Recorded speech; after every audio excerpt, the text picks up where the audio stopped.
Ooh, I wonder if I can W start against Rengar. Right? Because Rengar's gonna... What they do is they camp in the bush over here, right?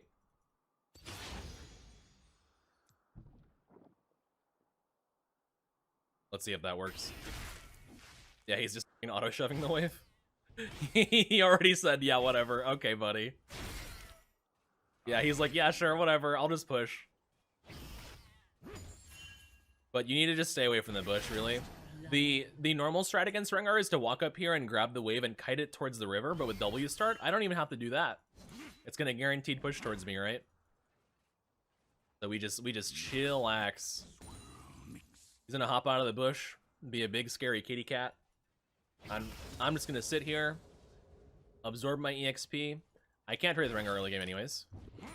Can stop his jump with my W like that though.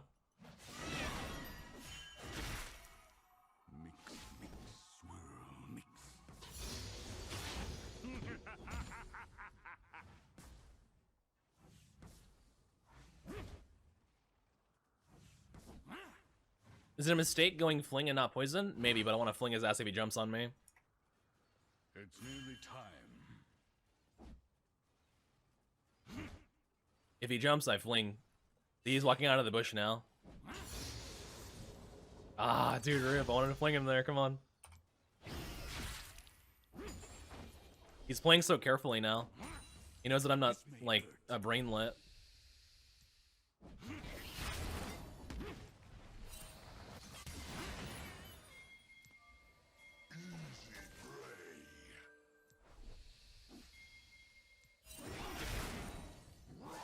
It's nearly time.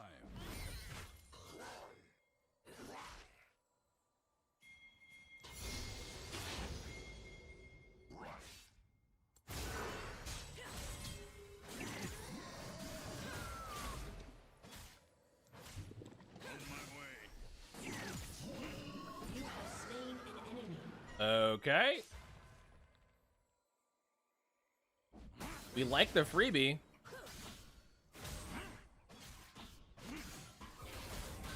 Yes, sir, we like the freebie.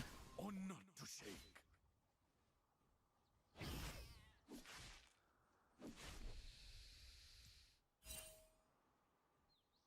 Yeah, this is normally what you would do, is you would just cut it away down here towards the river, right? What the fuck? Okay, well. I guess I'm skipping that wave. Somehow my entire health bar disappeared. I don't really know what happened, but... yeah, that's, I didn't expect that damage of Doran's blade. What? I know he had, like, his empowered Q, but, like, that's crazy, right? That's so much. I'll use a cannon for it, but... I guess it could be worse. I die, too. Hate to see it, bro. Hate to see it. I lose these two minions as well, actually, but... how did he do that much damage to me? That is crazy, bro. That is nuts. Okay, it's gonna be Rod of Ages or Irelia this game. It's nearly time. One of the two. And he hit 6 before me as well, so I gotta be careful of that. He can go for the kill on me. At 6. Pretty effectively. With my level 5.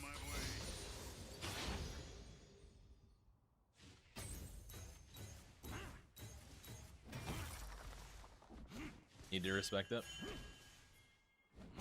Well, actually, he kind of griefed by not TPing in the lane. I might actually hit 6 in the same timing as him now. Where is this guy? He's just gone. Oh, he's bottom. What the fuck? He's a Roman. An ally has been slain. He's going for it, dude. Nice TPing top now. Hate to see it. He got a freebie kind of, but I think it's kind of a grief because I get 6 on this next wave now. He would have had 6 wave before me. So he does kill my Ashe, but like, I don't think it's gonna matter that much, honestly. Here's my 6.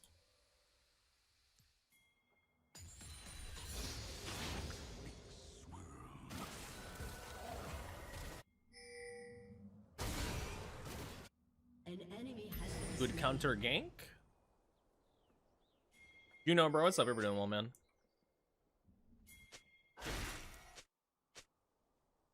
It's nearly I time. thought this was Rise Against. This is the sleeping. Oh my god, bro. They sound like Rise Against. Oh shit. Quirky recalled too. On Well. my way. Sorry, Diana. I'm going for a plate now.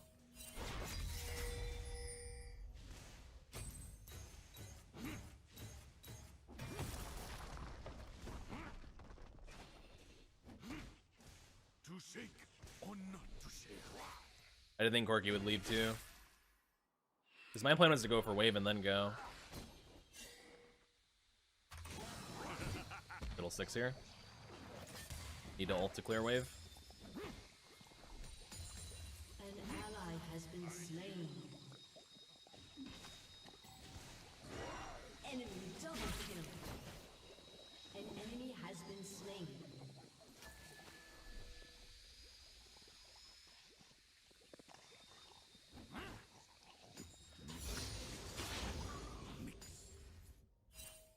Tell me I steal this. Tell me I steal this. I hate this game.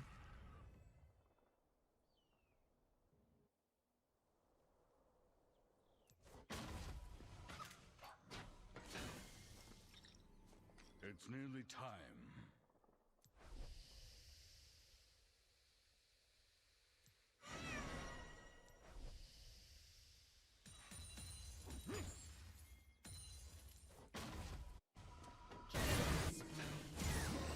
I think they just kill. Oh no, they do not just kill Fiddle.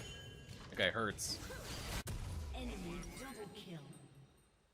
Shut You know, down. I'm actually thinking Rod. Yeah, I'm thinking Rod of Ages. I'll do Rod of Ages and then Leander's or Rod of Ages Rylai's, depending on how much health I need. Yeah, I am actually feeling Roa now. Because if I get Roa and this Rengar roams again, I'm gonna skyrocket ahead, even if he gets a kill. To shake or not to shake.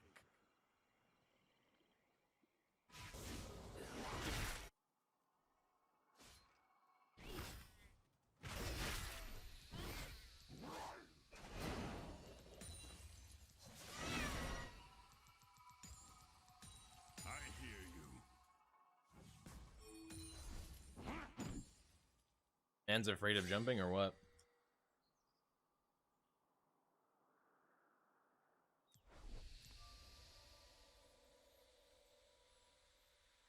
I don't think Rengar is that bad, honestly. You just have to be patient. He's very predictable as a champion.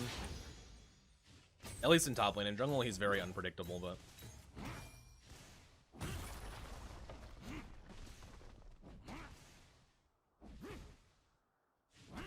I find him to be much simpler to predict in top lane.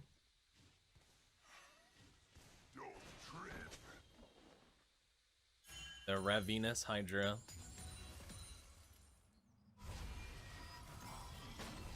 Their Fiddle is topside too, so I'm actually gonna back here.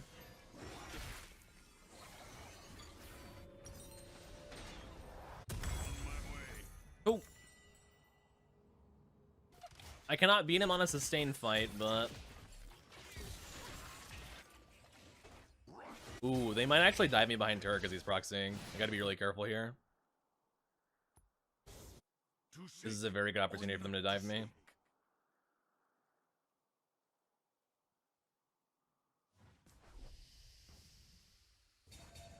Little mid.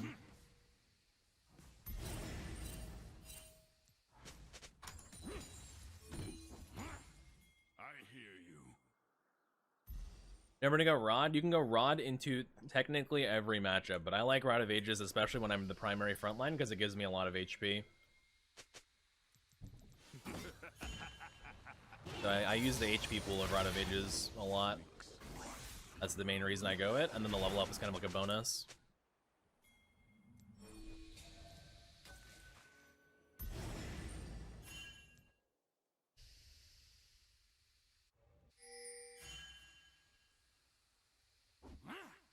It's nearly time. That is there to help you scale. My team is playing the game, I think.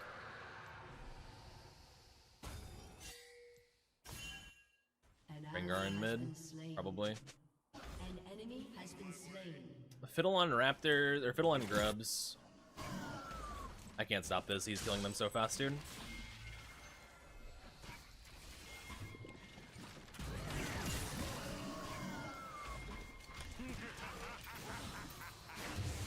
He gets all of them, holy shit.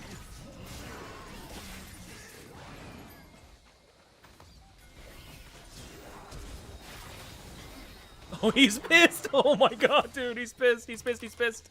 Come here!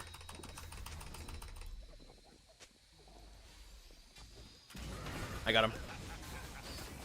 Dude, that Rengar is so pissed. He went so hard for me, didn't kill me. I couldn't get any of the grubs, though, unfortunately. I tried really hard, but the fiddle controlled the smite very, very well.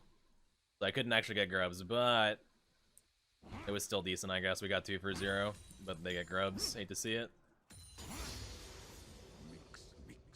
Love to see it, hate to see it.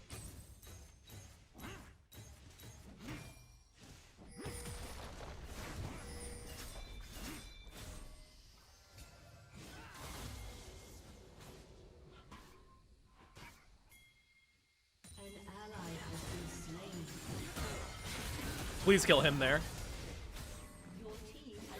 Behind the turret! Oh boy, we lose bot tier 1. Unfortunately, but we already had mid turret first blood, so it's okay. Dude, this Rengar has to be so pissed, man. Oh my god. It's not Dakar. No! Oh my god, I lived. Holy shit.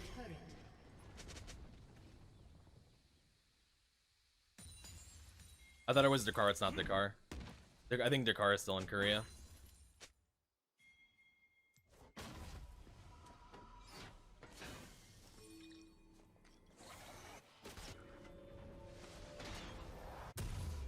Alright, sweet. Sweet, sweet, sweet. I believe it's gonna be Leandry's, honestly. Turret plating will fall soon. Mostly to kill Kassadin. Or to, like, help ensure DPS on Kassadin. Oh, not quite.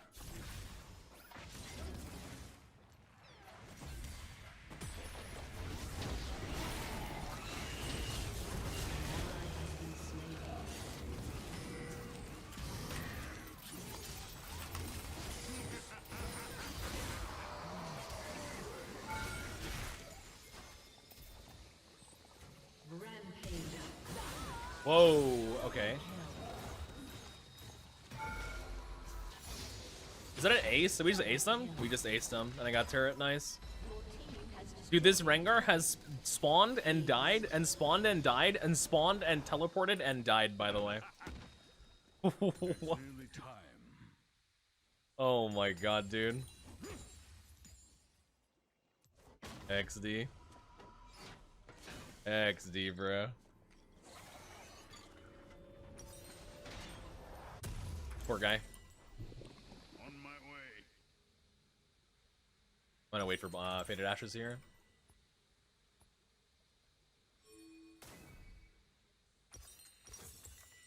But yeah, Rod of Ages, when you need to be primary frontline, I think is the best situation to buy it. You can technically buy it in every matchup, I think.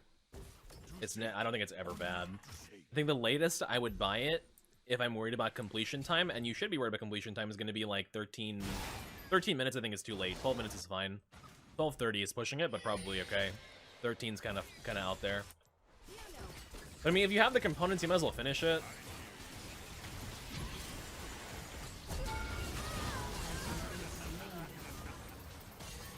That was a choice to fight like that, I think.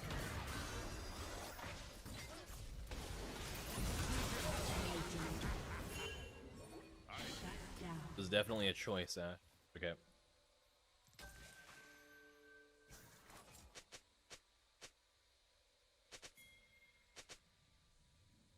Rengar's gonna push this wave, so I gotta counter push it. I counter push and run straight to Dragon. Push.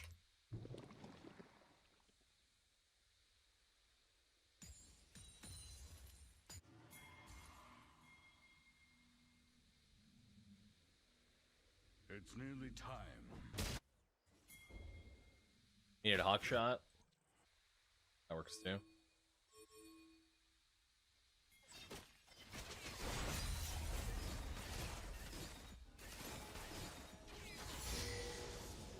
On my way.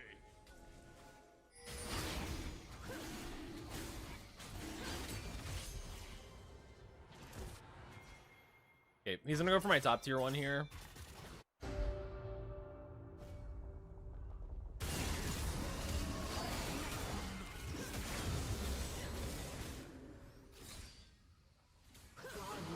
I need to recall.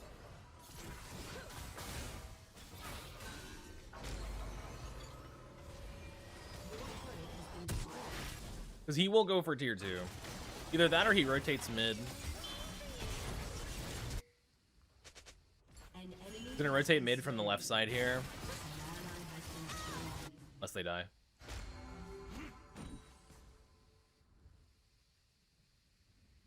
Enemy double kill. I don't like that we're giving Jinx these doubles. But that's okay, I guess. It's a rare shit.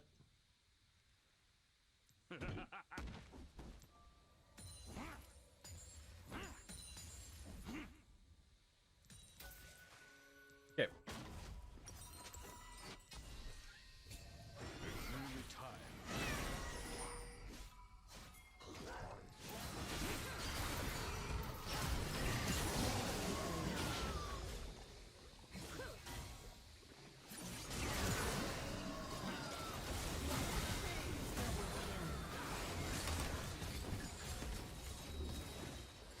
Oh, she's so low, get her. Rip, dude, rip. If I had full Leandries there, they were all dead. Triple kill. Triple kill for the Anna, though. Dude, I'm an assist machine. Just making Rengar's entire existence super difficult.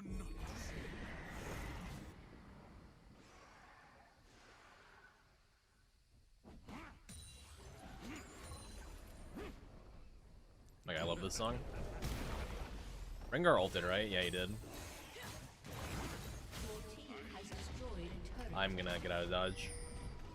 I'm way too low.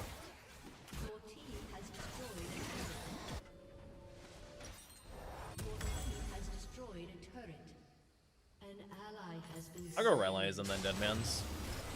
This might be a mistake because the Jinx is getting big, but at least Rylai's is cheap. I do go that way. Which, I guess I am because I have Blasting One.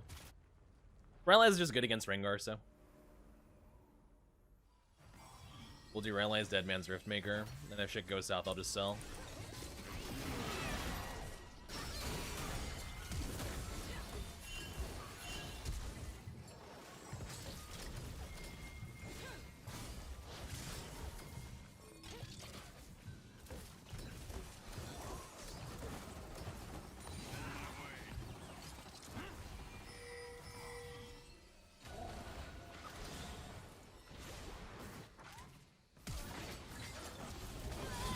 You got no assist? She walked in poison earlier. Whatever.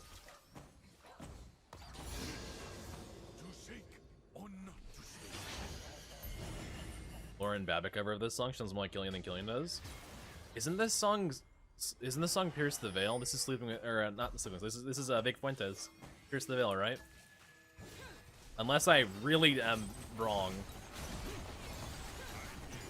Oh wait, no. Is this Kellen Quinn? I have no idea. It's been so long. I think he's featured on it. I don't think he's the main vocalist.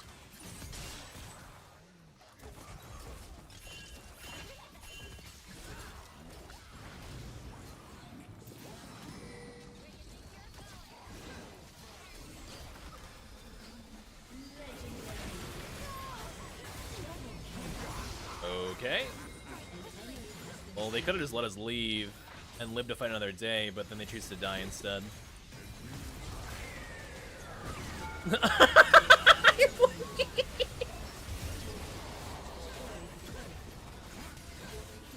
Yeah, let me just fling you out, bro. Nah, you just, I mean, dude, come on, man, like. I mean, come on, dude. 2-1 in 12, but I had a lot of game impact this game. Basically just made top lane unplayable for Rengar. And then even though he got a kill by roaming, I mean, what is supposed to do? Like, I never gave him a solo kill, right? Never, not once. I managed to maintain at least even CS versus a lane bully, which is really good. Then the longer the game goes, the more farm I get over him, because Singe's wave clear goes. It does start out pretty decent. Like, I would say you have generally higher wave clear than most top laners early game, but later in the game, like, it's quite high. If you have AP, if you don't have AP, it's really bad. This play, we fight them on Grubs, we kill them both. This is after he like hard dives me here. Look how he flashes in the bush to try and kill me too. Look at this. Then we run down the Fiddlesticks, we kill Fiddlesticks. Then I push a wave, I take a plate, then I proxy another wave, and I'm pinging down a fight here because she's nearby, right? I know this guy is going to go for aggro on me here. I know he is.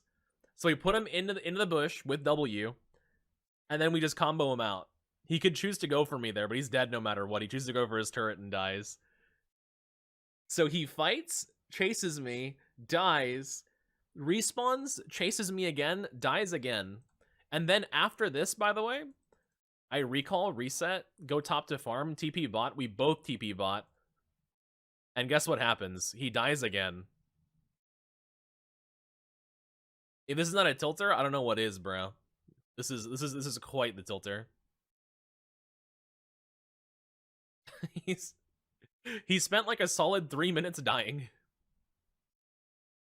You know what I mean? And then we also, the fact that we aced them there, clean aced them there, is just like, that's so silly, bro. I learned anything that Rengar got pit stomped. So basically, you have to stay away from the bush.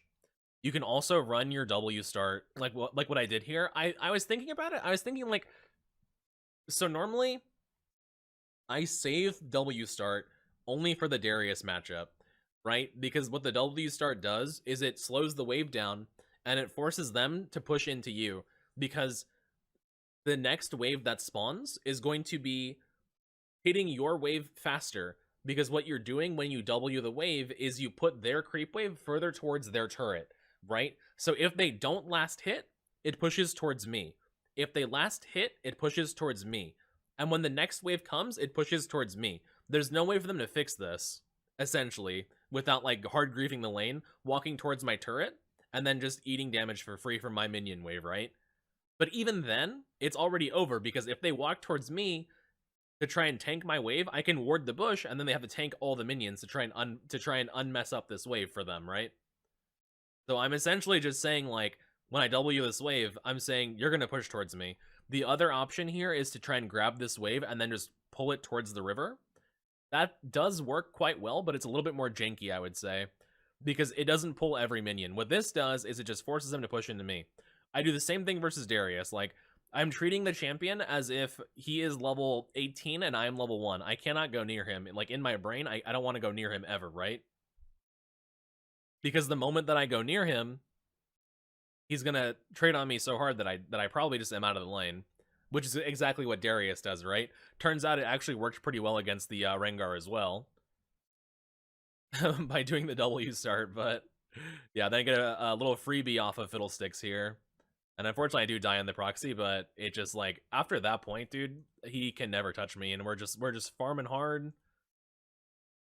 Just getting our minions. We're fighting on Grubs, like, we kill him on the Grub fight, and then we kill him again.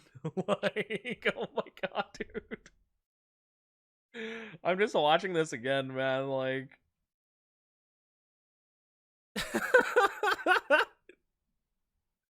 The fact that he respawns and dies here is so gross, dude.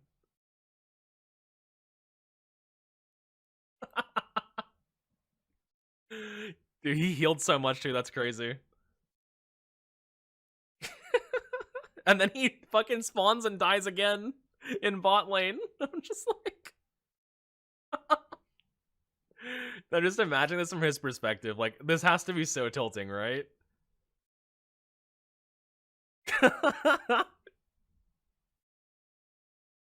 That's so funny, dude. I love it. I love it. GG. Hey, GG. Wait. Wait. I just actually dunked on them so hard, bro. Nah, man. 30 seconds until minions spawn.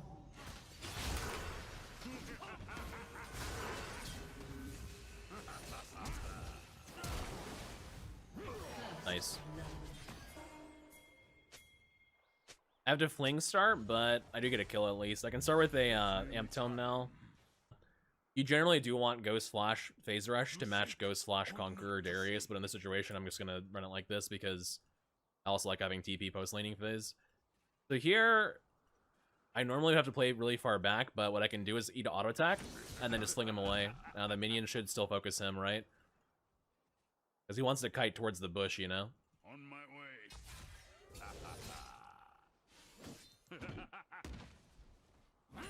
I know he has no summoner, so I can kind of be a little bit of a jerk and just CS where I normally wouldn't be able to.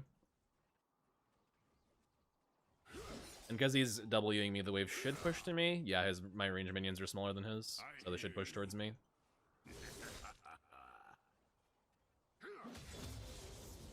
Cool.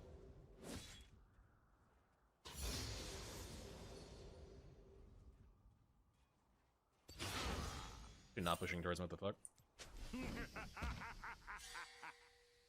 It's fine though. He has no sums, he can't really all in me like this. I still have phase rush too. I think I actually can push here.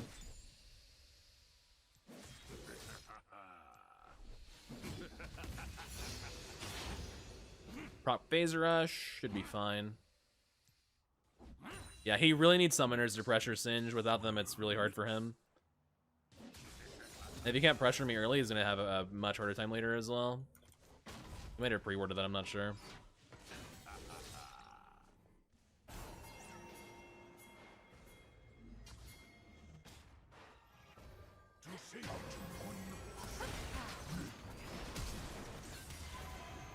What?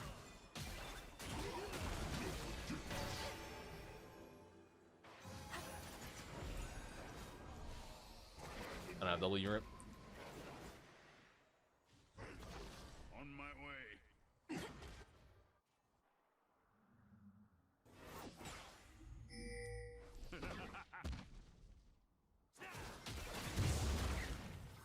Nice. Steal first mark, let's go. This is slow pushing to me as well. Slain. So we just chill.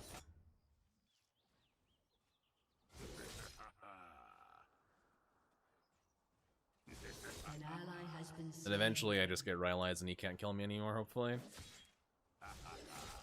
And Rylai's in phase rush should be too hard for him. It's nearly time. Yeah, at least.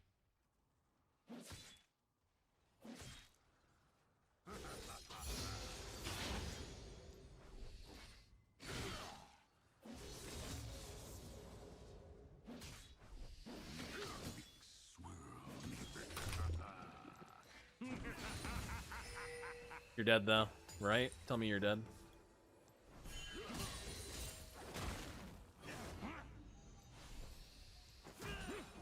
Never mind. We miss everything, yeah, you don't actually die.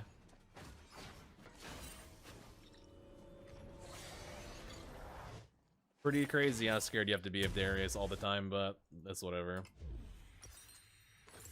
That is the matchup. You give him one kill, it's over. He will snowball on you for the rest of the game. You can never play again. It's not that bad, but it's pretty bad. Around 2. 2 is like a death sentence, though. You should never give him 2. You might give him 1 and be okay. But don't give him more than 1. On my way. That's really bad.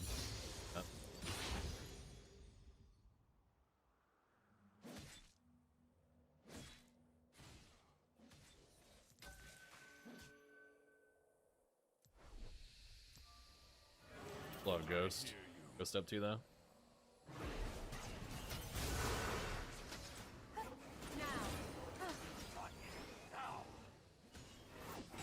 His flash was down, it's back up now. No way. Wait. He tried to give the kill to Kindred and I lived. Oh my god, bro. You're pissed. You are pissed. Nice. Darius will push this wave and I might lose a plate, but whatever, it's fine.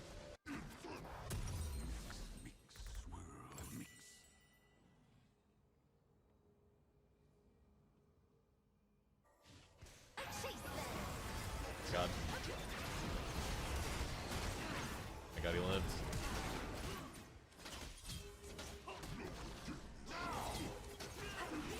No, Lee, dude, hit a Q, bro.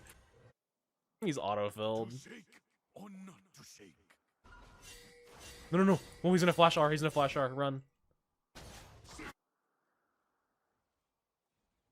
My Lee can't hit Qs, bro. It's over. Okay, Darius ghost matches mine. On my way.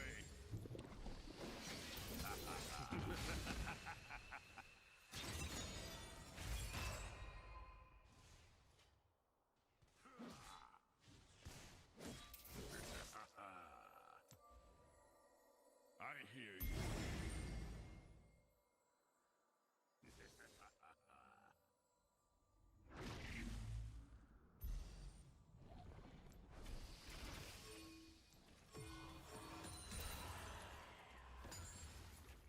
He's not coming. Being Grump sexual jungler man, come on. I'm still marked by Kindred, you gotta be hella careful.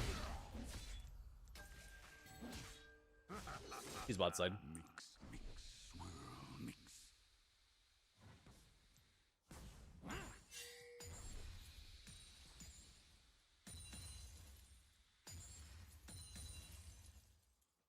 He's in this bush, I think. An ally has been slain. To shake or not to shake.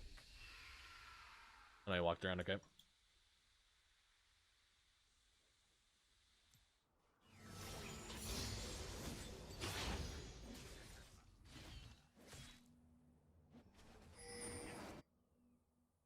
On my way.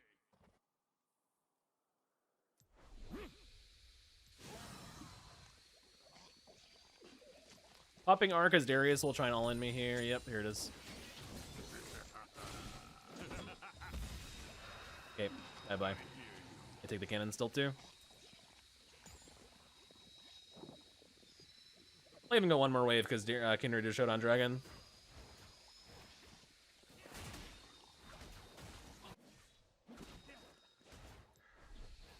It's nearly time. Gallia's coming.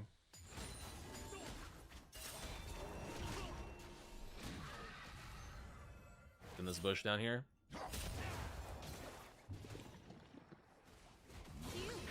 Oh my god. Actually, stop him from ulting in time as well with my W there. You wanted to ult immediately, but he's on top of my W. It's kind of crazy. Crazy that worked out.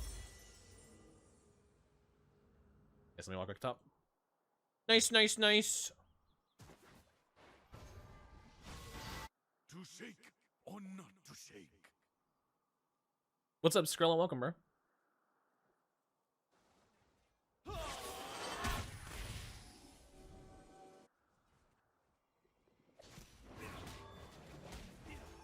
You switched her mark to Lee Sin.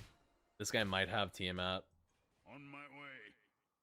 For Stride Breaker, gotta be careful. He does? Okay.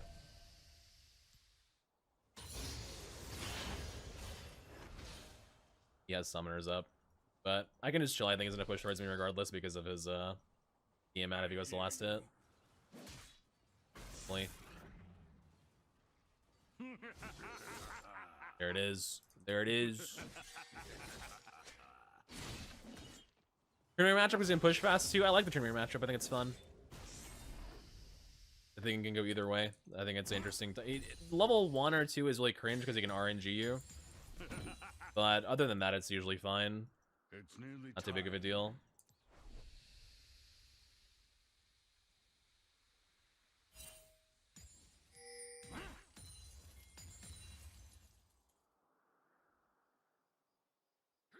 He just warded our jungle. Mix, swirl, mix.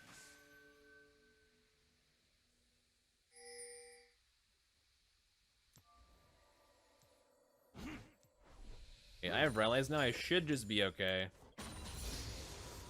The 1v1. I don't think he can kill me anymore. Because I'll have rallies and tier 1 boots, actually. Yeah, I should be fine now, I think.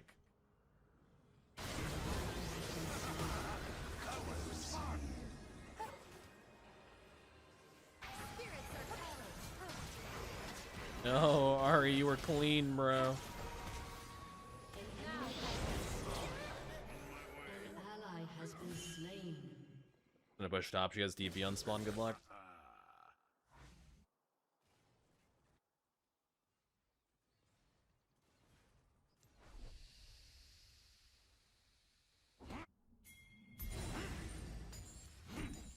I hear you.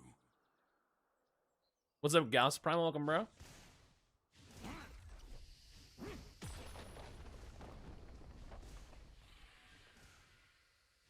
Hope you're chilling, man. It's nearly time.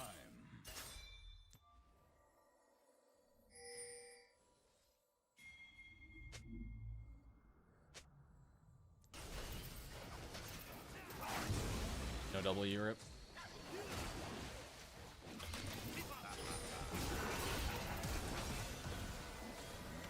Wait, but my Ari's not here.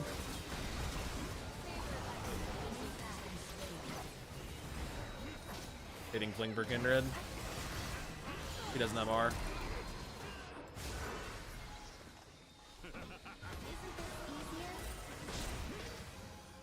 shake or not to shake. Nice, just pushed up now. Another plate, probably. My mana was such a constraint there, but it works out. I turned poison off like twice. On my way.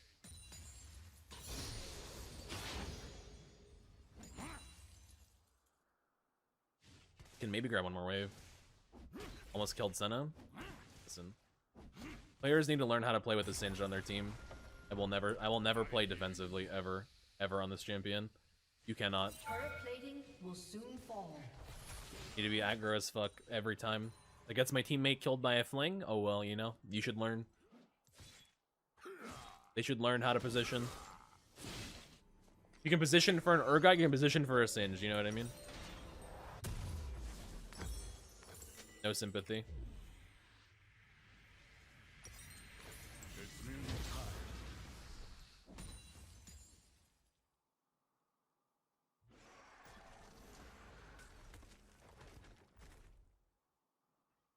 Solo kill, how does that happen? Ally has been slain. Mix, swirl, mix.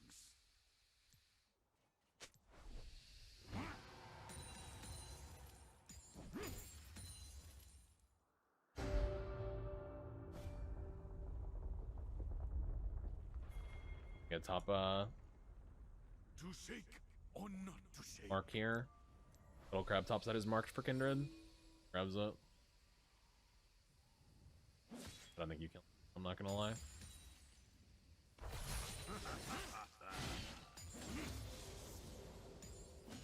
Okay. On my way. Killing spree.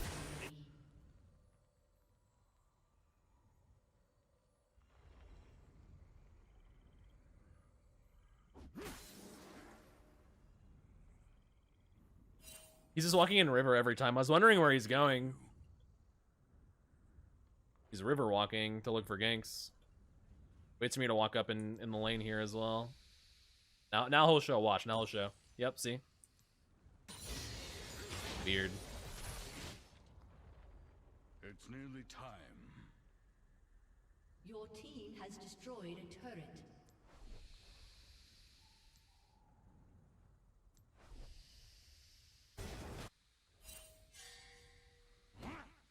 Stop. Good luck, Lee. Dead. Mix, swirl, mix.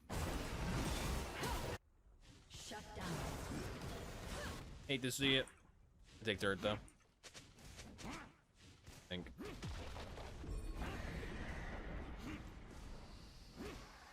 Your team has destroyed a turret. Your turret has been destroyed. guess I keep going. Shut down. I feel like my Ari should be able to wave clear that. I don't know where she's going.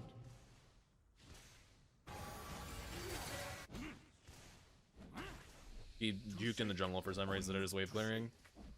Fine.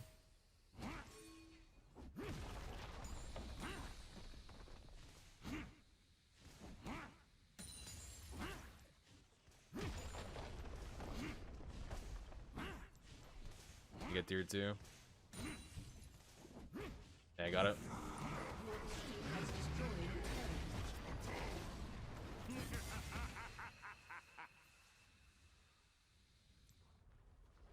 Nice. I guess I get tier 2 for tier 2.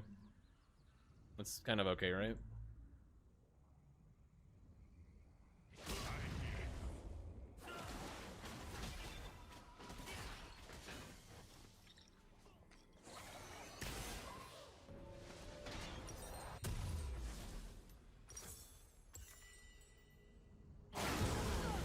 Hmm.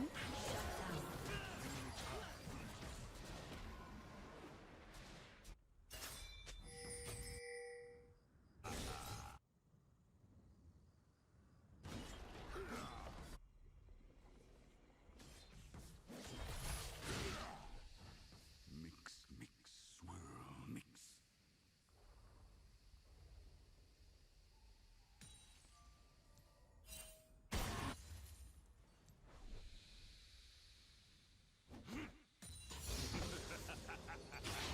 Okay, I have Landry's up. To shake or not to shake.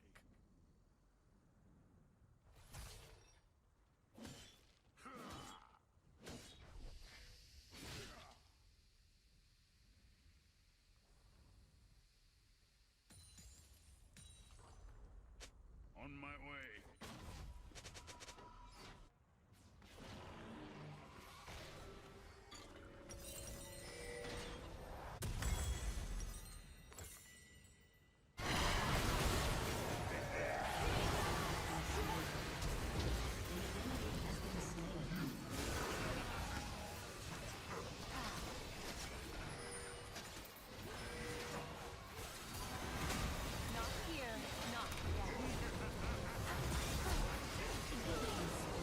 But I'm a demon, bro.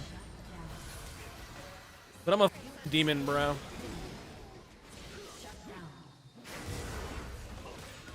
No!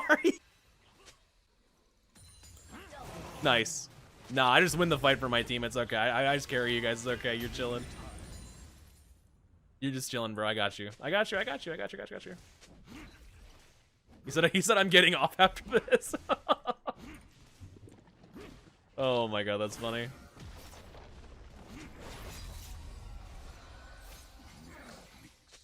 That's funny.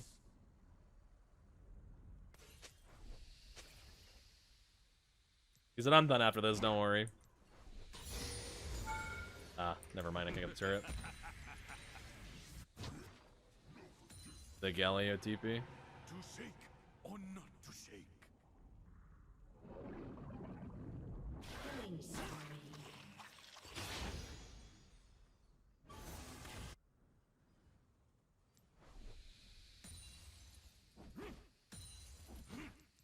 Okay. On my way. If I want to go for this wave, I'd be super careful because Darius will probably be here. Unless he's going mid. My team is kind of grouped up mid. I might have a chance to take this, actually. We'll encourage him to go for the wave too, at least, in top side. Yep, there he is. Yeah, dead man's. Dead man's plate. Well, dead man's and Riftmaker.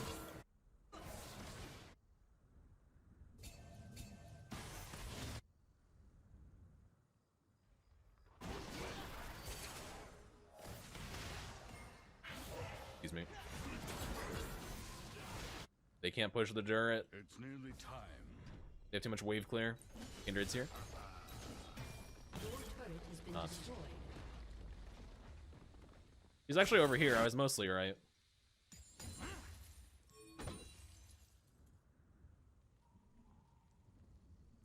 Mix, mix, swirl, mix. Your team Getting hella ganked in mid. Ezreal's probably fine, Senna might not be.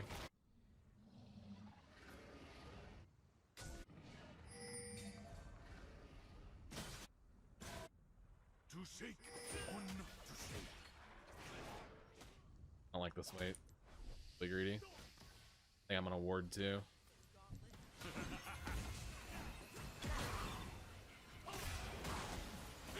Never mind, I was not. I was not in fact on a ward. Grab the mid tier 2, baby.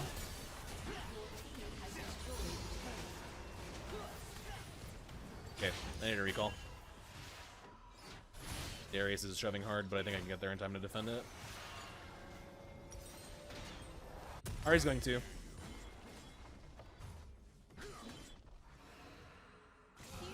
Times like this make me as Predator, dude. Predator would defend this every time. Charm it, charm it, charm it, charm it, charm it, charm it, charm it, charm it. I really don't want to fucking ghost for or ult for this, but I have to. Still on build stacks. Nice.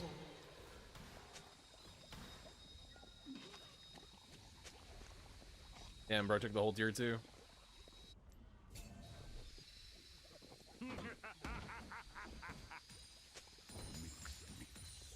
At least try and punish CS by pushing it. Maybe someone else will farm it. Oh, he doesn't get it, but he took the whole tier 2, yeah. They don't like that. An ally has been Fight. slain.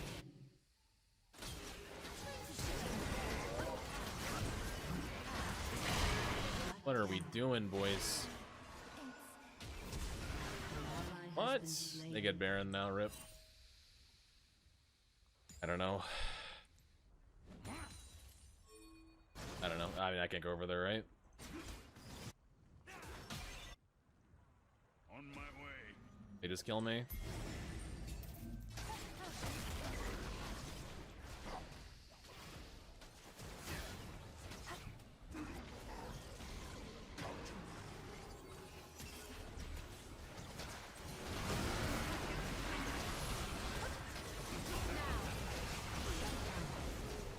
Collector kills me.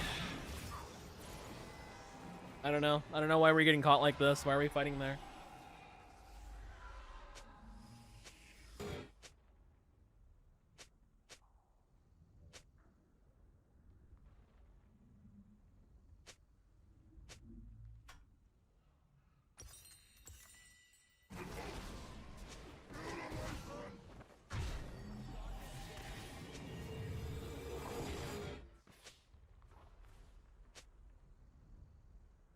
He's gonna defend himself getting caught because he inted for trying to get a bad ward.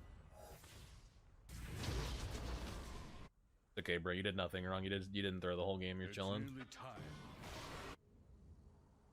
You're chilling, dude. You did nothing wrong, yeah. You're a good player, actually.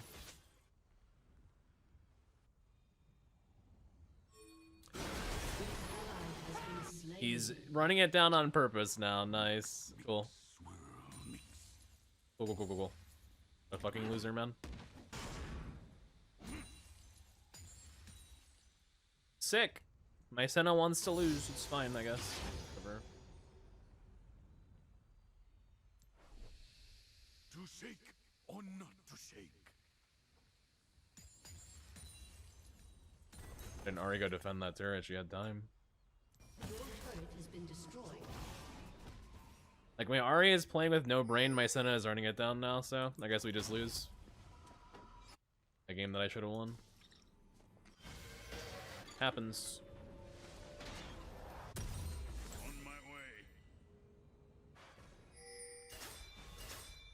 Okay.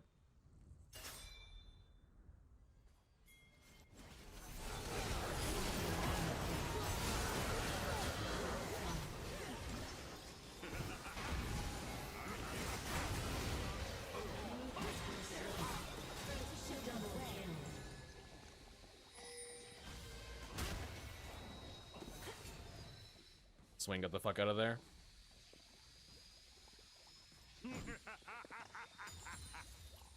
It's nearly time. Good picks, though. Very needed.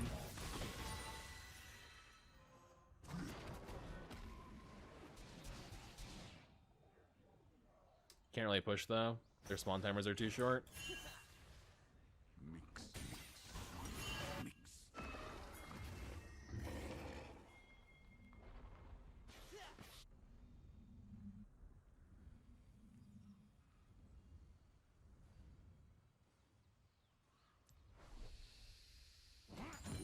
To shake or not to shake.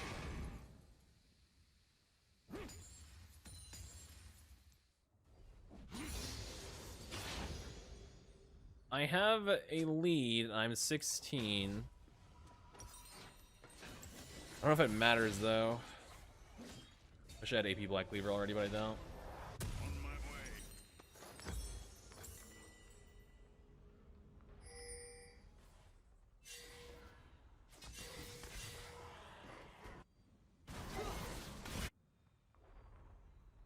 Dude, Kindred's going at March. I'm gonna get Void Staff.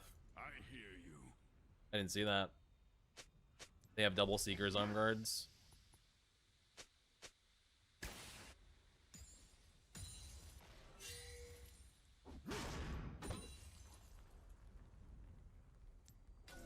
It's nearly time.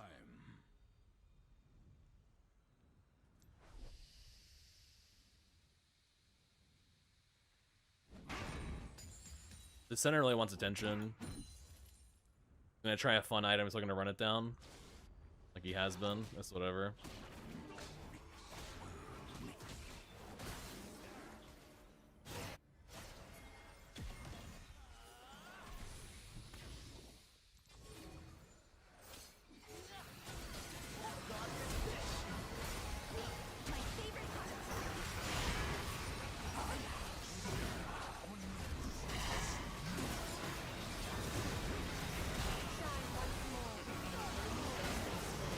But I'm shitting on them here, right? I shit on them so bad there. I kind of fucking destroyed them, honestly, but can I catch this? I cannot catch this. Rip. I tried. Grab. Need help. Can't go by myself.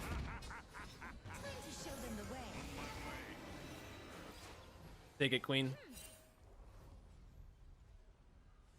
A ward on Baron, too. Another one down here, wow. Or on Dragon, I should say. This may hurt. Kindred cucks me so hard as a champion, man.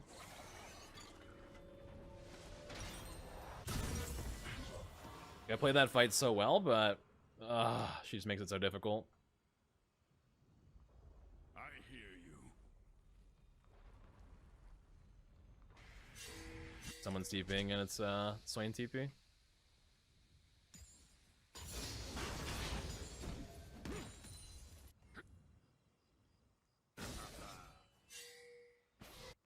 It's nearly time. I have a pink on it too. I'm trying to walk over, but my team is like super far away. No one's up at all.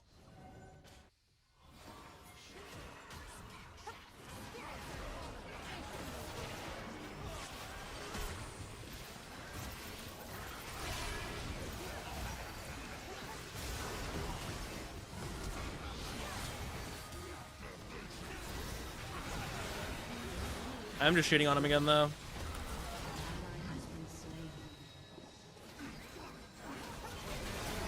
Nice.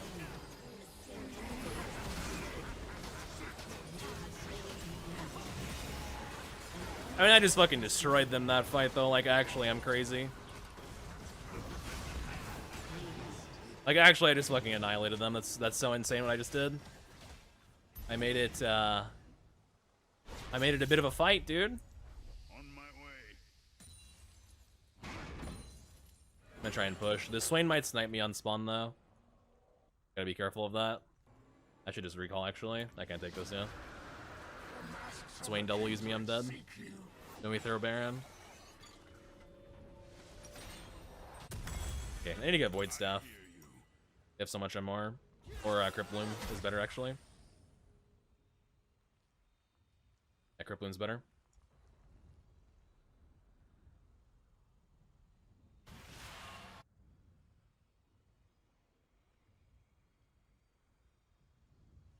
To shake or not to shake.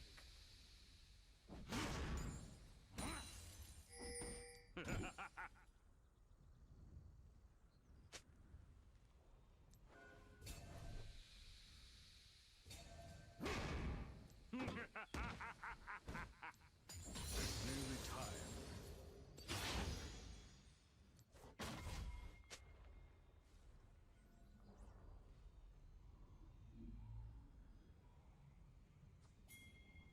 I think we kill him with the ADCs.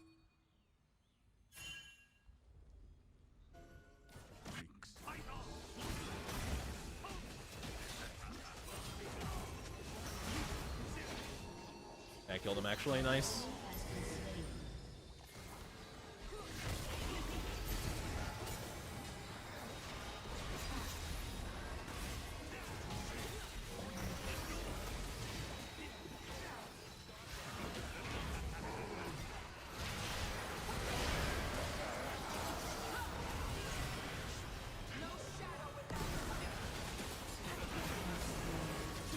But I mean, I'm just an actual demon, bro. Like, do you see me? Do you see me winning these fights? Like, how crazy am I? Like, do you tell me you guys see this? Like, holy shit, bro.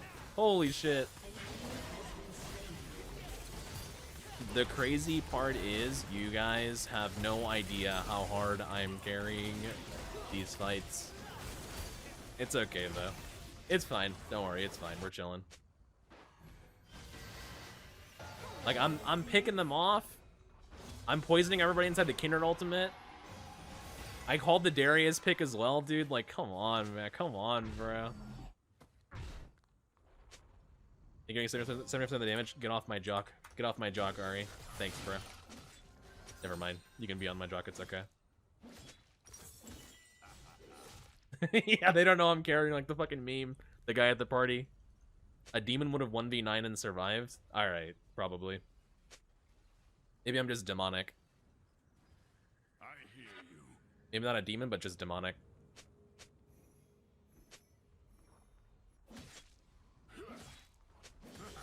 Or 1 bot top. Yeah, I think we 4-1 bot top. It's nearly time. There's no point going tier 3 mid because they're just gonna defend it. If 4-1 bot top, we can split them up. Anna is in danger.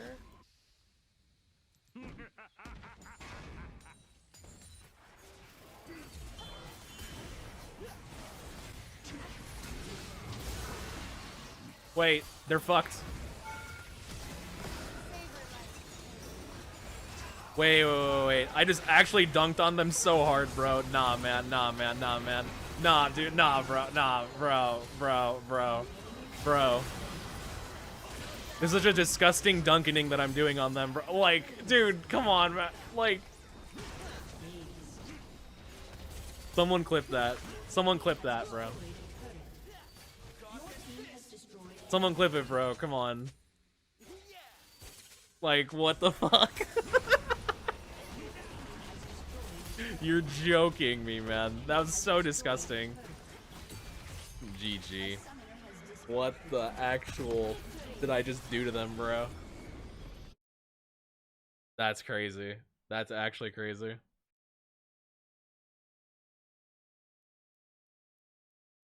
I'm not honoring Senna. That guy was trying to lose. Okay, you're a demon. Thank you. See? Thank you. I had the highest damage in the game. It wasn't by as much as I thought, but it was the highest damage in the game. Wait, actually, this shirt doesn't hug my biceps. I gotta fuck it. There we go.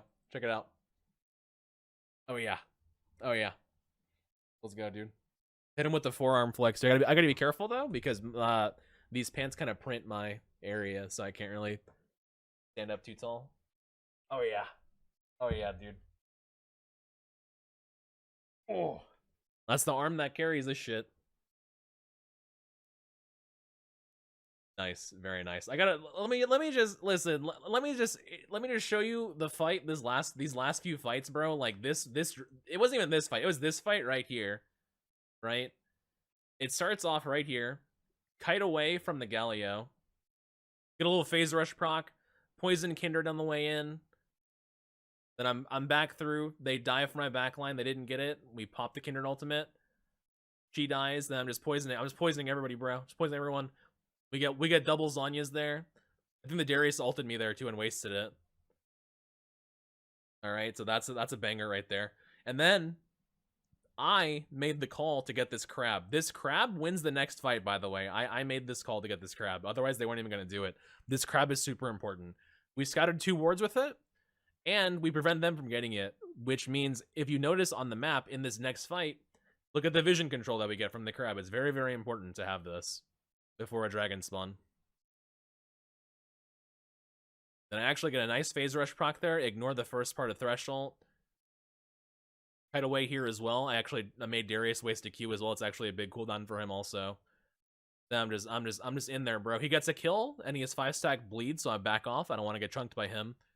Then Lee Sin snipes Kindred, who I got very low. I sniped Darius, and then come on, man. It's so gross what I did to them. I even cut away from Galileo. Guy tries to kill me here. I'm just chilling. I even tagged the dragon. That's how unscared I am. I had 115 HP. I tagged the dragon. Here's the Darius pick. Check this out. Check this out. I called this, right? Darius is face checking the bush. Goofling. Motherfucker's dead. I did pop my R's. Don't want him to drain tank us, but he dies. Then we force Baron. In the process of forcing Baron, I get a fling on Swain. It's a phase rush fling as well. I'm also dropping poison there to make it a bit harder for them to walk in the pit. I want to ideally get the whole ramp, but I couldn't there. Phase rush fling on Swain. I blocked the Galileo entrance also. Kite away from his ultimate. Look at Swain's almost dead by the time the fight's even started. Kill him, then just poison through the Kindred ultimate. I mean, dude, like, it's just so gross what I'm doing to them. Could maybe have lived there if I walked away and not greeted for the Kindred heal. We get Baron now. All right, here's this, right? Here's this. Look at this mid lane TP, bro. Look at this shit. They try and gank Ezreal. He actually eased back in. Look at this. I dodged the Galileo thing. I dodged the Darius hook. Run him through with poison. They have to pop the Kindred ultimate. And then, like, it's over at that point, bro. Look, they have no HP. The fight's already won. It's just a matter of, like, killing their health bars. That's it. This fight's over. From just me running through their fucking team, bro. Look at this. I'm insane. This is disgusting. This is disgusting. I feel gross for having done that. Someone, like, man, dude, come on. How gross am I? That's fucking gross, dude. What is up, guys? Minish Cap 1 here. Gonna be doing a bit of a test setup here. There's a ward in our jungle there as well. A bit of a test build from first season. I can't talk. A test build of a couple of my favorite items from season 14 together. Is going to be a Rod of Ages plus Leandries plus Warmog's third setup with a Conqueror primary, Demolish, Overgrowth, Resolve secondary setup. The 1 AP shard, double health scaling shard, although I expect you will not need double health scaling shards. And so, the idea behind this is essentially that I want to have a super fat health pool and a 3-item spike with a, I guess, 2-item spike with Rod of Ages and Leandries, and then a Warmog's third, just for, there's a Nocturne behind me. I do have a... Go one more wave? Yeah, there. I assume he'll go for blue. I have a ward over there. And then I want to have that 3rd item spike with Warmogs to have a super big Demolish proc and side lane pressure as well, with essentially a never-ending mana pool, because with Rod of Ages, when someone damages you, you get mana back, and then you have a big mana pool anyways, and then with Warmogs, you're out of combat, you heal, right? So never-ending mana pool, never-ending HP pool is going to be kind of the idea here. I'm dead to Nocturne here, all good. I will get Cannon, though. Waste his time a little bit. Yeah, I'm dead. Waste his time a little bit, put a little damage on him. My bad on that one. I should have executed a bit faster, I think, and just left the cannon alive, but I wanted to greed for it there. So my fault. Yeah, never-ending mana, never-ending HP. Huge Demolish proc is going to be the idea here. I think it'll be potentially pretty fun. We'll see. Warmogs, I have a feeling 3rd item for 3.3k gold. This item did get nerfed. The Warmogs was 3.1k gold. It used to give 5% movement speed and 10% move speed out of combat. Now it gives 4% movement speed and 4% movement speed out of combat. So definitely not nearly as fast as it used to be, but potentially still useful for the skirmishing in the side lane, which I'm trying to do this game. There's Q1. Gonna E on me here. He only E's if he has Q, right? And his Q is on cooldown there, so I'm gonna just shove this.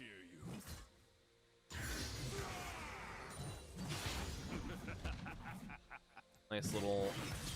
I wanted to block his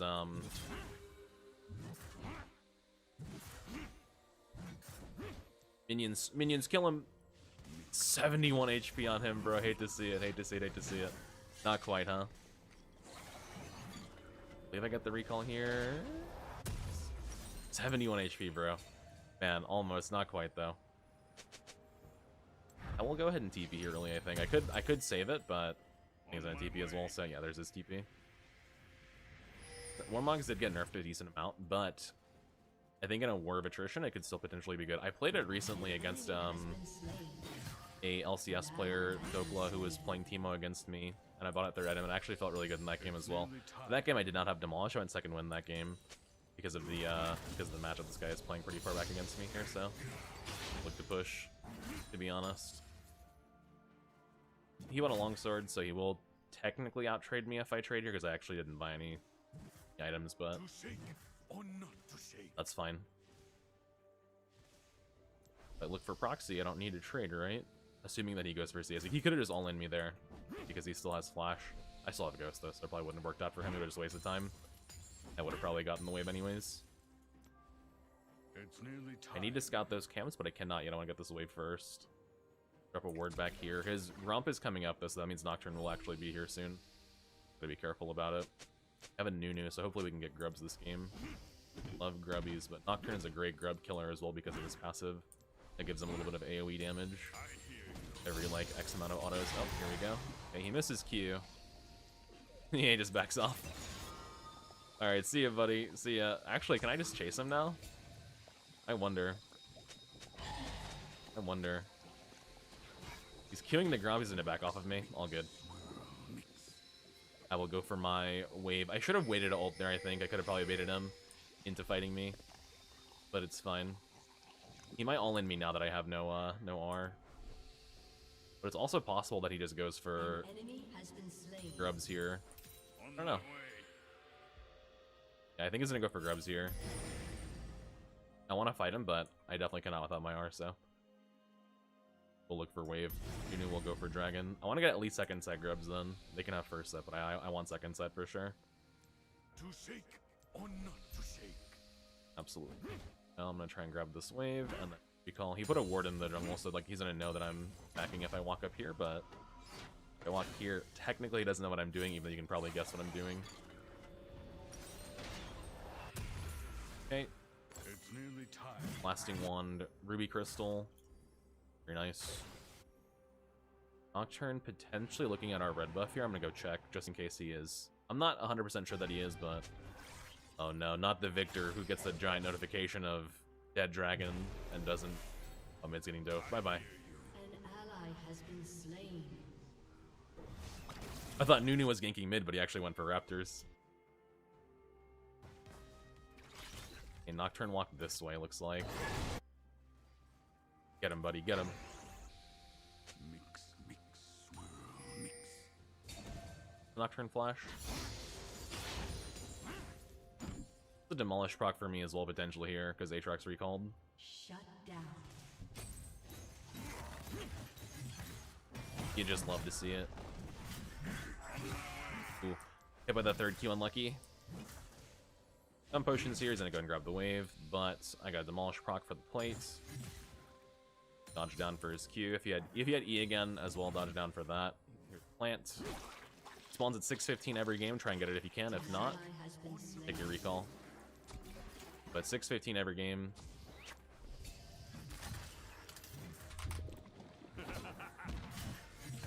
Alright, not terrible. If he stays fighting me, I'm gonna pop my R, but I think we just grab the wave and then back here. Because Nocturne will be here as Grump is up, so take a little bit of recall. Actually in mid. defending from It's nearly time. my bot lane's temporary rotation. Say temporary, but my Xerath is 0-2. Maybe they're perma-rotating? I don't know. I hope they're not lane swapping it into Victor, because what's going to end up happening is Victor will get free farm and Jinx will get free farm, which is not ideal. Not what we want. There's Blitz over here. I want to try and kill this Aatrox here. I'm pretty sure I can, because I have Ghost.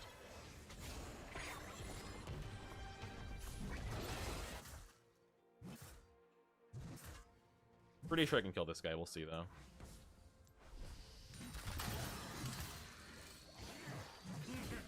Tell me it's a goofling. It's not a goofling. I just see it. I can just kill you, though.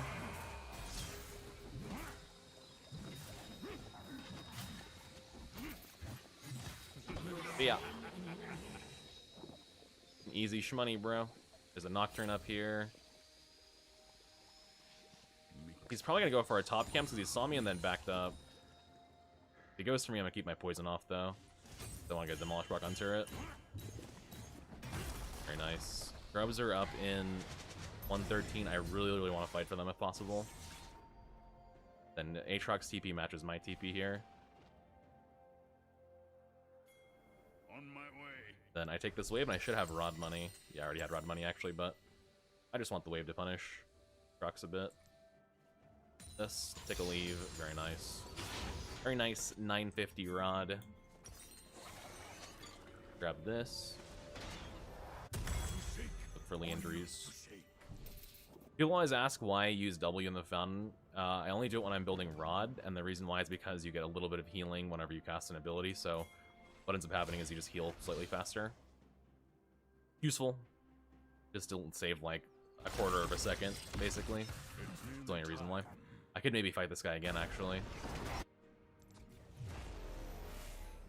He overstays. An ally has been slain. Backing off, there's his E. If I hit that W, I fight him, I think. But I missed. I'm a noob, bro. Oh, no.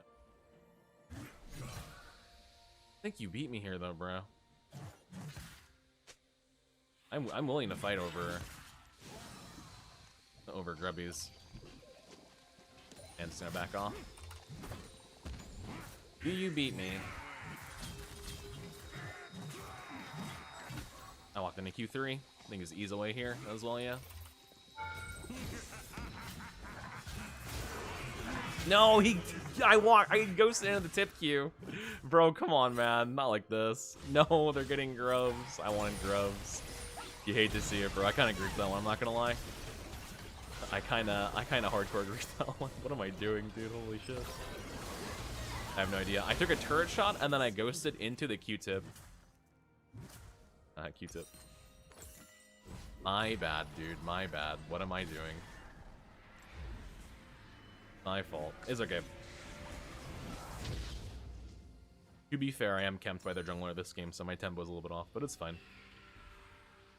It's fine. I think I'll redeem it later on, to be honest. Pride Breaker.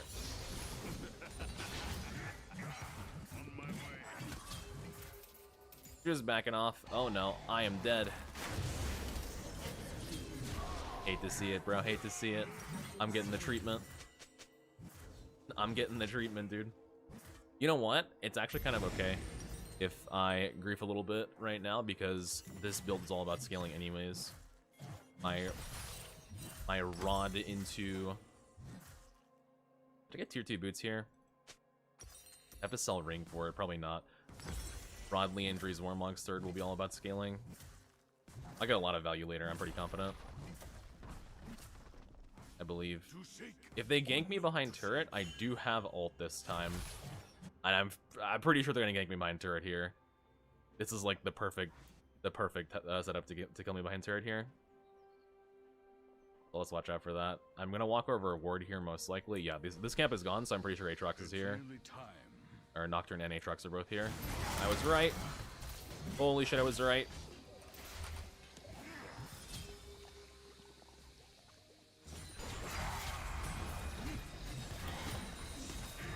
No, dude, come on. Come on, come on. They both gapped my fling. Right there under turret. You hate to see it. We got Dragon, I guess. Oh, no, they stole it, bro. What a shame. I did call it, but like I just wasn't able to outplay it, unfortunately. Double kill. All right, so there's Aatrox ult, Nocturne ult, and then I think Aatrox splashed on me is there as well. Your turret has been destroyed. Am I detecting a jungle top lane duo? A little jungle top lane duo queue, most likely. That's okay. Turret That's plating fine. will soon fall. Because if I got the fling on either of them there before they came back under turret, I think I would have gotten a kill. And then Triumph proc means I probably get a double, but that's okay. I'm still very confident. Because I don't think this Aatrox is very good. I'm pretty sure later on I'll be able to outplay him. Yeah, if I had tier 2 boots there, I also get a double kill probably. But I went for Faded Ashes instead. It'll be okay. I'm gonna, I think, hostage this guy in side lane eventually. On my way. With pressure. He has tier 2 boots. Drop a ward on Shelly. Most likely Nocturne shows up again, but at this point, when you're at this game state of Singe, you cannot stop. You have to keep going. You have to keep being aggressive forever. Because the moment that you stop being aggro is whenever they get tempo back on you, and then you start to lose. You have to maintain your aggression basically forever.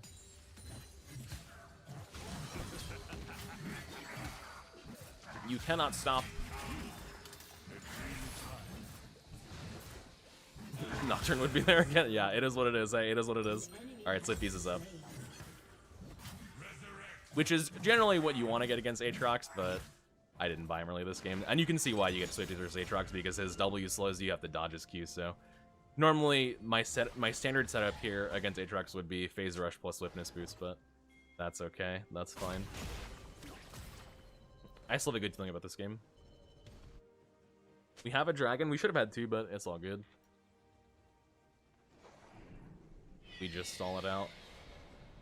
I hear you. Not my Nunu pinging me when I'm getting hard camped. That's okay. That's okay, bud. Ultin 45. I really doubt this guy's gonna stay long enough to fight. My Nuna's also not killing his Grubs for some reason. I think it just backs up. Bye-bye, Aatrox. Try and stall your recall a bit at least, just a little bit. Team has destroyed a turret. Turn it back in the bush. Not this time. On my way. Your turret has been destroyed. Give you a little bit of stall.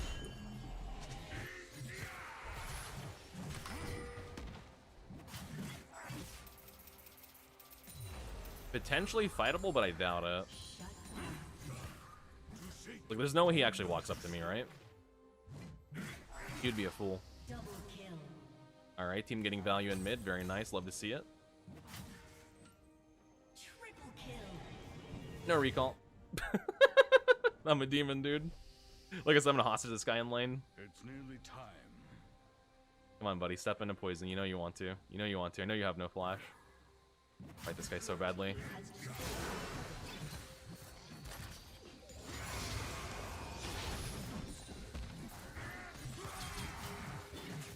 Did I kill him? Nice. Just like that, buddy. Just like that. Let's go. Huge money. There's my shutdown. He definitely still has more gold than me because of the plates and Tower First Blood, but we get a nice little 540 gold shutdown. Love to see it. There's Leandry's money as well. Dragon in 50. I'm also ahead of him in CS now. Oh no, I need a little bit of gold for Leandry's. Oh no. That's gonna take way too long to kill. I'll just grab some minions down here. I could sell potion, I guess, but I'm already here. Why not? Fuck it. Why not? I'm already here. Is he TPing behind me? He is. There's a Nocturne behind me. I'm dying for wave. I'm dying for wave. There's a Nocturne behind me. I'm dying for wave. Never mind. There's a Jinx Rocket. I'm not dying for wave. Okay, we killed Victor. I got Leandry's here as well. Go for my Warmogs. Where's the Nocturne ult? Here. He lived. Very nice. Aatrox is moving down, but I do have TP on spawn. Oh no, Nuna's in a terrible spot. Run, buddy. Oh, he's so cooked. Oh, he's so cooked. Oh, my man is so cooked. Wait. Evil ult? Oh my god. Nice, nice, nice. Look at this dragon. I do have a TP soon. He's out. Nice. Okay, I have a bit of a flank TP here. I'm gonna get trapped here, though. Holy shit, that is every CC in the game. I still get a kill. Very nice. There's Jinx Flash. There's Nocturne. He'll die. Very nice. There's Victor. He will also die, I think. Goodbye. I get 2 kills on that. That's actually insane. Get this dragon, guys. Let's do it. Go as a team. 2 kills when I TP into actually every single crowd control in the game is kind of funny.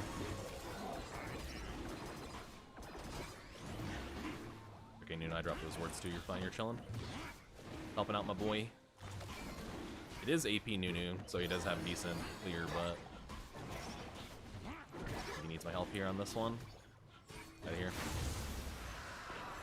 Ocean Soul with more mugs would be insane because, fun fact, the more health that you have, the more health that Ocean Soul actually heals, if you actually get that. It scales with your AP, AD, and HP, I believe, yeah. So more AD, more AP, more health that you have. Oh, and mana, what the hell? Oh no, that's, the mana doesn't actually skill your healing, sorry, just the AD, AP, and HP. The way that it reads, at least, the mana doesn't skill your HP. There's his E.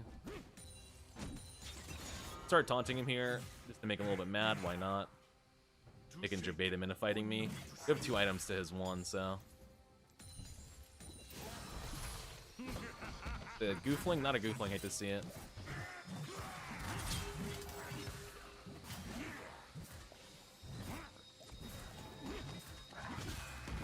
There's his ult. Do you beat me here, though? I think the answer is no. I think poison kills you. I think I fight Victor now, too.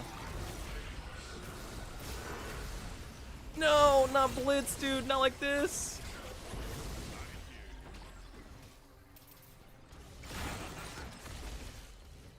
No, dude, come on. I was so close. I was so close to a double, triple. Hey, I got teammates, though. I got teammates, though. Get him, buddy. Get him. Give me the assist. Get him. No, he's so fast. Come on. Don't time out my assist. No. Yes, I got the assist. Victor in the bush. Did he recall? He might have TP'd. He recalled. Not quite. Hey, not quite. Okay. Keep building towards the Mogs. I have 3,900 HP at 21 minutes, by the way. That's a lot of HP. Overgrowth is 210 HP, and then I don't think that counts the 3.5%. Then I have double health scaling shards, yeah. Actually, for what it's worth, I think the movement speed and tenacity Sora as a Singe shard is actually better than the health scaling shards on Singe right now. But that being said, that's only because they gutted Merc Treads and Legend Tenacity, because normally I'd have Legend Tenacity here, right? But they got rid of that, so. The Baron. Oh, the Baron call is brave. Oh, they definitely see you guys. They don't have vision, though. Nocturne's not ulting. Yeah, they don't even have vision. Okay. Where's the Nocturne ult? It's over to the right. Oh, no. Oh, no. Can we fight this? Oh, this is looking kind of bad now. Speed proc, speed shrine. Blitz hook over the wall, trying to watch out for that. Oh, into the Nunu wall. Kill him. But their whole team, dude. Their whole team. It's scary. He's 1 HP. He's 1 HP. Yes, Leandries, let's go. Oh my god. Oh, the Victor is shoving mid, though. That's spooky. I could TP to hold it, but I think they've got it. Actually, they don't. I have a TP to hold this.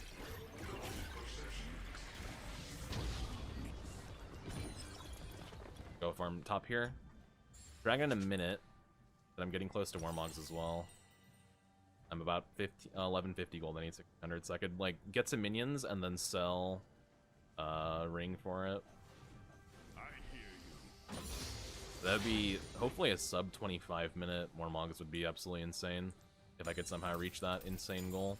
Because that'd be 3 items plus Warmogs. Yeah, I think if I get a wave and sell, it's a cannon wave, so I get this wave and sell ring, I'll actually have it. Also level 16, by the way. Yeah, this is gonna be... Don't even need to... I have 4,500 HP at 23 minutes, level 16, 3 item. There's a Victor there. Okay. I mean, he's up in time. Well, not really. He's up a little bit after Dragon, but I'm fairly confident that they can't kill me here. I have 4,500 HP and level 16. So we'll see what happens. Like, I don't think they're gonna deal with me very easily at all, though.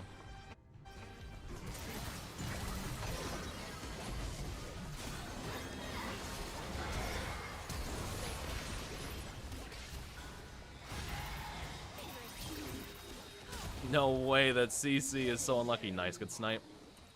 Hello, Jinx. I still have 4,500 HP.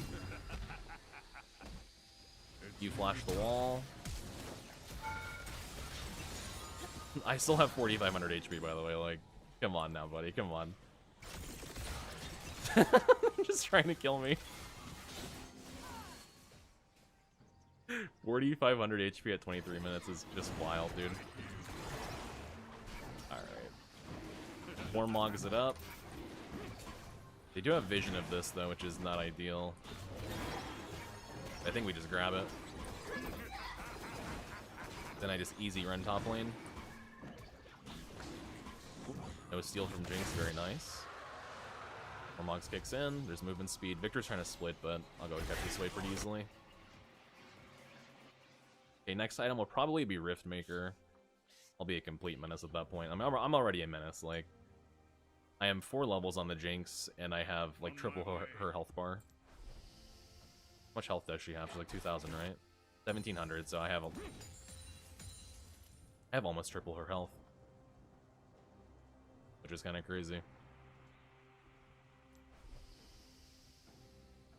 To shake or not to shake. This is where that mana comes in as well. I can just keep going, dude. With the Rite of Ages. I kind of want them to gank me. I'm just curious if they can kill me. They probably can if I really overcommit, but it's gonna be hard. Hard for them, not for me. Okay, team is fighting. I'm gonna look for Demolish proc under turret here. And if I get in trouble, just back off with Warmogs. Oh my god, the 1,200 Demolisher.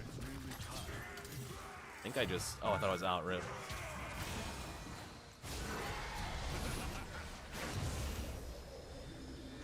The fear... Oh, I think I got feared back in, bro. How does that work? Like, the duration of the fear is so high. Alright, we go for Riftmaker, for sure. I need the damage. To be fair, listen, I overcommitted extremely hard on purpose there, because I just wanted to limit test a bit. There's no way I would do that if I was, like, trying to... play perfectly, right? But I'm trying to overcommit there on purpose a little bit. Just to see if they could kill me if I just took, like, how much damage from turret? 1,000 turret damage for free, right? Apparently Jinx got Crest of Cinders on me without auto-attacking me, though. Not sure how that happened, but she did. So that's fun. How does that even make any sense at all, Riot? I'm 4,700 HP now. Jesus. Where is it? It's on Nocturne? Rip my boy, dude. I can TP and hold. I don't have ult, though. I mean, he can't poke me out. For... Oh, this guy's screwed. Guess my W. Nice. Easy shmoney. This poke will mean nothing. There's a Baron in 20. I can just walk down. And then Warmogs will keep me sustained up here, as well as fast. No Baron for them. Nocturne going top lane. Can also walk up there if I need to. Whatever we gotta do. But I'd like to have vision of this. Coming over to Nunu. Sort of scared of Lulu getting hooked here, but I have blue ward in 5. To shake or not to shake. Okay, they are warding it for Blitzcrank hooks, but chilling for now. Lock down just in case. It's nearly time. Ooh, there it is. Good dodge, Lulu. Hey. Oh, Kai's is getting ulted for sure. He was super overextended. Sorry, buddy. You are doomed. I probably would not have gone there personally. Oh yeah, she's cooked. Weird spot to be in. I'll walk mid here. The problem here is Victor is pushing mid. Can they Baron without Victor though? Is the question. Probably they can. Let me hear Rip. Bro, you do not want to hook me. Blitzcrank, I don't think so.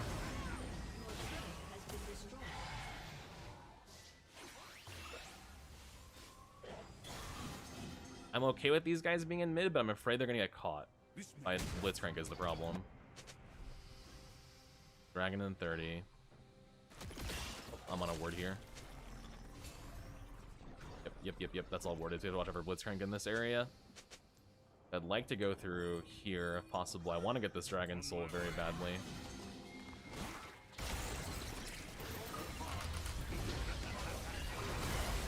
No Goofling, but can they kill me though?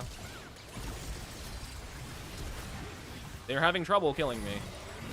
This appears to be the case. Victor actually died. They're having a lot of trouble killing me here. I'm not even half HP. I'm just chilling. I'm just straight chilling. Hello, Jinx. Bye bye, Jinx. You're cooked. I mean, you can't kill me, Nocturne. I'm not even half HP, bro. I'm just straight chilling. Okay. With the soul. Come over and help. I think you can push without me, Kai, so he has no ult, right?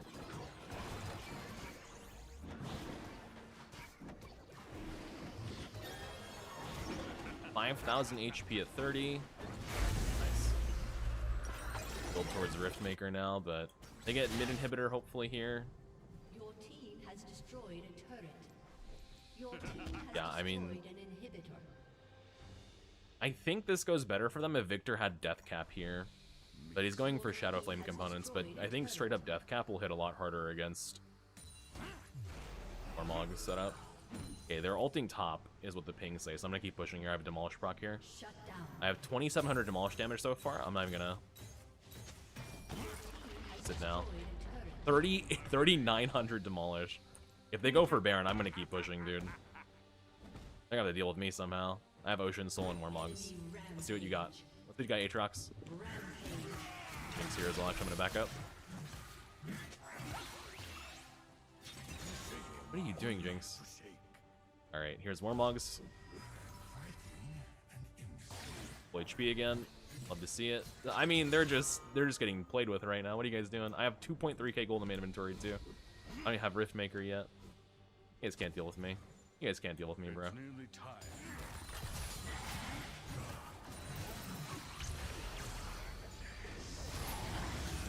Just sprint it out. Just sprint it out. You are out. What is this? What is this?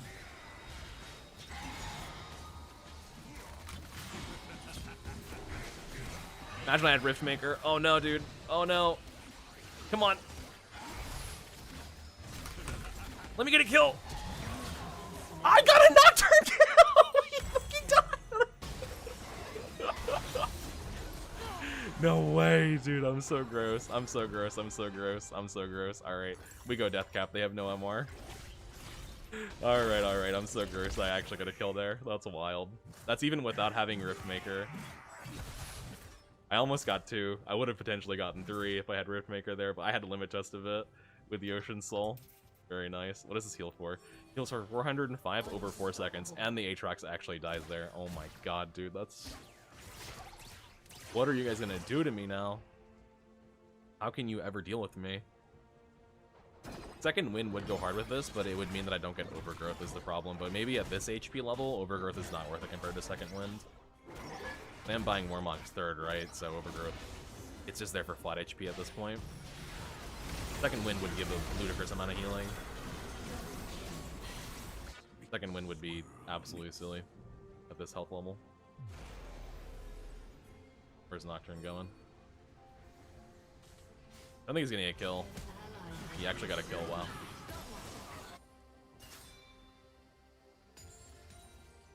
I want to limit this again, I actually don't want to end yet. I need to do a little 1v9 performance here.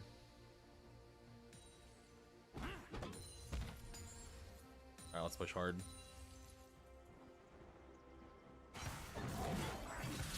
Aatrox cannot kill the Nunu here. I want to get Demolish proc on tier 3 bot lane. That poor Aatrox.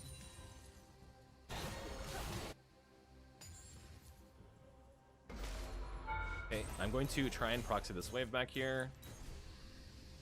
Your team has destroyed a turret. Get this Demolish proc. Legendary. Oh my god, dude, 1200 Demolisher. It's a total demolish damage, 5000 demolish damage. Has destroyed a turret. And here's Warmog's online. I mean, am I gonna really do this to you, bro? Okay, they just killed her, it's fine. With ult on, this is gonna heal 423 over 5 seconds, over 4 seconds. What a game, dude. What a I didn't get my death cap up. Would have been crazy if I did, but I didn't. GG, GG, GG. Alright, let's check out the stats. Let's check out the stats, bro. I'm getting a skip waiting for stats screen, so I can't actually show you that very quickly. Fortunately, it is stuck. This client is just the best client of every game.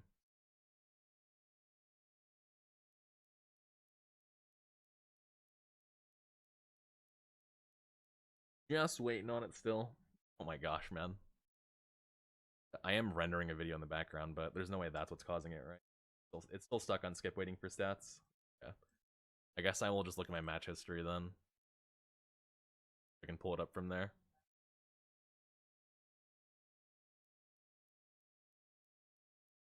Match history is also not wanting to load. There we go. There we go. There we go. Okay. Look at 8, 9, and 8. I had second highest damage of the game after Kai'Sa. I had 48,000. Kai'Sa had 60,000. Round up for me, down for her. But I had quite a bit of map pressure. My demolish damage at the end was about 5,000. Not bad at all. Dude, I almost got a triple kill in bot lane. They would have probably FF'd on the spot if I got all 3 of them, but I didn't have if I had haunting guys there or not. I think I did, but if I had full Riftmaker. No, I didn't have haunting guys there, right? If I had full Riftmaker, it was just easy triple. What a setup, man. Honestly, at that point, I don't know. I don't know if I like it more or less than Deadman's though. I feel like part of the reason why it felt so good there was because the Jinx was really far behind. If Jinx was on par with Kai'Sa, I think I get shredded. But it's hard to say, right? Actually, still felt pretty good. But that being said, thank you guys for watching. I do appreciate it. Let's check out the total damage to turrets. I had 8,400. Kai'Sa had more than. And then my self-mitigated is not going to be. Oh, actually, my self-mitigated was about 69k. Not bad. Let me say thank you for watching. I do appreciate it. Catch you next one. Peace, everybody. A Sterax game? No. Maybe. Never say never, Super. Irelia matchup Brethren. My team wants Merc Treads this game. I'm actually not going to push this. What I'm doing is just poisoning the wave and then trying to get her to push a little bit. I just don't want all the minions to be full HP is the thing, because if they're full HP, then she can crash way harder. I want them to be slightly low, because that way it slows down her crash a little bit. If she wants to maintain her Q, she has to Q the wave, right? My Rakan has muted himself. Q the wave, buddy. On my way. There you go, there you go. Now, very slowly, this will eventually crash, but it will crash at a much more manageable size than if I had not poisoned the wave a little bit, which is good. She wants to Q on the backline minion right there. You see that minion? She wants to Q it and then all in me with her E, or at least poke me with her E.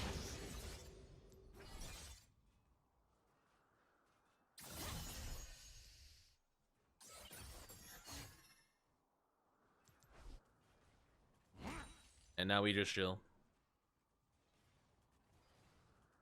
I hear you.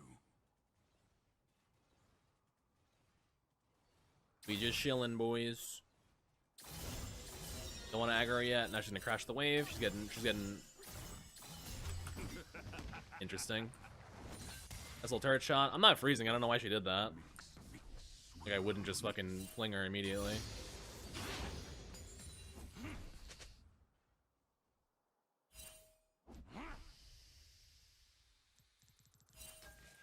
Wording for fiddle. Now I just counter push this. It's nearly time. Then I go for proxy. Nice little wave bounce into proxy transition, hopefully. He's moving over here though, she might try and stop me. She actually backed off instantly when she saw the minions. Nice.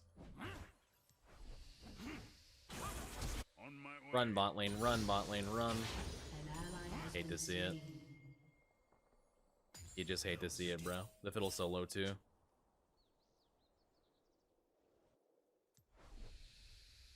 Why do I have the summoner tracker from the previous game? Look at my summoner spell tracker. Not to shake. Wait. Yeah, it's from the previous game that was not even happening anymore. That game is over. Huh? Executed. My summoner tracker is completely fucked. Okay, whatever. That's fine. I'll just use a teleport tracker, I guess. I want to track Leona's flash, but I can't. An enemy has been slain. XD. XD. We're having some experiences. All right, that's Irelia TP right there. And then the Singe TP will be Yasuo. Is what we'll do. Yeah. Well, I can track at this point, so. She has a slight XP lead. I missed one minion, and then she TP'd and got one minion extra of XP over me. So if I'm level 5.8, she will be... Or 5.8 or 5.9, she will be level 6, so... Gotta respect it for now.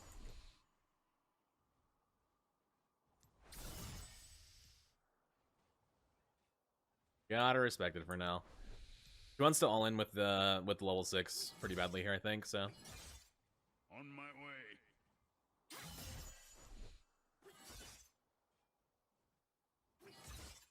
Keep an eye on your minion health bars. Yep, there's a level 6 right there. Bro, this guy's name's Would have been Proxy perfectly to timed feed. on the Bro, wave. just name change I'm to glad feed. that I Just going to feed. I'm going to run it down. You're Random Warrior, thanks to Prime, I appreciate you, bro.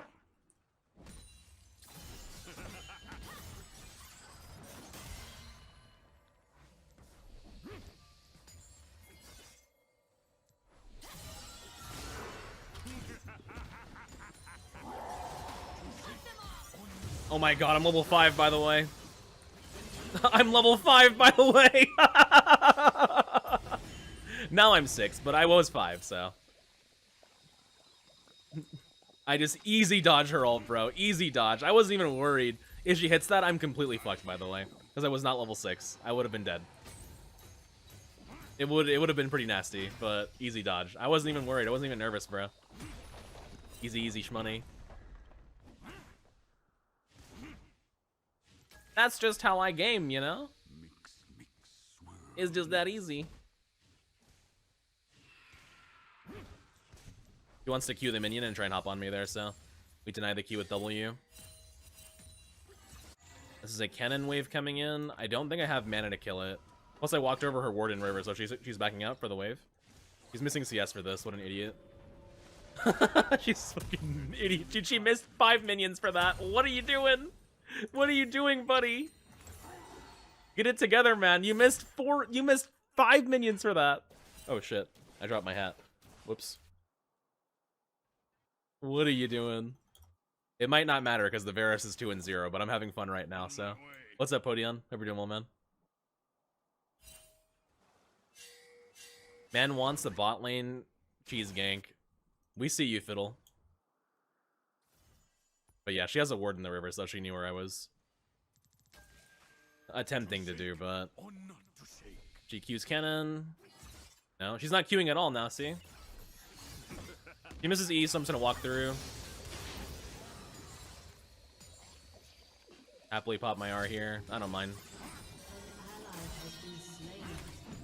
Yeah, I just killed you though. Yeah, what are you doing, buddy?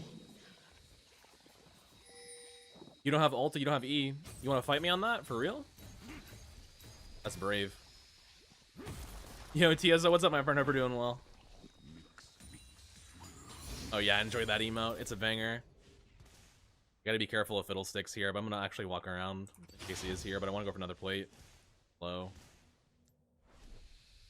That's why I'm walking around. I don't have a ward. I wanted to scout the bush for Fiddle. So she respawned. Back up. Have to be paranoid of this Fiddle. A little bit of paranoia. Why I messed up. I don't have AP to clear this, I think, in time. I think it's okay, actually. I think it's fine. I think she kind of sucks, so I think I just get away with it. On my way. I will lose a cannon, but I think it's okay. I can finish my Irelia.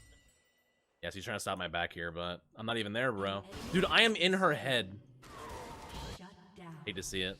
It's okay, I think. Enemy triple kill. To shake or not to shake. Is okay, I think. Even though Fiddle's getting fed. We'll do Merc Treads and hopefully be able to deal with it eventually. Looking for me still, by the way. He would have been in her turret if she wasn't looking for me. She's walking in that bush right now. If I watch replay, that's where I'll see her probably. She was, dude. She missed CS. She was looking for me. Oh my god, dude. Okay, we're chilling, we're chilling. Irelia is up. I'm a bit of a monster right now. I'll do Merc Treads, even though I don't want to. I will. I kind of have to, I think. Just for, Her TP's still down. I have to do it for Fiddlesticks. Kind of fed. Ruby just followed me? Wait, no way. That's crazy, dude. That's cool. That's dope. Hello, Irelia. Hate to see it. I think we're okay to do Grubs, though, because he has TP, right? We should be fine. On my way.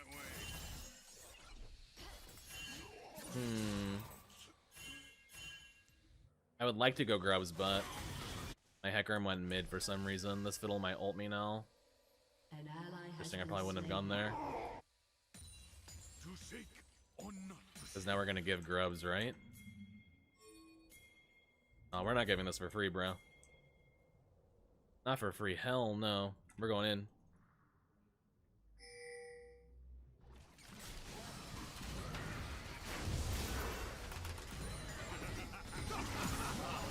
I steal one.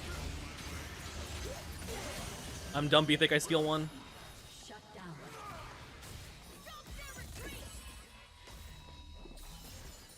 I dodged it. Holy shit. Oh my god, I'm a demon killer! I'm so fucking clean! Oh my god! I'm a monster, bro. Nah. Okay, my bot lane will run it regardless, but I'm a fucking monster for what I just did. Holy shit, bro. Never mind. I'm gonna mess them up too. I'm gonna mess them up too. I'm coming, baby. I'm coming. They don't even need me. They don't even need me. I'm an absolute maniac. Holy shit. What a gamer. What a gamer I am. I'll take a little recall. She TP'd top. That's my bad on that TP. I thought they needed me, but they didn't. They didn't need me at all. Okay, I do lose plates for that. It was a bad TP. But it's okay. It's okay. It's fine. I'm not worried. It's cool. It's cool. It's cool. It's cool. It's cool.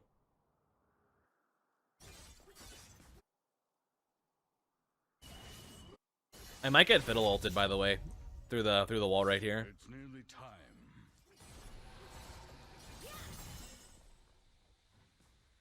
Okay, I lose 3 plates, whatever. We're even on plates. I'm ahead of her still, I think, but that is pretty unlucky. But we got Dragon for it too, so it's not the worst thing ever. But yeah, a little unfortunate that I gave up that much. I think she just resets here, by the way, because she has a free recall. With me messing up my lane a little bit there.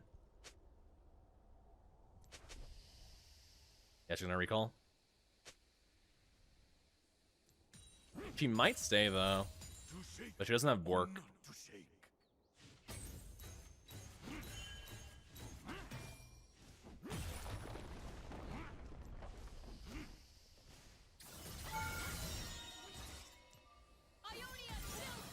Brother, what are you doing? An ally has been slain. An enemy has been slain.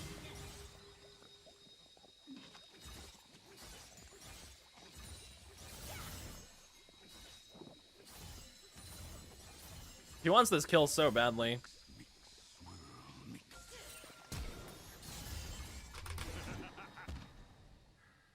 Oh my god, she flashed for that. Dude, I am so deep in her head. I am in her cerebellum. Turret plating will soon fall. It's nearly time. I am completely inside of her brain right now. I mean, she's pissed, right? She has to be. She's furious, bro. You have no flash, you have no ult. On my way. No way I die to you, right?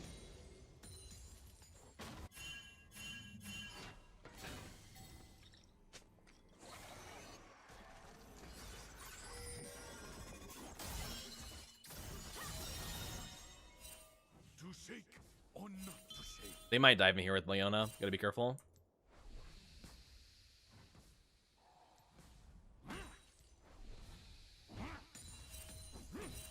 Or they're going Herald, either way. I have to be careful because I'm just low resources.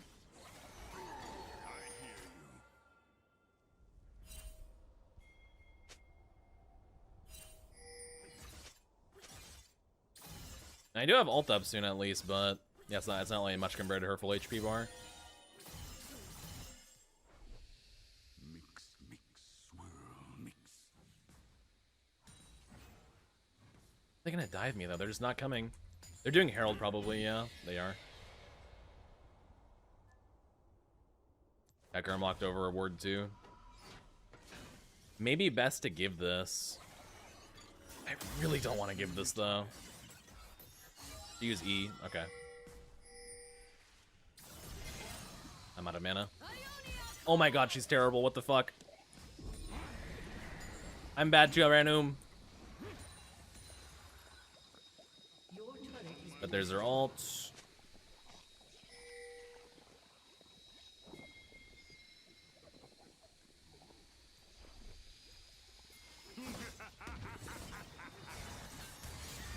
Get her! Get her, buddy! Get her! Get her!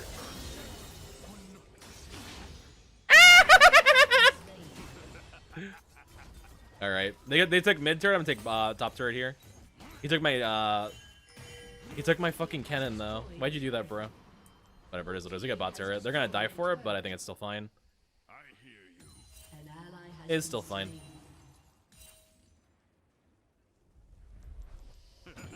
Okay, I can maybe TP down there and help hold.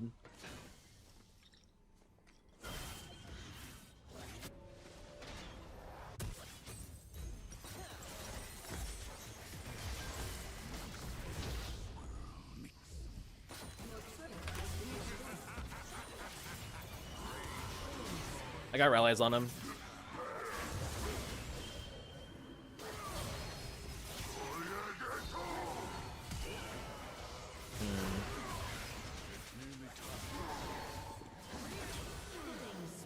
I lived. Wait, tell me Varus dies. I got the assist. Dude, I'm running this game right now. What the fuck?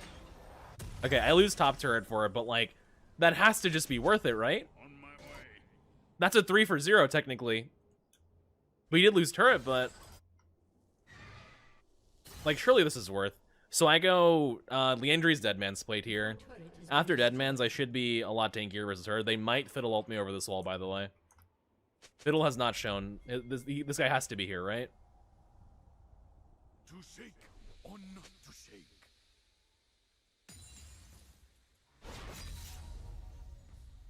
I guess not.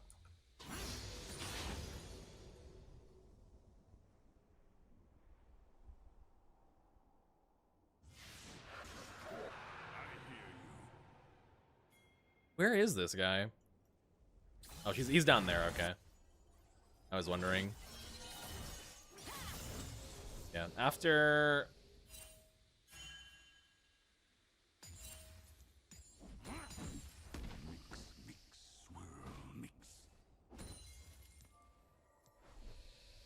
After Deadman's, it'll be a lot better.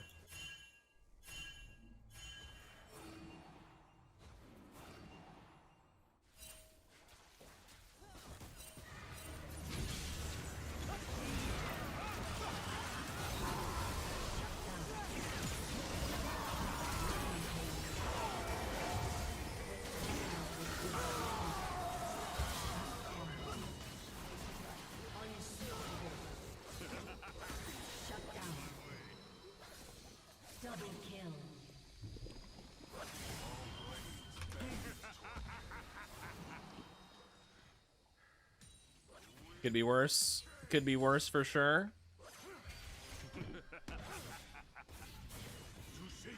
Could be worse for sure. Considering I think I really had TP'd for that. I could maybe go for him, but it's not worth it.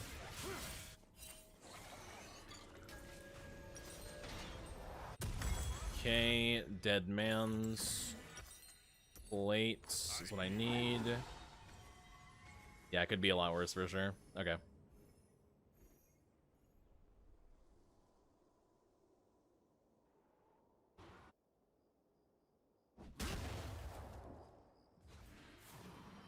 Yasuo pushing top. It means Irelia will be bottom. And she could probably kill Silas, I'm not gonna lie.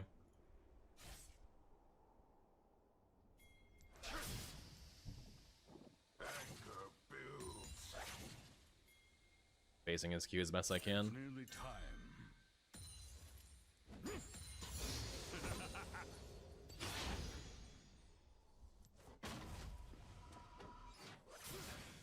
I would like to stay matched against Irelia if possible. But I don't mind matching the Yasuo either. It's kind of my preference to be against Irelia because I think the Rylai's is kind of fucking her.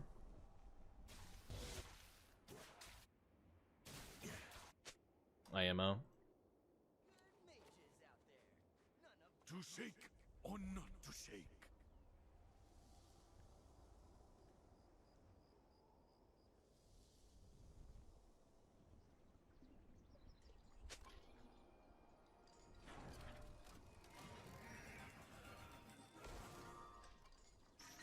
Ooh, she was down there still. She was waiting in the bush.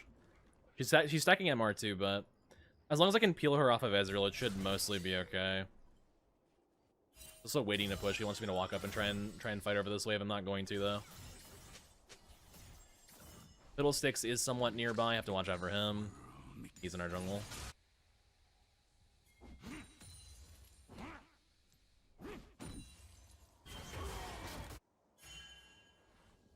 Yeah, Mecha might ult out.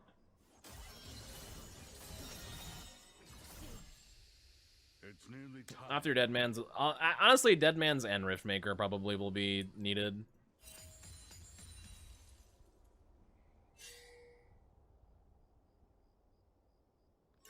We'll probably need both.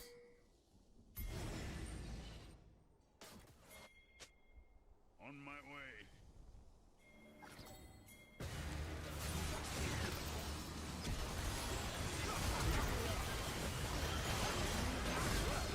But I'm here, and not down bottom.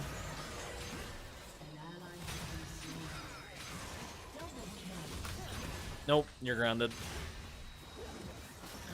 See ya. Hecarim's defending bot, we just hard shove mid. He actually killed Irelia. I had TP to roam back bottom because I knew he was gonna split push, but it just worked out, so.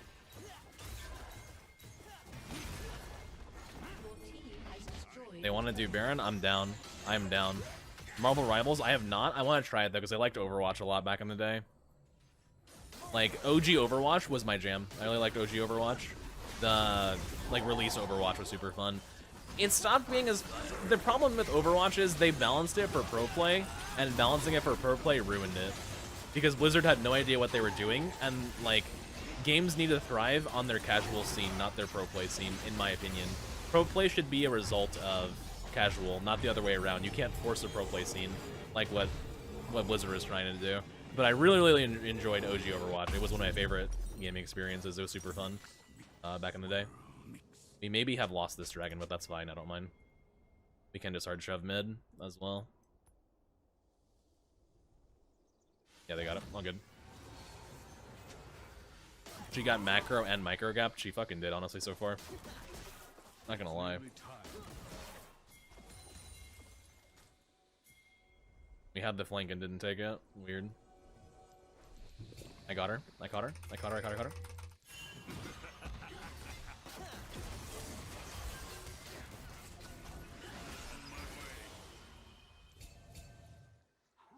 Feel like we should have all in that, but whatever.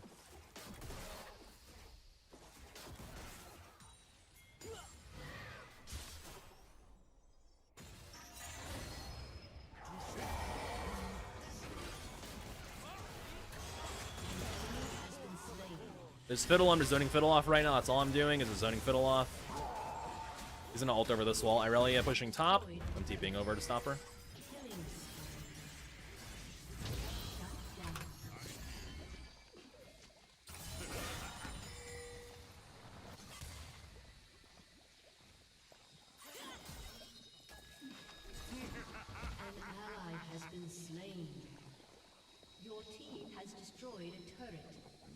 Unfortunately, she is rage splitting, but that's how it goes. This is why I need Dead Man's Plate to also just cross map as well. Just stopping her from TPing right now, essentially, is all I'm doing. No easy TPs for you, that's why I'm following her. That's the only reason I'm following her, is that she wants to TP on Ezreal to flank him right now. Okay. The Fiddle is behind Ezreal, which is maybe a problem, but he killed him, nice. Big, let's go. Let's get out of here. We go Riftmaker now.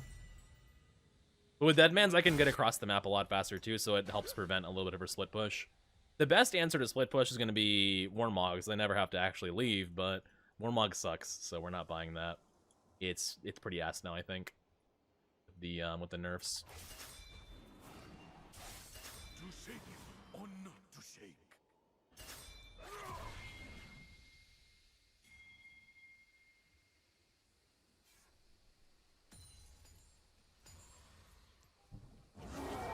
Huh?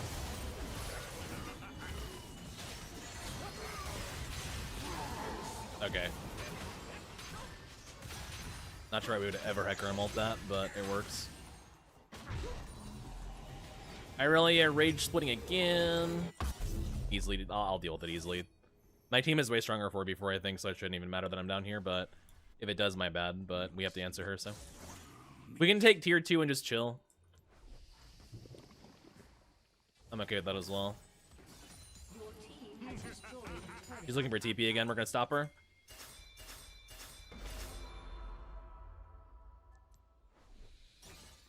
It's nearly time.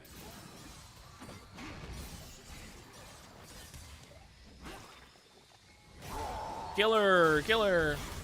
Yeah. What is this fool doing, bro? I am complete. I've been just like, bro. This Irelia is learning how to play League right now, like, as if she was a beginner. That's how badly I am treating her in this game. What is this guy? I can't even see his stats because my professor messed up. This is a master tier game, for the record, so he's getting absolutely handled. Holy shit. And it's been like this the whole game so far.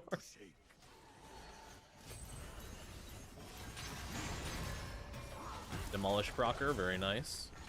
Might demolish damage. 3383. Yeah, Baron in a minute 40, Dragon in 1. Never's about to fiddle over that wall, yeah. He's probably right there.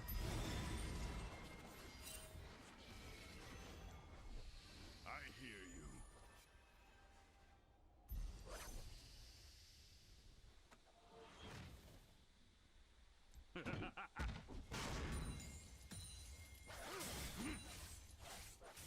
Walking away, I'm walking away.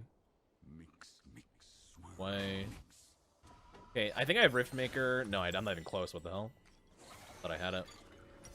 But the Riftmaker components are pretty good, especially haunting guys, so I don't mind just like buying components on a recall. Okay, I have TP in 10 and we got Dragon in 10. If they It's nearly time. rage push top lane, I can TP to match it, but this Irelia is so cooked again. Oh my god. I have just been... like, in her head doesn't even describe half of what I've done to this Irelia. I'm in her soul at this point, bro. Killing spree. In her head is not even fair. To me, it's worse than that.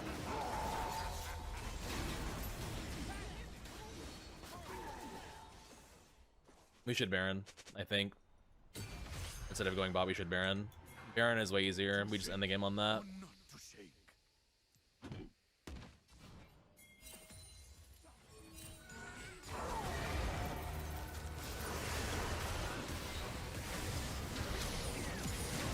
ADC in 2024.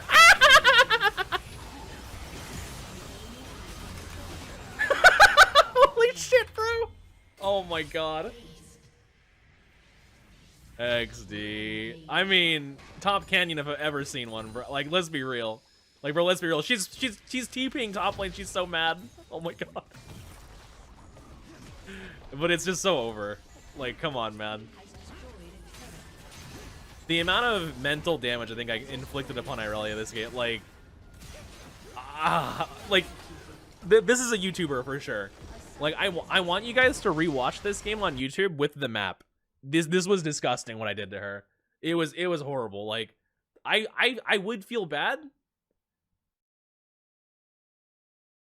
I kind of feel bad, but not really. Considering it was on my main, or not on my main, but on my alt account, after I had the client kill my ability to play League repeatedly. All of these factors add up. Listen, I don't feel bad. I don't feel bad, bro. All right. What is the Irelia win rate? I'm so curious. Oh no, he had a 70% win rate before that game on Irelia. He's 68% now. Oh, buddy. He also plays Darius. Never mind. I don't feel bad even a little bit. Not even a little bit. He's a Darius player as well, bro. Why should I feel bad? Why should I feel bad for that? If you really think about it, he just got what he deserved, right? Those are garbage, yeah. Thank you. Love you. You shocked me. Yeah, I mean, this game was disgusting from the beginning to the end. Like, it was a little bit rough, but not even, because I was able to get out of every bad situation that I was in. It started with this magnificent alt dodge for a level 5 singed as my Hecarim's coming in to gank. Right there. Begins with this. Right? And then her entire game is pretty much screwed from there. Because we ganked her, my 5 to her 6. Then I think I just solo killed her here with Aftershock. Yeah, this is a straight up solo kill. So she actually used her E before this. And I know her ult is down because she missed it again before this. So she has no ult and no E. Even with the full stack Conqueror, I am Blasting Wand, Amp Tome Singed. You are Irelia, and yes, you have Vamp Scepter, so you're full build, but like, come on, bro.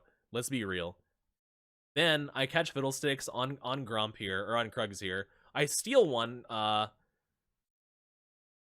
We kill this dude.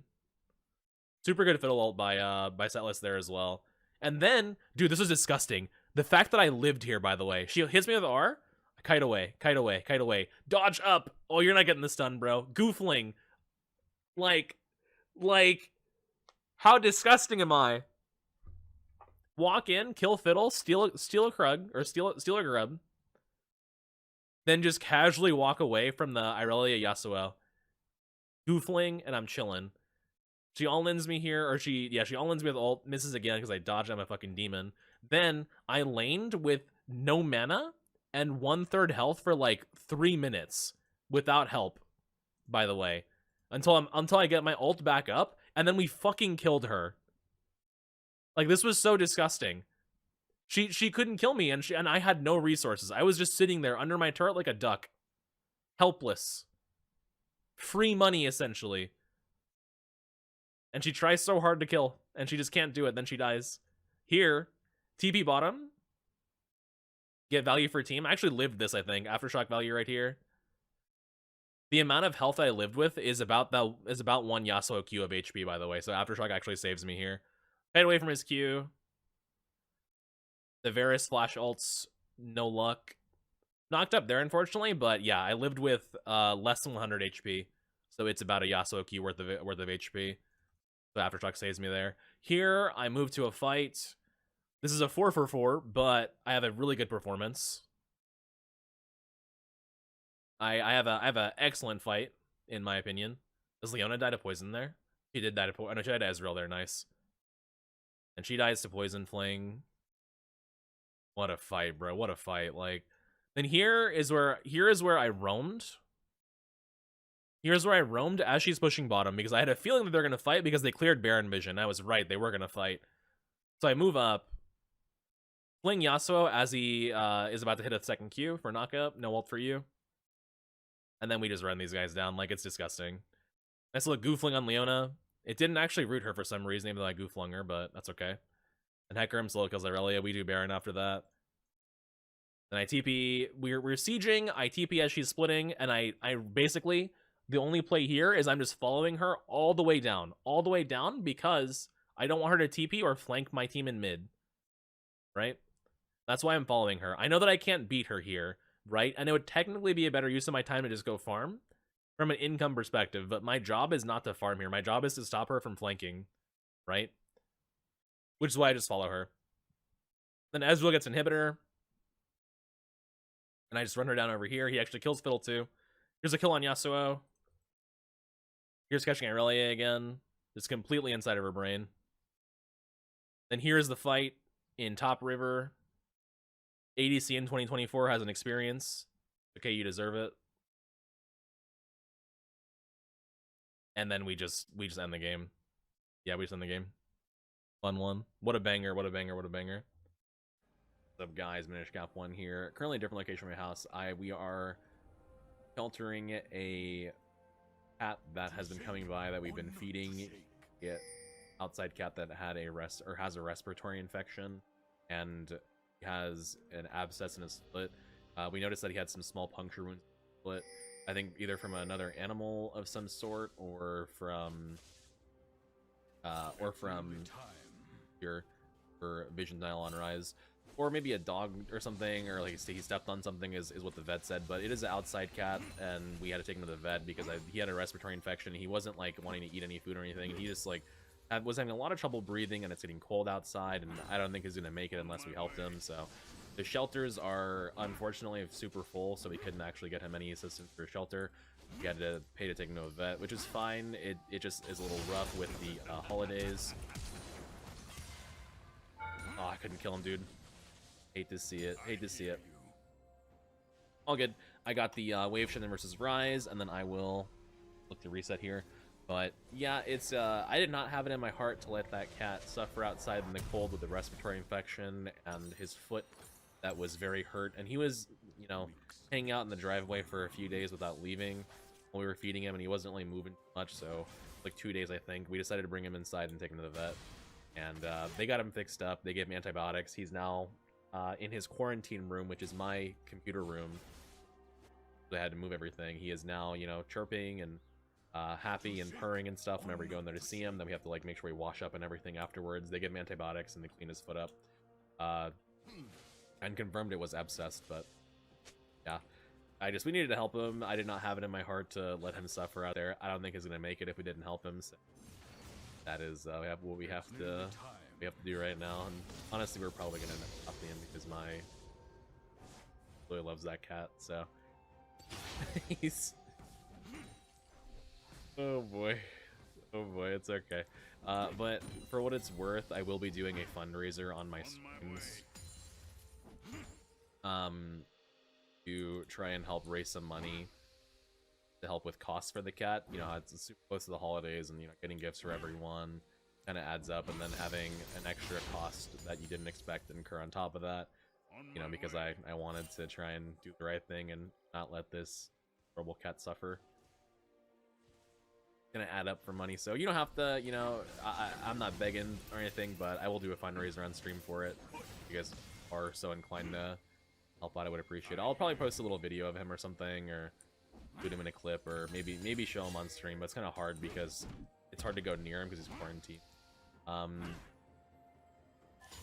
I will probably include a link to like the vet costs, and then we had to buy new litter boxes for him, and we had to buy like a whole separate food, and so that we didn't contaminate the other food. And yeah, just really annoying to get all that stuff because the cost is just kind of high, but it is what it is. So range top lane matchup also Rise can be pretty annoying. The thing you gotta watch out for, my kind of short, but the thing you gotta watch out for with range top lane is that first few waves is the hardest. If you lose the lane versus range top's gonna be on those first few waves. So honestly, my Galio might want to swap with me. I'm gonna ask him. I'm not opposed to swapping. I think it's a good idea to swap here. But we'll see, because Galio does also have like MR, not MR, but like the Magic Shield passive for Rise as well. And mid would be easier for me also if he does want to swap. So we'll see what he says. I took Hex Flash secondaries this game with Causing Insight because I want to have the cooldown reduction to be able to use my Ghost and Flash, and then having Hex Flash to be able to go over the wall is going to be super helpful. So he's going to go Rod of Ages as well. He actually tier into what was the Catalyst components. But Hex Flash enables you to proxy a little bit faster because it's a little bit harder to push waves, and then if he just chases me like that, then not pushing his waves, so I'm just going to fuck around. But it does potentially enable you to have a little bit of an easier time proxying versus range top laners. So that's why I like Hex Flash. Looks like he just ulted the nothing there. Not sure what that was all about, but I know his ult's down now. So I need to execute as safely I can. Good to have Hex Flash over this wall. A little bit faster. You can close a lot of distance there pretty quickly on that corner. Diana will be coming, so I'm going to be looking to recall because I think level 7 after this wave, so I actually don't want to execute here if I can avoid it. 11 right here, so go ahead and just take the back. Let's her camps are up. I should be okay because I don't think she's going to check this. Rise is just chugging potions. To shake or not to shake. Don't think she's killing me.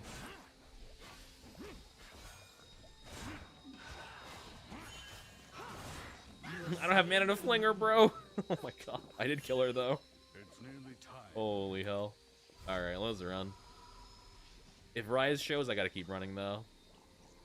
I know he has no ult because he used it, and I caught it on my vision. I'm not sure why he did that, but I'm actually not even gonna go boots yet. I'm just gonna go straight Rod. Rod will be good to scale up against him as well, because he's gonna have one also, and then it will neutralize his level lead. Yeah, good kill on her. I would like to have Grubs if possible. Really like my Grubbies.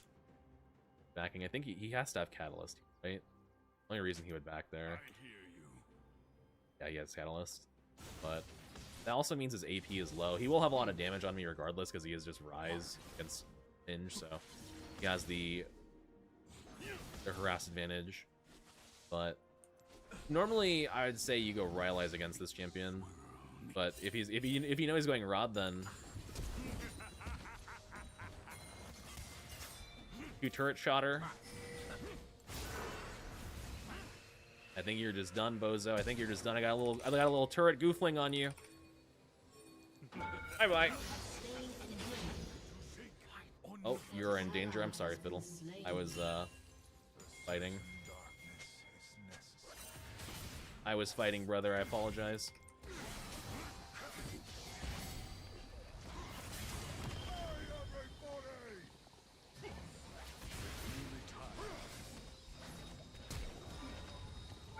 Aw, oh, Galio, rip, dude, rip. We tried, it's okay. We at least got his flash, right? So that's something. My cannon, thank you. I am not diving, what the fuck? Hell no. He's not in diveable range. What are you doing, bro? You gotta run. Get out of here. Get out of here. Go push mid. Hey, do I have rod money? I do have rod money. That's a 9-minute rod against range top lane. That's really, really good. Very nice to have. Go ahead and run back top here. I don't... Does he get a plate? I think it's a plate. Whatever, it's okay. We got Yasuo's flash. That is something. I didn't time it, but it is down. And the little bit of sustain that I get from this, and just the fact that I have it before him is going to help a lot. But I think after this play, he's going to have his rod money for sure. Right, because he had to have been close to blasting one, and then it's only 450 after blasting one to get it. So I guess we'll see. We'll see what he does.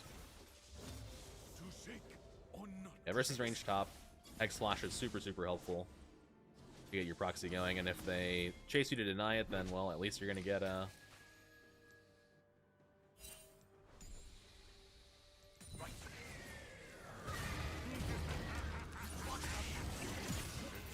kill with your jungler, I guess. That works, thank you. Yeah, even if they deny your proxy by chasing you downriver, then, well, guess what? They're chasing you downriver, so you're going to have pressure from the minions hitting them, and then they have to farm the minions eventually. Unless they want to just ignore the minions and try and chase you, but then they're chasing you, and then you're wasting their time, and you're getting farm, and they're not, right? So the hardest part against range top is the first few waves. Once you're able to do that, you're able to play everything else out. Okay, that's double plate for me, and Diana's here as well, so I get 2 plates. Does he even have his rod yet? I'm not sure if he even has his rod yet. I can stop her back if she doesn't respect me well here. An enemy has been slain.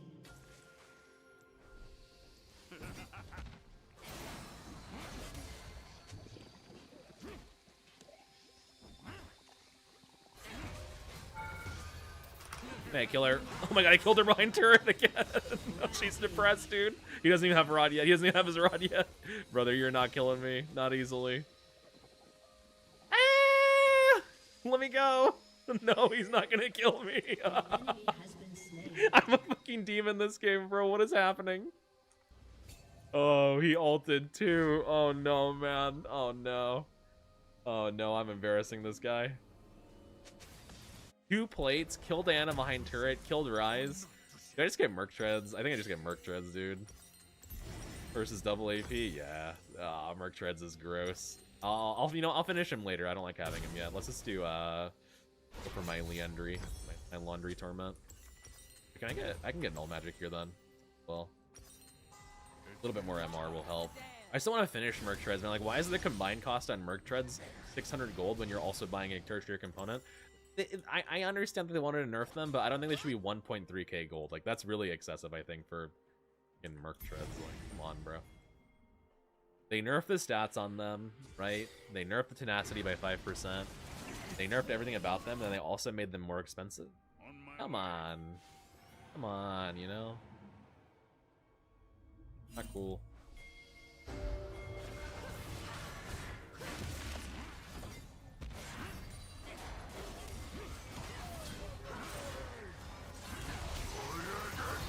Actually got them all rippy to see it.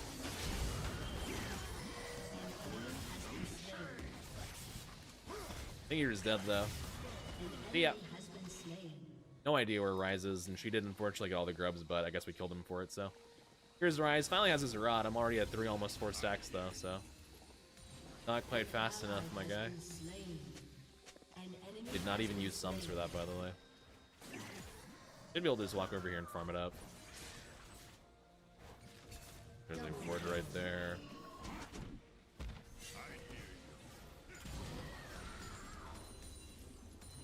I think I need to leave though.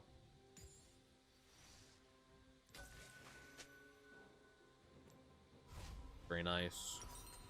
I'm very glad that I got Faded Ashes there, because even though I didn't steal any grubs with it, I actually got a lot of damage off in this fight with it. 57. Champions, really? That's it? I guess never mind. Holy hell, that's like not much. Anyway, should have gotten Merc Treads instead on that back. Whatever, it's okay. He dashed back into the fiddle wall. Nice, love to see it. I am down a little bit of CS, but it's also like just the first few waves of difference. In terms of scaling, I'm pretty sure I will outscale the Ryze in a team fight at least, and then Ryze is not a champion that can easily 1v1 you later unless you're giga far behind. Because again, if he chases me, then I'm just gonna guess him. It's nearly time. He did back before I could take that plate, unfortunately. He get 2. Not sad about that. Aftershock, sorry, I should talk about my keystone. Aftershock is just because I wanted to have some sort of resolve system to help me scale up, and I don't like the inspo minor runes that much. I don't know if I really like spellbook that much. Like, it's good. It's just the keystone itself, spellbook is good, but the problem is the inspiration minor runes are really bad outside of these two. Like, Hex Flash is good. The best inspo minor rune, though, is Cosmic Insight for sure. It's not even a contest, I think, and the other ones are all just so nerfed. I have a hard time justifying them in comparison to everything else, right? So I love resolve minor runes. I'm going to be getting harassed a lot. Second wind is good.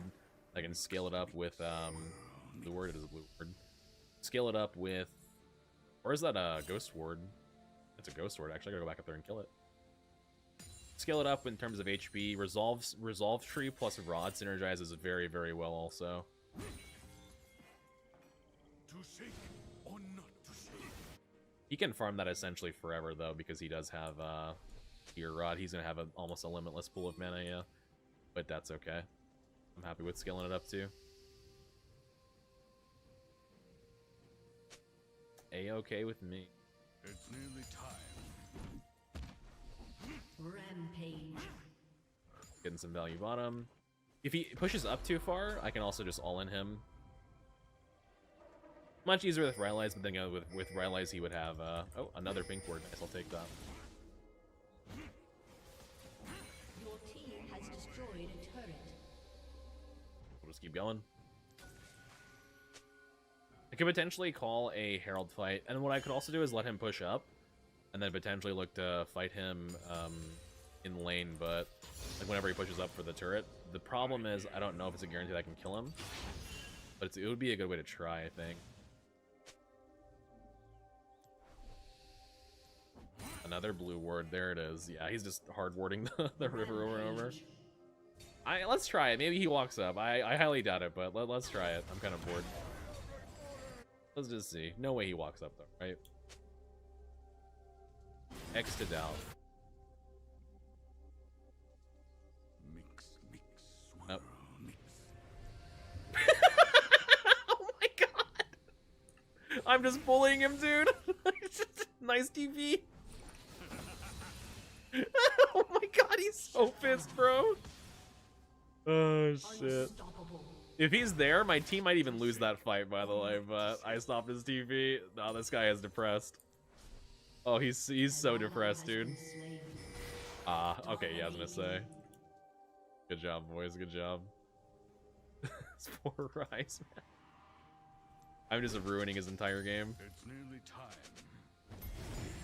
I'm always there, Rise. I'm never gone. Double kill. I'll make it his turret here. I think he TP'd.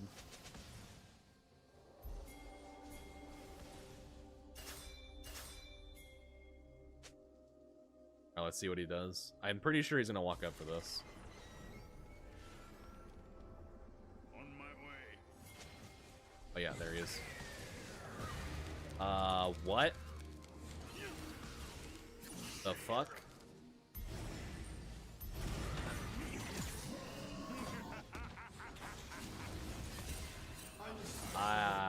I guess it works. I don't know.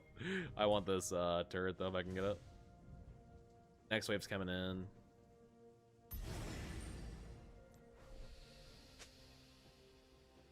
Then I'll take turret and go help Fiddle. Should be fine. Hang on the way for it. I do want turret first. I have it demolished, so I can take it pretty quickly. Diana's bottom as well. I think he's fine. They're not going to contest him here. Your team has Nice. destroyed a turret. He's good. You're chilling, Fid. To shake or not to shake. Deny this Rice so much too. Cool. They get Dragon, unfortunately, but I mean, we have so much value topside. I think it's fine. I have the injuries here. It's nearly time. I can do Dead Man's. I can do Death Cap. Let's go Dead Man's.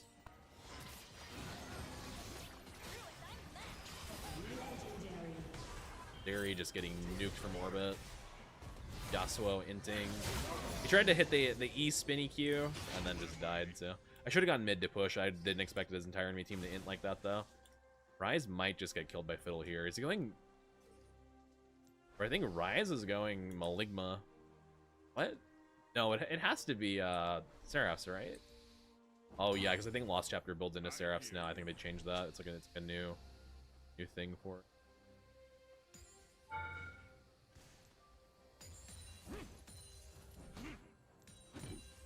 Get some damage here.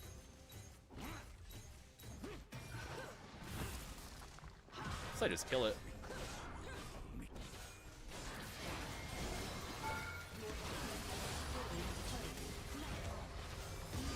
Bye-bye.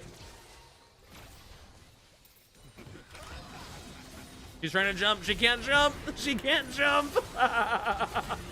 My W. Let's go, bro. All right, we got a Ryze pushing bottom. I think we're gonna flank him. We're gonna kill this guy, dude. This guy is not getting a turret. Is he just leaving? Oh my god, he's just leaving. I think he's TPing mid. Not even up though. He's just fearful. He's just gone. He's not gonna try and take that turret. I've traumatized this Ryze. Sending his ass to therapy.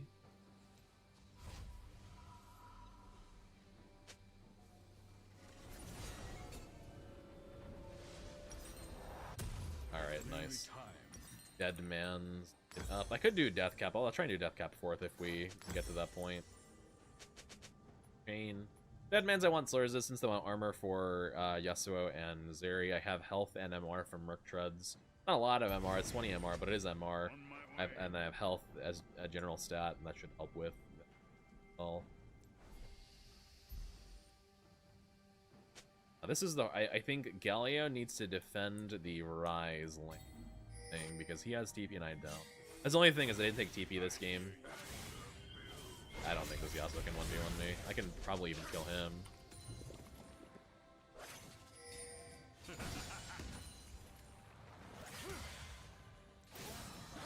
I think you're cooked, brother. Especially if you keep missing your Qs like that. Oh my god, dude. Oh no, dude, oh no, you're just dead. And Senna got the assist, she healed me as well. She could have taken it, but she didn't, my queen. Fucking go. Alright, nice. Looks like they're trying to dive Galio. I don't think they're gonna kill him. He could just clear that wave, right? Because he has his thing. Can you tank this little? Can't tank your brother. I'm backing up. Nice. He has a little bit of gold for. It's nearly time. It's like 1 minion of difference for DMP. I could just wait for it, but that's. If I sell D-Ring, I am 70 gold away from it. I will snipe some little grubs or some little raptors.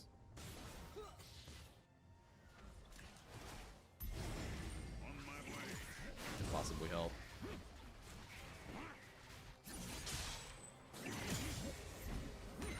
Nice. That's my DMP money.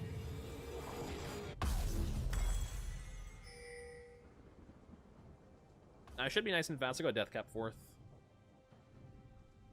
We're both full stack rod, but I'm still a level ahead of Ryze because I mine much quicker. You should defend top because you have TP. I don't like pinging me, but need to be. Ryze. Mix, swirl, mix. 8 level 16 for me.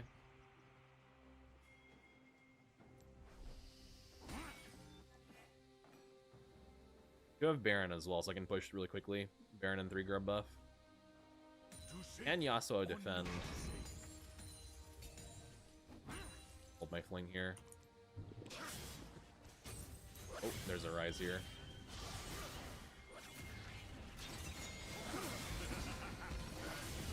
What are you guys doing, bro? Oh my god, I'm disgusting though. No. No, you guys are so cooked. Whee! I'm gonna jump through your Yumi Q2. Or run through it. Just dodged in melee range, why not? a demolish proc here, why not? Bit of a demon anyways. Bam, look at that. 1k demolish.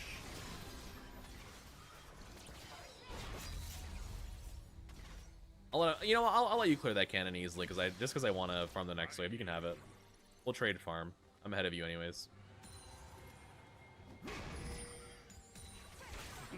Nice. I would miss my cannon there. You know, I should have denied it from them. Now she's up 1 cannon on me. Unacceptable. Let my poison run here. A little bit of passive healing never hurts. Especially when I have blue buff full mana.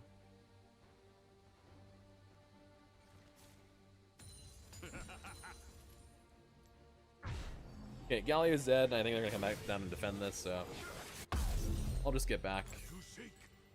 Get my first needlessly.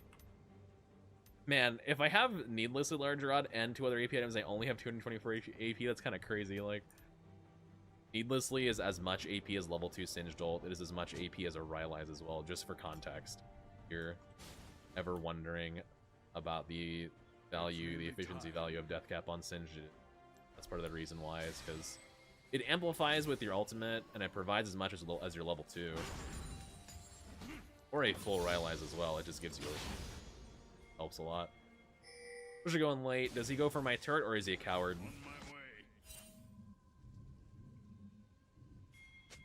He's probably a coward. Oh, does it stop him? Nice, it stopped him. Let's get his ass. Ah, he got it out. Damn, damn, damn. Almost. If my W lands properly, I actually do stop him there, but whatever. Fiddle in their jungle. Yeah.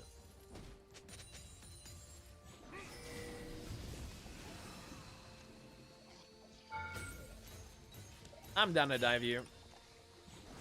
Why did my fling not go off there? That's really frustrating.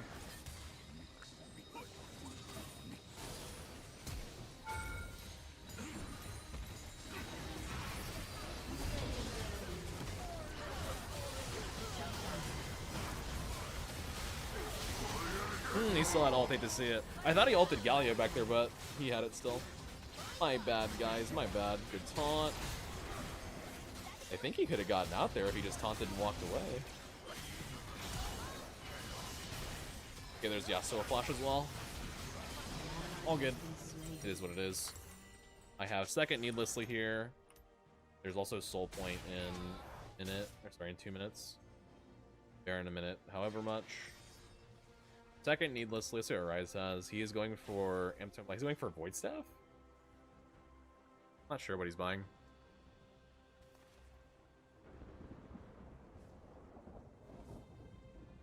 Also, for some reason, when I got into range of him for Fling here, it like soft canceled itself. It does that sometimes. I don't know why.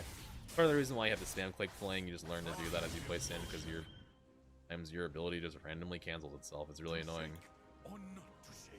But that's how it goes. We should actually put Galio bottom. I think is the better call for him. Yeah, for sure, that's the better call for him.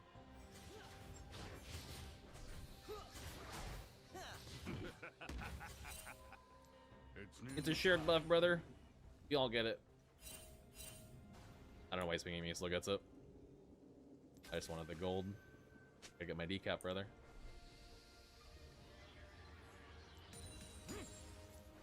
Billow's been standing here for a while. I don't think they're gonna walk up while I'm here, though.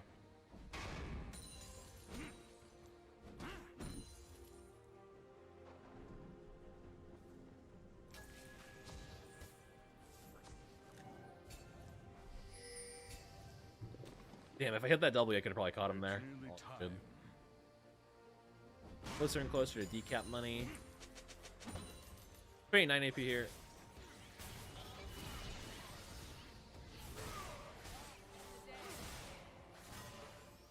Eventually try and catch something.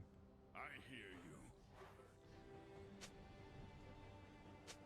I don't want to be in side lane too long with that TP, because that means my team is gonna do some weird shit probably and get caught. Oh, they're there for sure.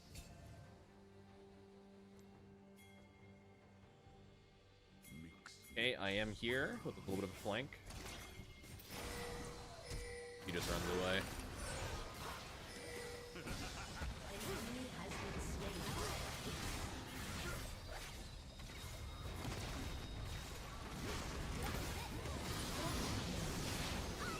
I can't kill this Zeri.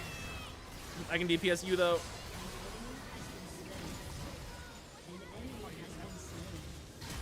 Ah, I flung him. Get his ass. Nice, nice, nice, nice. I have decap. I'll back and get it. You guys push, do your thing. We can also get Dragon Soul if we need it. I don't know if we can end because their death timers are not super long here, but the fact that I live there, very nice. Do Riftmaker. 376 AP.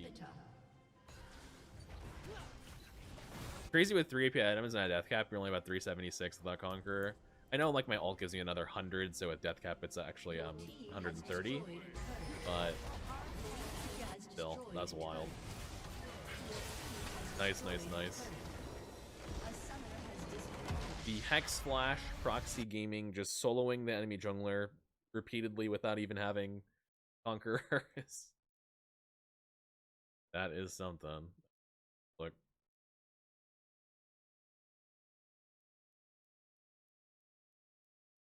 Let's look at my stats here.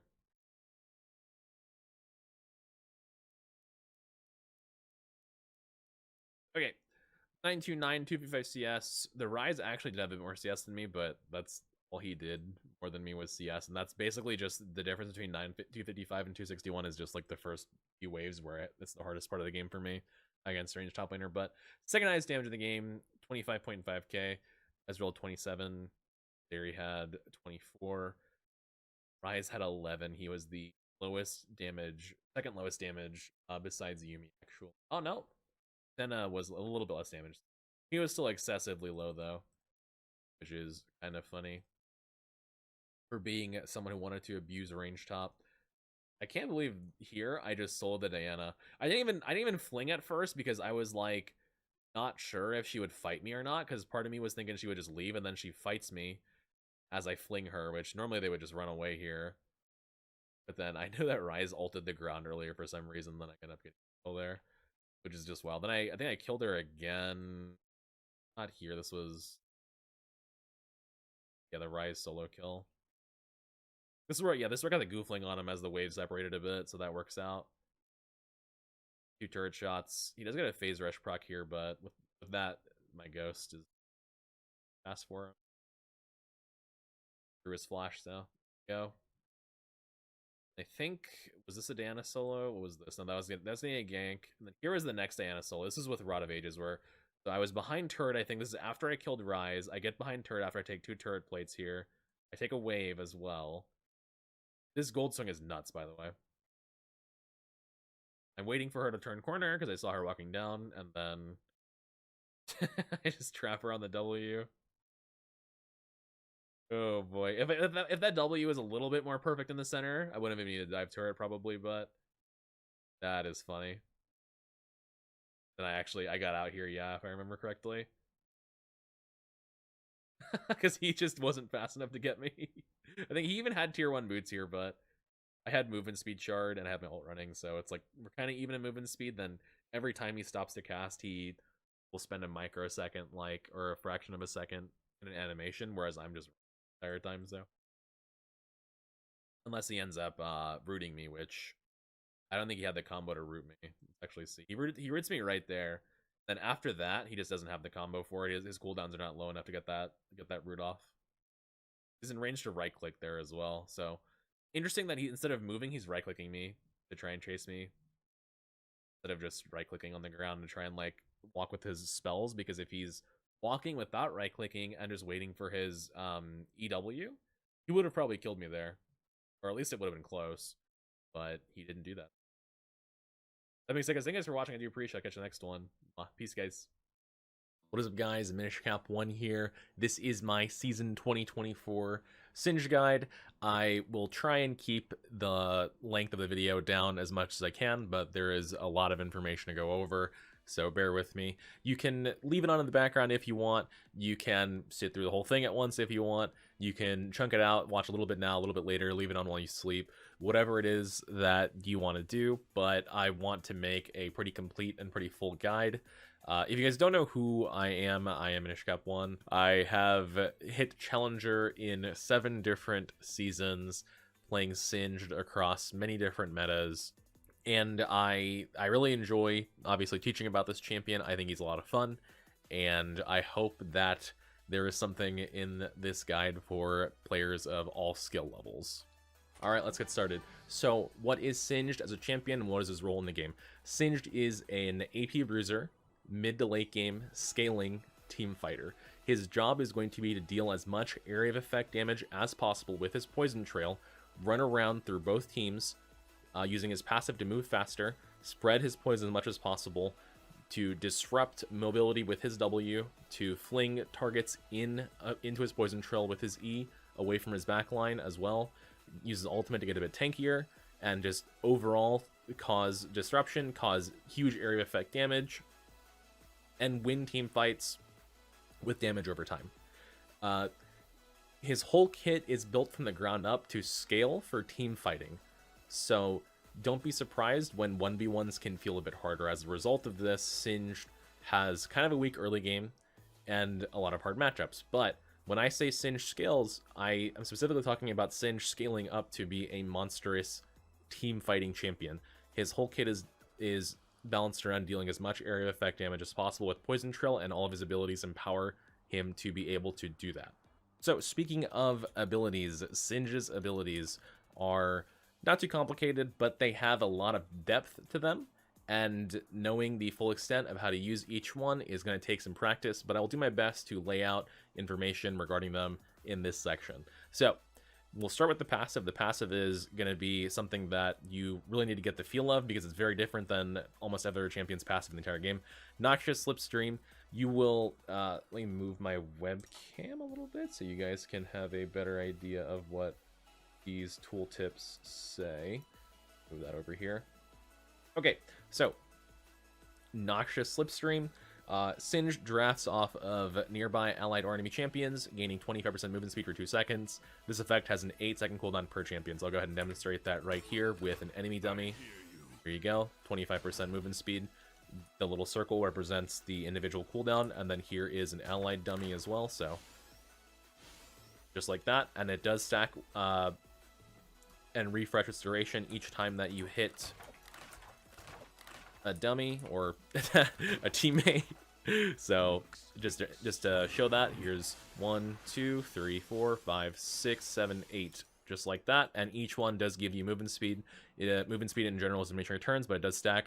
And technically, in a long fight, you can actually refresh this duration if the fight lasts long enough. So you can go like 1, 2, wait, 3, 4, 5, 6, 7, 8, then run back around and do 10, 11, 12, or 11, 12, 13, 14, 15, 16, like that, depending on if the fight lasts long enough, right? That's just my passive right here is all I'm using to get this movement speed. There is a stack limit, I believe, of 25. You're never going to hit 25, I think, in any actual game. As you see, I have 1800 movement speed here. It actually canceled itself out. But realistically, the highest amount of stacks that I've ever gotten in one fight, and this is very rare, is like 14. Realistically, probably expect like 5, 6, 7 stacks in a fight, but the whole purpose of this ability is to get you into range through a fight. So say, for example, enemy dummies or enemy champions are right there, and your champions on your team are right here.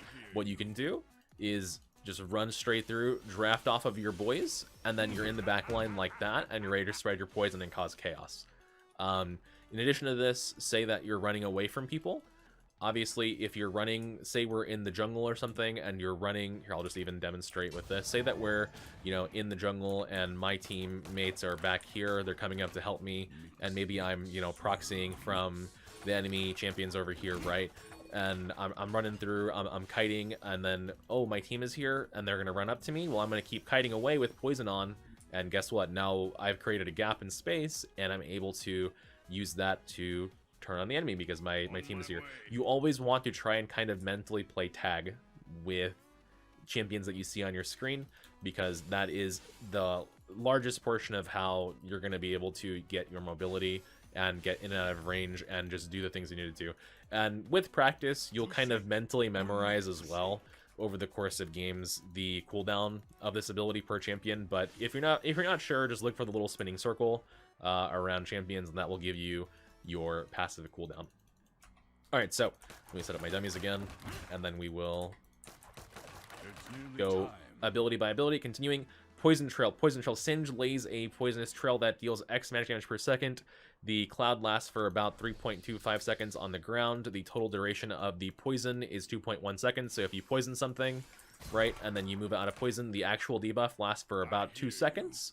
That means that if you even tap someone with poison, just the bare minimum, that poison will last bare minimum 2 seconds. That's 8 ticks of damage. It ticks for 4 times per second. But if they just stand still, you're going to have 3.25 seconds of cloud duration plus the 2 seconds of poison duration. This will apply Leandry specifically. This is why Leandry's is considered one of his core items, because poison is going to reapply it and reapply it, right?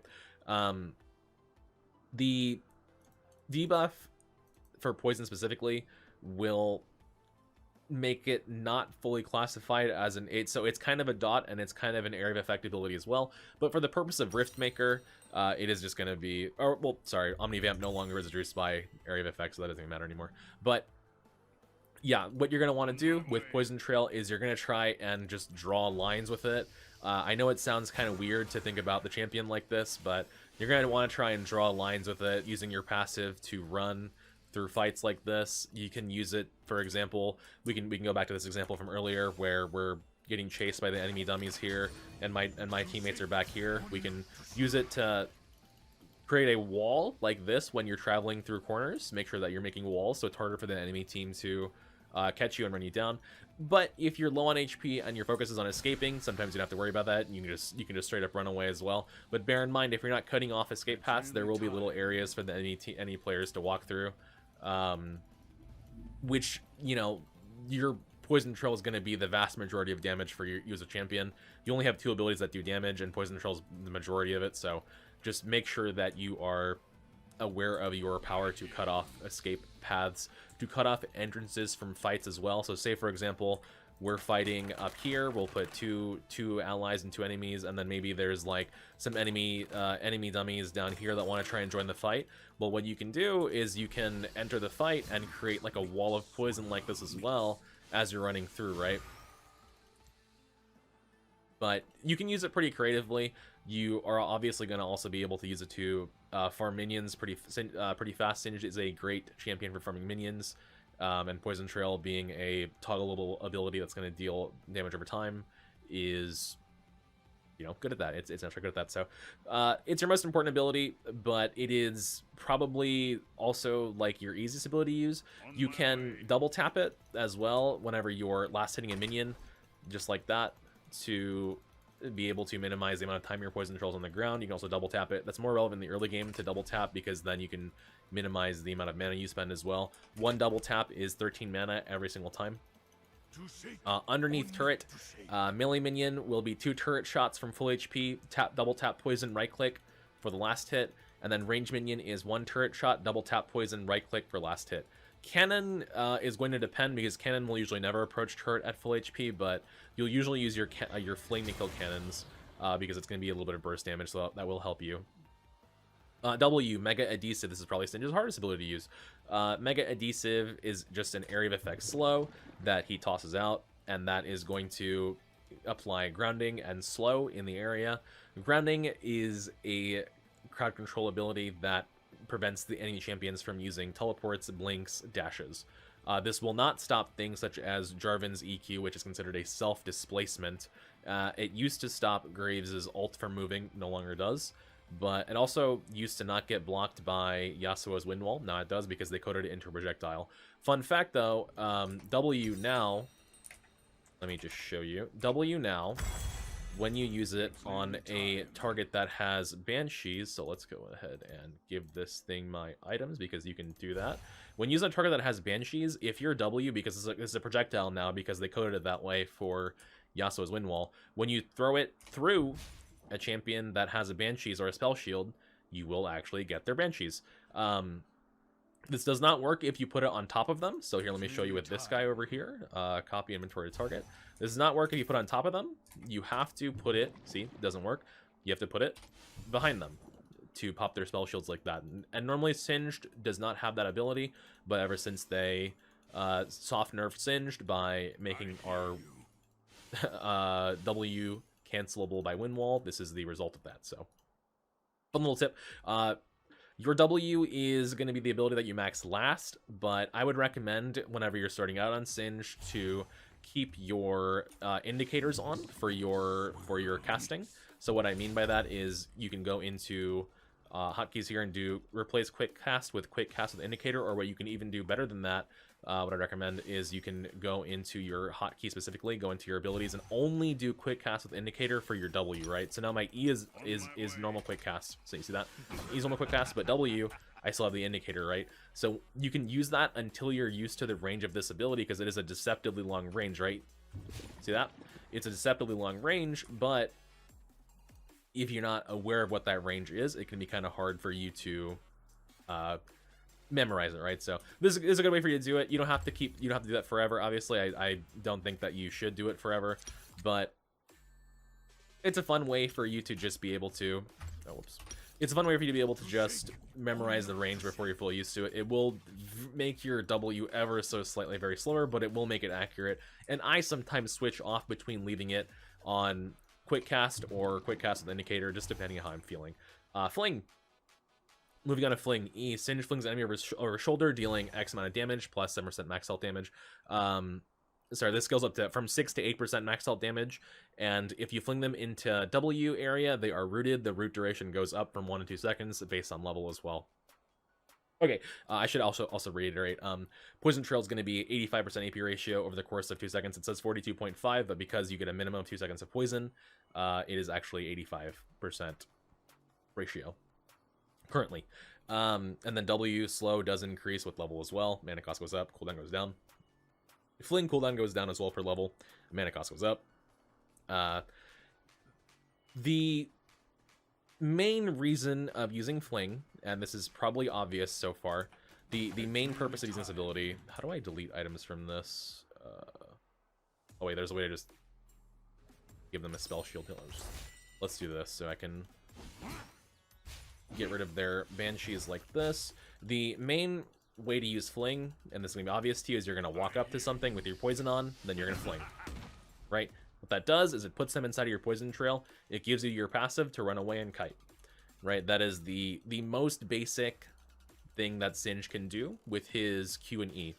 And then you can spice it up a bit sometimes. You can look for a goofling like that. That's what we call a goofling. When you put your W down, then you fling into it. You can even get a little auto attack whenever you fling, just like that. It's a little janky, and so people, you know, sometimes I get roasted by silver players for not autoing every time, but there's a reason why I don't auto every time, because it is a little bit janky, because it's not going to give you the perfect, see that delay right there?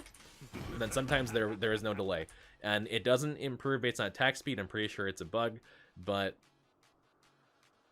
that's the reason why I don't auto every time. You can, to get that little bit of extra damage in early game trades especially, it's going to be more relevant.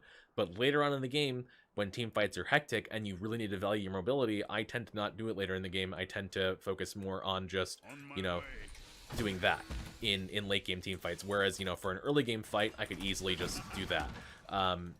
The purpose of goofling as well is going to be to limit a target's mobility. I tend to not focus on W flinging super hard, just because it is a kind of a jank combo, and because of the nature of cast times and everything being super weird in League of Legends in terms of smoothness and consistency, it can be a bit weird sometimes. Fling angles do matter a lot as well, so when you're out in the open like this, it's super easy. But for example, say that we're over here, right, and you want to try and fling somebody into this spot, it can be kind of weird, right? The angle of it changes. Like in this situation happened to work, but the full angle of the full distance of the fling is not actually there because of the walls, right? So whenever you're flinging against a wall, things can get kind of dicey. So you would expect this to, you know, go through the wall, but it doesn't. It stops right there. So if I wanted to go for like a funky goofling against a wall, this is super useful against walls, is you can bait someone up to a wall and cut off 180 degrees of movement, and then easily look for Goofling by just putting it right against the wall. Because you know that they're gonna just go straight back into you, and there's nowhere for them to like kite left and right, right? Super easy to hit against a wall. Very useful when you're trying to escape. Super, super useful if you can get this onto an enemy carry in the late game. I don't focus on it too hard unless I can tell that's going to be free. Goofling is going to be the most useful tool for you when you are setting up a gank with your jungler. If you can get the enemy top laner into a Goofling as your jungler is ganking, that guy is usually going to be dead. But your main way to use Mega D is going to be to stop enemy dashes, stop their movement. If they have like a, you know, Ambessa is a great example right now, who is going to start dashing around a lot. You can put W on her and prevent her dashing. You can, same thing with Kalista, you can prevent her from dashing with your W. Ezreal cannot use his E when you put W on him. You can pop out of a bush that you know is not warded, put W on a target, and then that can win you the entire fight instantly if you land the perfect W. Run up to them, fling them into your team kills them, right? So this is a very powerful ability. Don't waste the cooldown, but don't hesitate to use it if you think you need to put a slowdown to escape. Before you have a Rylai's, assuming you even want to go Rylai's, for example, what you can do is, let's say, once again, I'll use an example, let's say I'm being chased right here, you can run through this corridor, now I have a W across the entire thing, they have to either run through poison and W to catch me, or jump over the wall over here, right? You can W onto yourself, right, during trades with champions like Riven. Imagine that this is a Riven, that will cancel her ability to use Q and E as well. So Fling, you can use it to obviously get someone into your poison trail, get them towards your team, or let's say maybe I have a teammate over here who is an AD carry and I have like a Darius diving them, right? Well, guess what? Now Darius has a harder time catching them. You can use it to peel as well. Fling is going to be your main burst tool. It is your main form of crowd control, and again, well, I think Gooflinging is very helpful, especially in ganks. As a starter Singed player, even as an intermediate Singed player, I wouldn't worry too much about it. It should be there as a tool that you know that you can use, but it's something that you need to really get into practice tool and perfect using before you bust it out in games. All right, ultimate. This is a super fun ability. Singed drinks a potent brew of chemicals. He gets a shit ton of stats. Ability power, armor, MR, movement speed, health regen, and mana regen for 25 seconds. And your poison trail will deal grievous wounds, 40%. Alright, so this ability got grievous wounds a few years ago because Singed getting Morello just screws up all of his build paths. And there is so much more healing in modern League of Legends than there used to be in older League of Legends, because so many champions' combat patterns have been developed to have in combat sustain as a way to keep fights going and to make things a bit more exciting, right? So there's a lot more healing present in the game. Singed ended up getting grievous wounds on his ultimate because he just couldn't deal with that. Healing is a natural counter to damage over time, right? Burst is the natural counter to healing, but Singed is not really that good at bursting, so he got grievous wounds. You get a bunch of stats when you pop this. This is going to be your oh shit cooldown or your main team fighting cooldown. You pop this when you think there's going to be an important fight, right? So if you're like in a scenario where you have 3 teammates right here, let's just put all these over here. So let's put all these zombies over here. So let's say you're in a scenario where you have maybe 1, 2, 3 teammates coming up for a gank on one enemy top laner. You maybe don't need to use your ultimate for that. You can if you think you're in danger, because Singe's, you know, entire champion is balanced around theoretically having your ultimate available. And so if your ultimate's not on, you're gonna be weaker in a fight than what enemy champions are just naturally gonna be, right? They're gonna be stronger than you without your ultimate on. So you are very reliant on this cooldown. You need this cooldown to fight a lot of the time. And so it's going to be your judgment call as to whether or not you use it in a situation like this. Do you need to have your ultimate on to kill this champion? Let's imagine that this is a Darius, right? Yeah, I'd probably say you put your ultimate on to kill this guy. But or is it a tank that's low on mana and out of position? Say this is like an Ornn who has no mana and he's overextended and your team's collapsing to kill him, right? Maybe you don't use it there. But in any sort of 5v5 fight, in any sort of major team fight, you should use this. This is how you fight as Singed. This is going to give you movement speed. It's going to give you armor, MR. It's going to be tankiness, ability power, everything. It's going to help reduce the cost of your poison trail as well by giving you some mana regen. It's just it's by far your most important cooldown, and knowing exactly when to use this properly to get the maximum value out of it is really important. I would say in general, I try to not use it until I know for sure the fight's going to happen. If I have to be the first one to go in, then I will go in with it on if for some reason I am the primary engage on the team, which Singed should really not be the primary engage on the team. But if you are, then go ahead and pop it because you have to force the fight. However, if you're not the primary engage, and you should not be, wait for the fight to break out. Let's imagine these guys are fighting. All right, I'm going to go ahead and pop my R. I'm going to run through my team. Let's look for the back line. Now I'm fast. Now I'm tanky. Now I have extra AP, right? I can do all these things I need to do. If I want to look for a goofling on the enemy carry, guess what? I can try and do that as well. But bear in mind that while you do gain a lot of stats from this ability, it is not going to solve all of your tankiness problems, right? I know that 65 armor MR at level 2 ult sounds like a lot. I know 100 at level 3 sounds like a lot. But it's genuinely not as much as you think, because you can very easily still be bursted through this ability. This ability is going to be a ball of stats to just help you do what you do, but you're not invincible with it, right? You're definitely more tanky and you're definitely harder to kill, but you're not invincible by any means. You definitely can be bursted, you can be CC'd, you can for sure die with this on. So use it when you know that there's a fight you have to commit to. If you need to use it in a gank, go ahead and use it. If there's a 3v3 skirmish, use it. 5v5 team fight, use it. 2v2, use it. This is your main fighting cooldown. Without this cooldown, you are not strong. With this cooldown, you are an actual champion. Very important. So let's go ahead and simulate like a pretend team fight here. Let's just say that we have the enemy champions. Let's say that they have like a tank up front. They have like a mage, maybe a support, and an ADC back there. Let's just say I have, you know, a couple people up here, maybe the same thing, sort of. We'll say this is a 4v4, right? We'll put this guy over here for now. I'm going to try and be either here or here. I don't want to be up front at the start because Singed has no natural sustain. He has no shields. He has no way to get health back if he's poked out. So you really don't want to get poked out if you can.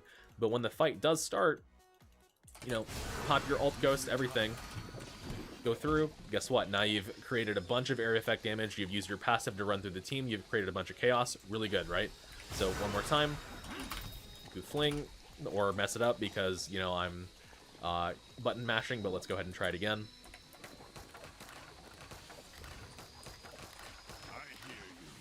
So we can put a word back there. All right, so let's get my cooldowns back up. Poison on. You can drift through. Always try and drift. Look for a little goof fling. And just like that, you're out.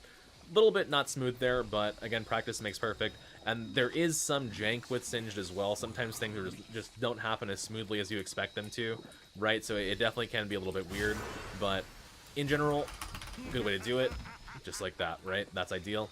And again, you don't have to look for the goofling either if you don't want to. Imagine that the enemy backline actually has a brain. Let's imagine that this guy back here is an Ezreal or something, and he actually has a brain and he wants to try and kite away from you. Well, what you can do is approach the fight with your W spam on him and catch him like that, right? And then all of a sudden you have him inside of poison. You can get him flung, do what it is that you got to do. And then if the enemy backline or enemy champion is trying to dive your backline, say they have like one person back here diving your backline, you can approach them with W on the enemy champion that's diving your backline to slow them down, and then fling them away as well whenever you get to them, right?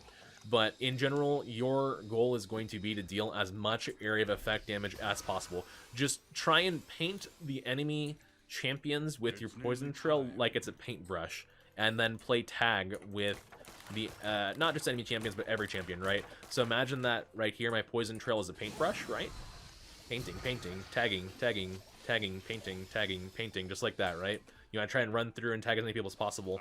Then try and have the idea in the back of your mind of who you've already tagged as the fight moves on. Then you can tag them again with your passive, right? Just like that. Cause some chaos with your fling, cause some chaos with a W. Oh, you want to dash away? Nope. And that's kind of an idea of how to team fight with them. Team fighting is going to be more natural for you as Singed. Laning and early game is going to be the harder part for sure because your early game is just not as good as other champions, but kind of a quick and dirty of how his abilities all run together and flow together. As you can see, he's definitely just built from the ground of the team fight. He doesn't really have much single target damage at all. And moving on. All right, let's talk about runes. So as far as runes go, keystones, I'd recommend you to take 1 out of 3 different keystones depending on the game state, team comps, matchup, etc. So the 3 keystones and rune pages that I recommend is going to be Sorcery Primary with Phase Rush, or Precision Primary with Conqueror, or Resolve Primary with Aftershock. And each of these are going to have their own individual use case. So let's go ahead and start with Sorcery and Phase Rush. So Phase Rush is going to be kind of just your generically best quote-unquote scaling option. It's going to give you the most late game potential through mobility, and Phase Rush Primary is going to give you a very nice set of minor runes in Sorcery that will help you scale as well in terms of both your movement speed and your ability power. Nimbus Cloak or Celerity will give you decent movement speed, and then Gathering Storm is what I would always recommend as your last option in this tree if you're going to be going Sorcery Primary, because ability power is ability power, and the other two are just kind of nerfed. So you're going to have great scaling, great late game, good mobility. You're going to have the ability to escape from ganks, and this rune is actually mandatory in certain matchups that are going to slow spam you early to try and kill you, such as Darius or Nasus, especially Darius, because you use it in those matchups as a disengage tool early on. But the downside of this rune is that you're going to have almost no damage from the rune and rune tree early because it's all about scaling. The upside is that if you don't know what else to take, it is just generically the best scaling rune for Singe, so if you're not sure, Phase Rush it up. You activate Phase Rush by combining 3 different attacks or abilities. So you can do Poison on, Fling, right click to activate Phase Rush. You can do W on someone and then Poison on and Fling and run away. That will give you a Phase Rush proc as well. You can do Poison, right click, right click. You can do W, right click, right click. You can do right click, Poison, W as well if you need to do it like that to activate Phase Rush. There's a bunch of different ways to do it, but the rune is going to just be generically the best scaling setup, and if you don't also take, then take Phase Rush. It is mandatory in certain matchups as well, that you need the slow resistance and slow cleanse as well for early in the game. The next option is Conqueror. So Conqueror is going to be your generically best early mid-game rune. It's going to give you the most power in lane out of the options right now that are viable. It's going to give you decent, enough scaling. It's not going to scale as well as the other 2 runes, those being Aftershock and Phase Rush, but it is going to, do you decently well into the at least late stage of mid game. It's going to be just useful versus melee champions in general because extra ability power as you poison people, just useful. It's going to be your best option versus tanks because the fight versus tanks will last long enough for you to easily get your Conqueror to full stack. And so when you just need a bit of extra poison damage, if they have a bunch of bruisers, or you just need your poison to hit a little bit harder in the early mid stages of the game, or you just have free targets to hit with Poison Trail to be able to stack it up, Conqueror is going to be good for you. It is going to be the most recommended option by the rune selector as well, and if you have 1 or 2 champions on the enemy team that you know that you can consistently hit with Poison Trail without getting completely obliterated, then Conqueror is going to be a good choice for you. If the enemy team only has 1 melee champion, I would probably stay away from this rune and look at one of the other 2 options. But if they have at least 2 melee champions and the fight will last long enough for this to be useful, go ahead and go for it. You can lose early game fights with this rune, so even though it does give you damage on Poison Trail, it doesn't solve all of your problems as Singe, the champion. Your early game is still abusable, right? And certain champions like Jax will be able to dodge an auto attack or 2 or 3 while you're trying to charge your Conqueror up, and then you're going to lose value from the rune compared to having a more defensive setup like Aftershock or a more movement speed oriented setup like Phase Rush that will help you scale. But if you just have melee champs on the enemy team and you want to hit them with Poison Trail, Conqueror is good. It's what I recommend you take against most melee comps, but if they only have 1 melee champion, then don't even bother with it. And it's going to be matchup dependent as well. If it's not a matchup where Conqueror is going to help you early mid, then I wouldn't even bother. And there will be a matchup section later in this guide as well. So when is Conqueror good? When is it not good? When you have melee champions that you can hit. It's not good when you are the only frontline on your team, and it's not good when you need to have Phase Rush either to scale or to cleanse slows, or it's a matchup where Conqueror is not good.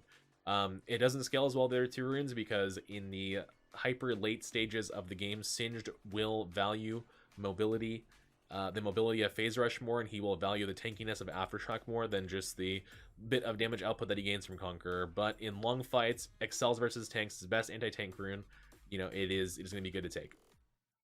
All right, so the last option is going to be Aftershock. Aftershock is better now than it used to be because Riot slowed down the combat pacing of the game by nerfing items a fair amount a few patches ago, so that will allow a rune like Aftershock to be more viable again. This is going to be a rune that you're going to primarily take when you are the main frontline on your team, which really shouldn't happen, but, you know, even if you have a champion like maybe, say, Rakan on your team, even though he can help you engage, he's not going to be like a primary frontline, right? So having access to a rune like Aftershock to help mitigate a lot of incoming burst damage, that's one of the conditions for this rune, is really good. If you know that the enemy team is going to be able to burst you very hard, very fast, right as you approach a fight, Aftershock can help you survive and mitigate a lot of that burst damage and keep trucking through the fight. The Resolve Minor runes are also very good because the Resolve Minor runes give you a lot of HP, they give you decent scaling, you know, the scaling through conditioning and overgrowth for HP and resistances. You can go Second Wind if you just want regen instead, if you're against like a true damage top laner. However, I would only go Aftershock versus a true damage top laner, such as Camille, Fiora, Riven, if they are the only melee champ on the enemy team. Because Aftershock is not really viable if they have a bunch of ranged champions. You're just never able to get in range to use it. But if you really, really need the burst resistances, even if they have a percent true damage champion, you can go for it. But I wouldn't recommend it versus percent max health true damage champions. Versus those, I recommend going Phase Rush. But the conditions that make Aftershock good is if you're solo frontline, or if the enemy team has a lot of front end burst damage and you need to be able to survive burst. It's also good in lane versus certain matchups, like in this example, Riven. Riven is going to be a champion that bursts very hard early into the game, and having access to Aftershock to be able to mitigate some of that burst, you know, is going to be quite helpful. You can see right here in this example, as I'm talking, they're trying to burst me, and I'm able to absorb a lot of it with Aftershock as well, which is quite nice. You will not want this rune when they have percent max health true damage champions, unless it's like a last resort rune, you have nothing about her to take. But in those cases, we can talk about something else that's more of like a niche threat on Singed, like Spellbook, but that's not really for this video. In my opinion, Spellbook is going to be a lot harder to use than the scope of this video would allow me to explain. I don't want to make the guide too complicated, because then we're getting into territory that you wouldn't want to venture into until you already have experience with the champion anyway. So for that reason, I won't recommend Spellbook in this video. But yeah, that's the conditions for Aftershock. The conditions for Phase Rush, again, just to repeat, is going to be just generically the best scaling rune. You need it if you need it to cleanse slows, especially in the early game, and you want to just kind of scale up. And it's a game where maybe Conqueror isn't good, or you just maybe prefer it. You can run Phase Rush in basically every game that you would run Conqueror. It's just that some games Conqueror would be more of a benefit, and some games Aftershock would be more benefit, right? Phase Rush is like, the way I see it, Phase Rush is like the default rune page that will just kind of cover every base and give you the best possible late game. But then there are going to be conditions that happen in the game or in champion select that would cause you to want to have a different rune like Aftershock or Conqueror, right? That's why I say, if you don't know what to take, just take Phase Rush, because it's gonna just do you the best in the later stages of the game, which is where Singed is the strongest anyways, is later stages of the game, right? And that's gonna help you the most later on. But when you see the conditions for the other runes to succeed, right? If they have some tanks on the enemy team, you know, like 1 or 2 tanks, and then a bunch of melee champions, guess what? Conqueror, super good for you there. Or if you see conditions that make Aftershock good, right? If they have a bunch of front end burst damage, and you're the only front line, then take that instead. But if those conditions are not explicitly met, I would say look for Phase Rush instead. So there you go. My recommendation is to just start with Phase Rush and Conqueror, split off between them, depending on the game.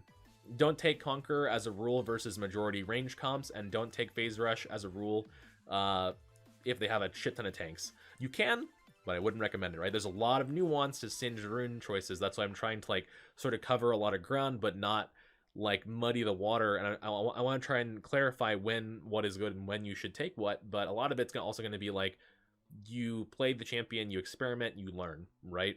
And that will help you. That will help you a lot as well. Moving on. All right, guys, time to talk about items. This will be one of the more controversial parts of the video because I am going to recommend two different item sets. One will be the quote-unquote standard singed itemization build, and the other one will be my Minish Cap recommended item build. And I do think that my build in the current meta is superior, and I will get into why, but each build is going to have pros and cons, drawbacks, different power spikes, and I will elaborate on that as we explore the item sets. So let's go over the standard quote-unquote singed itemization first. This is going to be either Rylai's or Liandry's, depending on matchup and team comp, into a second item, Rylai's or Liandry's, whichever one you didn't buy first, followed by a tank item, followed by another tank item or a situation or an AP item, usually Riftmaker, and then followed by a situational last item. So this would look like, let's say for example, we'll use the Darius matchup, right? You're against Darius, you're gonna go Rylai's first because you want to kite him, right, in team fights, and then the 1v1 to stop him from all-inning you. Then you would go Liandry's to scale your damage. Liandry's is core on every Singed build ever because he is the best Liandry's applicator in the game, or one of the best, and he needs it to be able to scale his damage. Without Liandry's percent burn, he doesn't deal meaningful damage. Then you would go for a tank item versus Darius, maybe a Dead Man's Plate, or maybe you go for an Unending Despair if you want to have the health drain instead. Maybe a Randuin's if they have a lot of crit, or you go for like a Force of Nature if they have a lot of magic damage for some reason right off the bat. And then you would go for another tank item, right? DMP, Force of Nature. Just a lot of tank items are good on Singed. Probably stay away from like Spirit Visage though, unless you're going to do unless you have a bunch of healing and shielding teammates. Maybe you could get it then, but generic good armor items for Singed. Dead Man's Plate is going to be the best armor item usually. Zonya's, if you want AP and armor, will be good. MR, Force of Nature is probably going to be your best bet almost always in the current meta and game state. And then your last item will be situational, depending on the game. Do they have a lot of MR? Maybe you want Magic Pen. Do they have a lot of front end burst? Maybe you want Zonya's to survive. Do they have a huge, HP bar? Maybe you go Death Cap, right? It's gonna depend on the game, the champions, your teammates. Maybe you get a Quicksilver Sash to cleanse crowd controls. Maybe you get a Banshees for a spell shield situational, right? It's gonna depend very heavily on the game. You could potentially go for a third tank item if you want. It's gonna give your damage a lot, but that is the general standard itemization. Is going to be Rylai's Liandry's into Rylai's Liandry's, whichever one you didn't get first, into a tank item, into a tank or an AP item, could be Riftmaker there, into a situational last item. Now, let's talk about the Minish Cap itemization. So the Minish Cap itemization is going to be Rod of Ages into Liandry's, into Dead Man's Plate or Riftmaker, into Death Cap, a Magic Pen item, or a Magic Resist / defensive item. And if you haven't gotten a Riftmaker, then grab it at some point eventually anyways. So the core is going to be a 2-item Rod of Ages into Liandry's for the Minish Cap build. And then Dead Man's Plate if you need armor. And then usually almost always Riftmaker 4th. Potential space for Death Cap, but in that 4th, 3rd, and 4th item slot, but Riftmaker will be much more consistent. And then last item, again, Death Cap or Magic Penetration or defensive item of some sort, Zonya's maybe, or an MR item. Force of Nature usually will be your best bet. Why do I like this setup compared to standard? So let's go ahead and do some comparison of both item sets. Standard itemization will give you the utility slow of Rylai's, whereas my itemization will give you a larger power spike on second item with the combination of Rod of Ages and Liandry's, because once your Liandry's is fully, or once your Rod of Ages is fully stacked, you get the free level up. You're gonna get more health from Rod of Ages. You're gonna get compared to Rylai's, you're gonna get more ability power as well. You get a passive heal. You're not going to get the slow, so you're going to have less utility in the early game. So technically, your early game is going to be weaker, rushing a Rod of Ages compared to Rylai's, but your power spike will be a lot higher on item 2 plus. My build will scale much better because you're going to have the extra level up, you're going to have a lot more HP, you're going to have more flat ability power, you're going to have more generic tankiness because of a larger generic health bar in general. And you're going to have an easier time bouncing back from a deficit and an easier time maintaining a lead as well. The downside is obviously going to be weaker in the early game. You're going to have to wait for your Rite of Ages to stack up. It's less immediate power, but it is much more delayed power than the Riley's Landry's quote-unquote standard setup, in my opinion. The standard setup will have, obviously, the benefit of having more immediate power. It is going to be an easier build as well because it's just going to be generically easier to build into with like a giant spelt in the Riley's build path. You're going to have excuse me, you're going to have a giant spelt in the Riley's build path. You're going to have the ability to just transition into Leandry's easily. The slow will make navigating team fights early on. Many people will say navigating team fights early on a lot easier as well, right? It's gonna just be a bit more natural, I think, for most players to get into compared to my build. But I do believe that my build is gonna benefit you a lot more in a longer game because you will be scaling like a complete demon. You will have the benefit of a larger health bar. You're going to be tankier without having actual tank items because your health pool's going to be bigger. And that sweet level 16 for Singed is really, really important. Level 16 for Singed and Rite of Ages helping you get there earlier is going to be really impactful because level 16 is your biggest power spike, and you are a demon of a champion when you're 16 and everybody else is level 13, 14, 15, 16, or level 13, 14, 15, right? Because 100 stats from your ultimate, ability power, armor, MR, move speed, mana rage, and health regenerate is super good. It's I would say similar to how a Cassidon is going to get a lot of value from your level 16, or similar to how a Kale would get a lot of value from your level 16, right? Compared to the standard setup where if you fall behind, you are going to have a very hard time getting any sort of level lead or stat lead on the enemy top laner, right? Whereas with the Rite of Ages setup, if you fall behind, guess what? Your level will end up being equal to the enemy top laner. You'd have to fall behind twice, right, to get the same amount of deficit that you'd have to have to fall behind, compared to the standard setup where you fall behind the normal amount, and guess what? You're behind a level, right? At least. So that does matter a lot. The downside is obviously going to be, well, Minish Cap, if and this is the counter argument, right? Well, Minish Cap, my team's getting dunked, I need power right now. Shouldn't I just build, the standard build? And yeah, I think there's an argument for that. And if you want to do that, that's fine. In fact, I'd recommend, whenever you start learning Singe, you play the standard build and wait a few games to try out my build. But I think once you're more used to the champion and you're able to understand kind of better what makes Singe tick, I think you will understand more the benefits of my build. And so what makes Rite of Ages good right now? Rite of Ages is a lot better right now than it used to be, because Riot slowed the game pace down. They decreased the cost of Rite of Ages. And with a slower game, right, that means more time for Rite of Ages to stack consistently.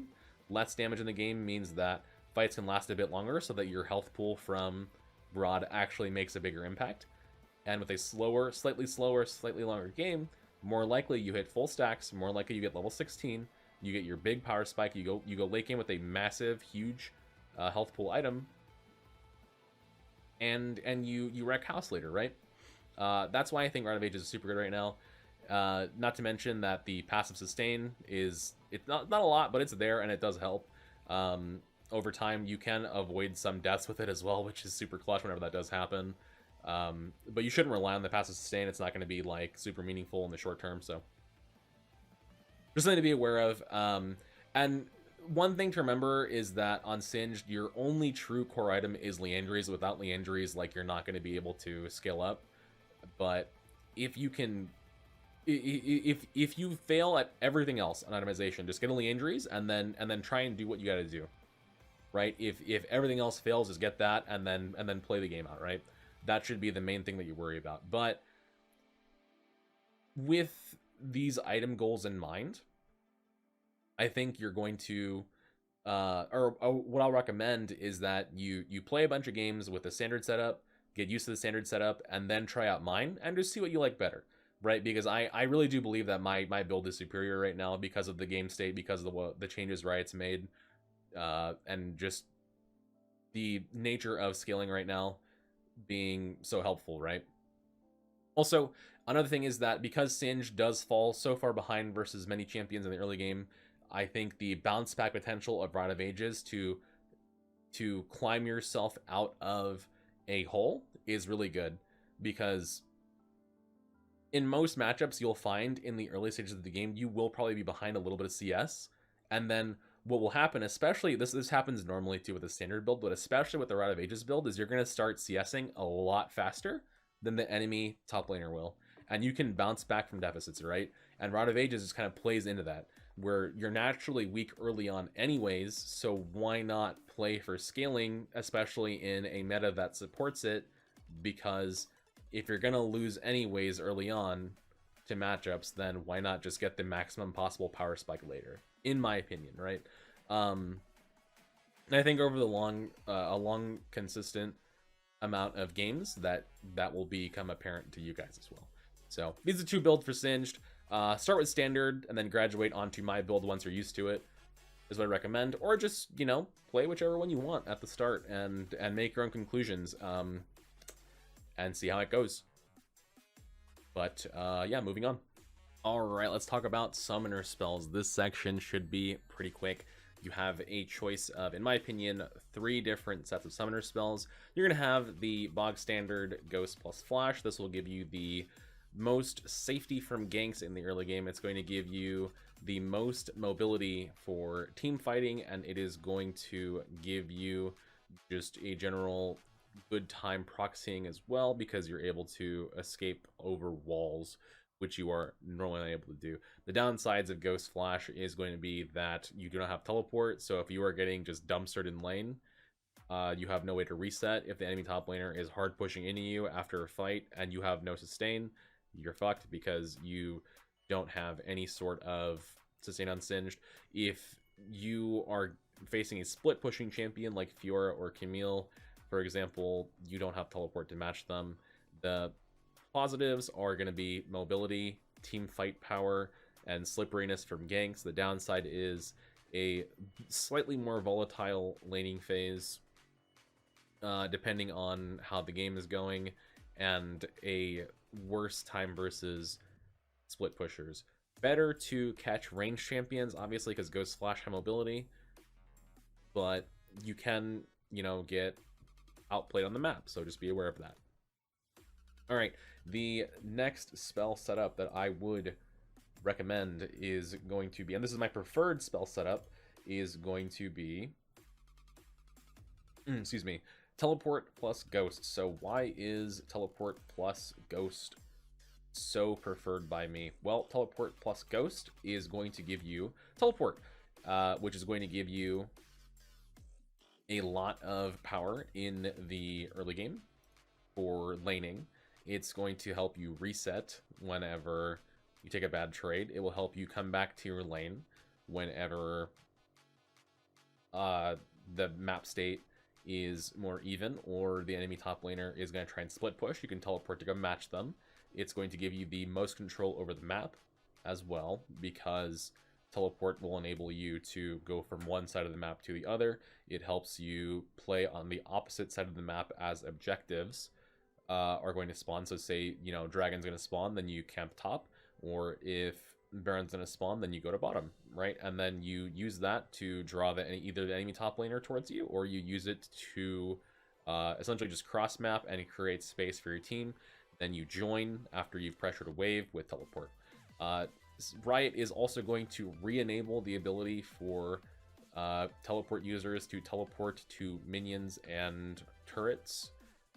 Minions and wards before 10 minutes as well, with the slight teleport rework, I guess more so major rework that they're doing, but it will be also just more versatile in the near future. I like teleport a lot, because teleport Ghost a lot, because it matches my playstyle.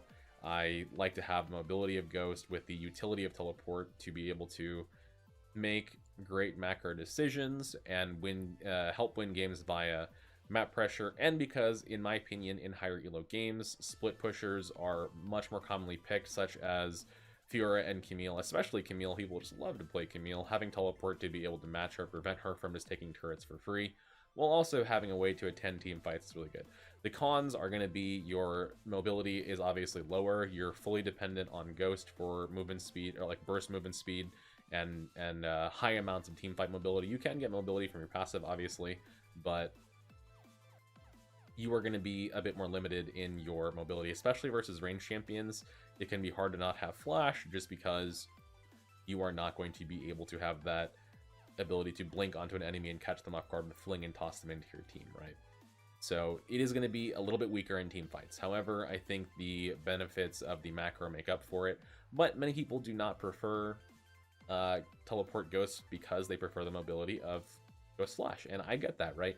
It is a playstyle decision. It's also going to be a decision that you make based around the enemy team comps as well as your team comp. What do you need? Do you have maybe your mid laner and your ADC, or someone took teleport, right, and they're able to match side lanes later into the game? Maybe they don't have a split pusher for you to match. Maybe they have a lot of range champions and you need to have your Ghost Flash to have mobility to catch them, right, in team fights. Then maybe you Ghost Flash, but maybe you need to answer macro movement on the map or create your own macro movement to try and win games. You know, it's also a lot of preference here. I think there's more preference in your summoner spells than there is in item builds or runes or anything else, because summoner spells are super long cooldowns and they're not going to be relevant for large portions of the game while they're in cooldown, right?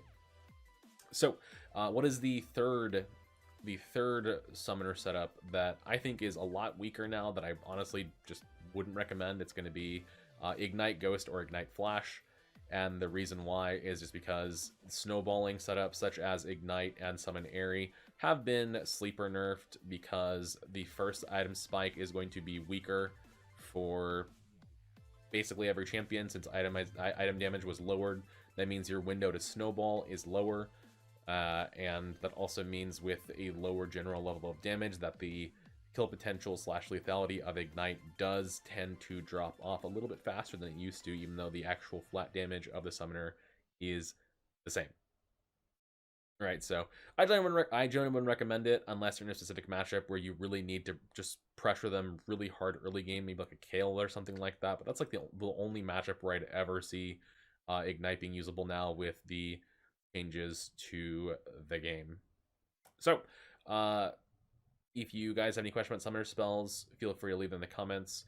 I don't have a whole lot more to say here, because a lot of summoner spell is just how you feel about the game, what you're comfortable with, what you're not comfortable with. My recommendation would be Ghost Flash or TP Ghost. All right, moving on.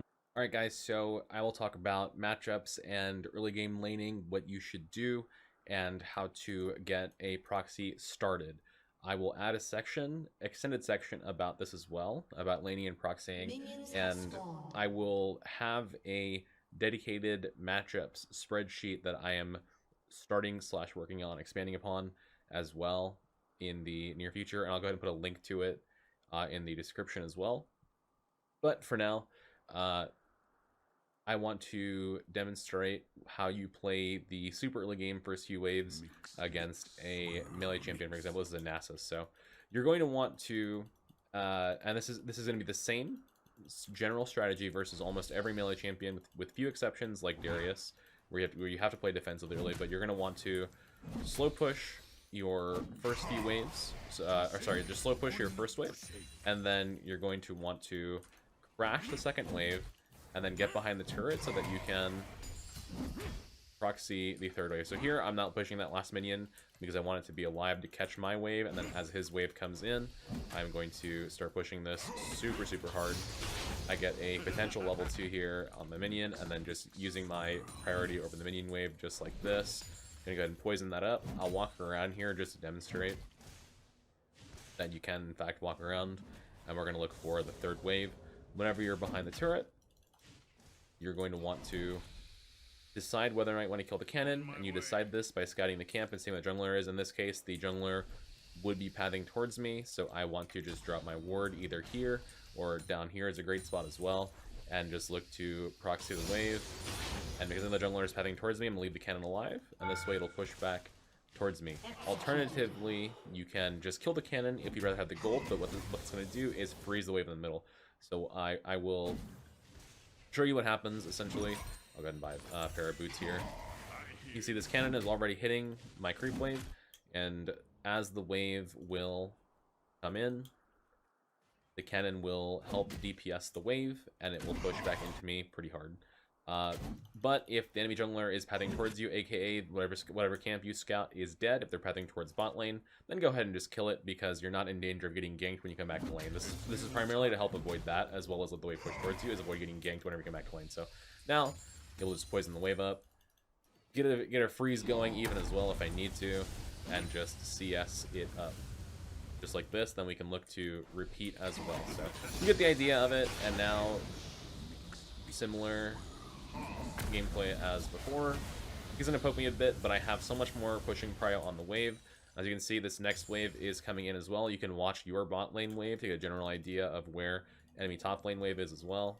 And I'm behind the turret, and now we'll proxy. And that is how you play the lane state on Scaling Sin. This will be different if you're going to play aggressive Sin. Obviously, you're going to play like a Ignite Conqueror style. Bear in mind, you will, you know, fall off, but compared to Ghost Flash or TP Ghost, but that's okay. So that being said, moving on. I'll do the vision from my perspective here for whenever it's relevant, but for now I'll do all vision perspective. I generally do not recommend that you go for level 1 proxy, because people know it's coming now these days, so I recommend you generally don't do it. The exception is if you know where everyone is, if you know the enemy top laner is AFK, if you know that the enemy team 5-man late invaded your bot side, then you can get behind turret level 1 and just go for it, right? Otherwise, don't go for it. What you should do is usually this most games, where you should slow push the first wave, and then crash wave 2, right? Also, what they can do sometimes, the enemy top laner can sometimes just sit there and tank the entire creep wave, knowing that you already used your fling in the trade, and they have time to tank the wave. If Aatrox was to hold it, for example, right here, you can just walk around, but you have to make that decision very fast to do it, because even though these minions are a bit slower now, they're still a lot faster than in the old days. So you have less time to make that decision that you want to go around and proxy. And so if he was freezing up here, I would have immediately, with my fling being down, because it's still not up actually, even though we're all the way down here now. If he was freezing up here, I would have walked around immediately and just went through jungle and looked for proxy here. Technically, if I did that, I would have saved HP anyway, so it's probably just a better idea to do it in general, but I was being a little bit greedy there. I wanted to ego for the purpose of the video. So again, wards down there. So basically what this ward tells me is if the Grump is gone, I know that Bel'Veth is pathing towards bot side. If the Grump is alive, I know she's pathing towards me. Turns out this game she's actually looking for an invade, but in general, these are some of the conclusions that you can draw. So Aatrox walks down, I can tell he's not under his turret because I would have seen him with these minions. Then I just look for execute here. He actually was an XP range of me there. I didn't notice that. I didn't think that was XP range. Wow. He gets a third of a level on me there. That's crazy. I thought that I was out of range for sure. So I should have actually executed. I should have executed earlier. I did not think that was XP range. Well, I just learned something. Did they change that? That has to have been changed, right? Whatever, doesn't matter. Okay, so and then on respawn, I don't have to use teleport because I know that this cannon is going to push the wave in, and the wave is also underneath his turret, so that's going to push the wave as well. And then where this would normally be like a slow pushing wave state, because the cannon's there, the cannon has 41 AD, 1.0 attack speed. That's more AD than the melee minions, more AD than the range minions, more attack speed as well. It has more tankiness as well, more HP. It's going to sit there and just DPS the absolute fuck out of this wave, and then just push, push, push. Obviously, I make a mistake of getting chunked here. I didn't respect the Aatrox enough, but that's fine. We recover, regen a bit, back off a bit, regen, and what you want to do is let him crash into your turret. Then what you want to do is use the DPS of the turret to empower your next wave push, empower your turret bounce is what we call it basically. So now this is technically bouncing because I have a wave that is closer to my side of the lane, and he needs to overextend to push it.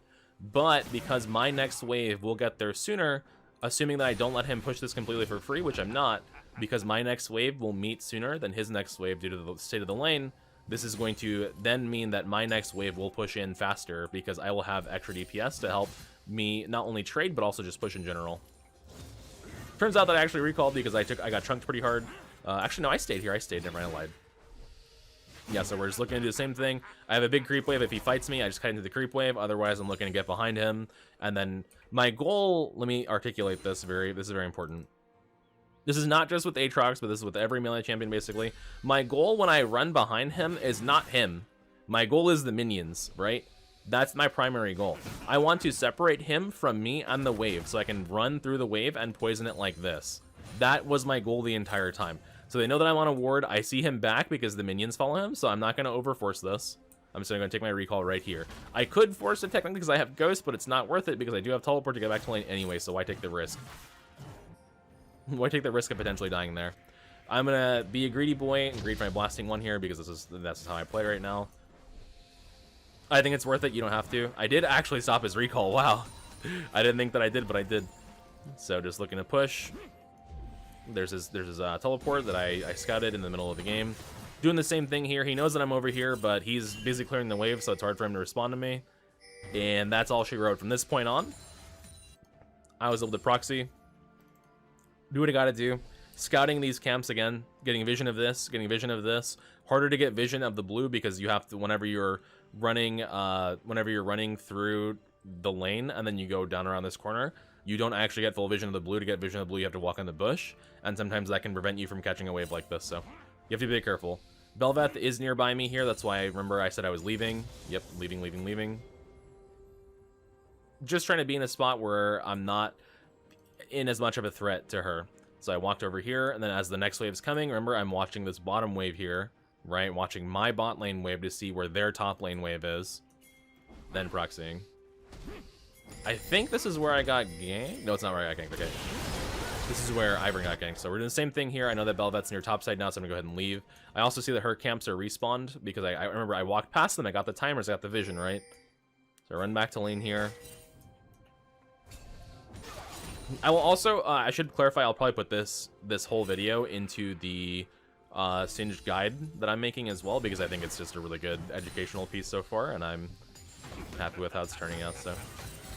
Same deal as before. This is where Aatrox decided to be a little bit greedy and fight me. I'll tell you where I should have been a little bit slower. I should have been a little bit slower whenever I kited into River, because I could tell he was like rage chasing me a bit, so I should have waited and then probably just like baited him by getting pulled in by this and make him think that it was a better fight for him, and then turned around. I also waited a bit too long. He actually uses ult. I don't even know if this is intentional, but he ults to actually gap the minions off the turret. So I take turret aggro. I don't know if it was intentional or not, but I look for the fling here. Take a couple turret shots. It's not great. That's what prevents me from diving him in the first place, but he ends up being super greedy to actually try and chase me. Bel'Veth just looking to power clear towards bot lane. This is something that junglers will do a lot of the time. People will be like, Minishcap, how do you never get ganked? It's because, one, I'm not putting myself behind the turret when I know that the enemy jungler is there, and if I think they're there, I'm not going behind the turret. Two, if they already know that I'm tracking them properly, they're just going to go for their power clear, right? A good jungler will find a way to gank you without sacrificing their clear too much, but a lot of the time, you know, if you're doing your job properly and you're scouting things and your jungler is, you know, scouting things, then you're usually okay. Right there, W, so he can't E away from me, and then just poison auto attack him to death, easy. Then this is where I create a massive gold gap, so watch the gold here. I'm currently already almost 600 gold ahead of him. Now I'm almost 800 gold ahead of him, right? He's 2600. I'm 3200, right? So I'm 600 gold ahead of him right now. With the plate and the kill and the extra CS lead, then I got this wave, I'm going to be even more ahead of him. This creates the biggest gold gap, not just of the of my lane so far, it's the biggest gold gap in the game by far. All right, guys, that has been my updated Singed guide.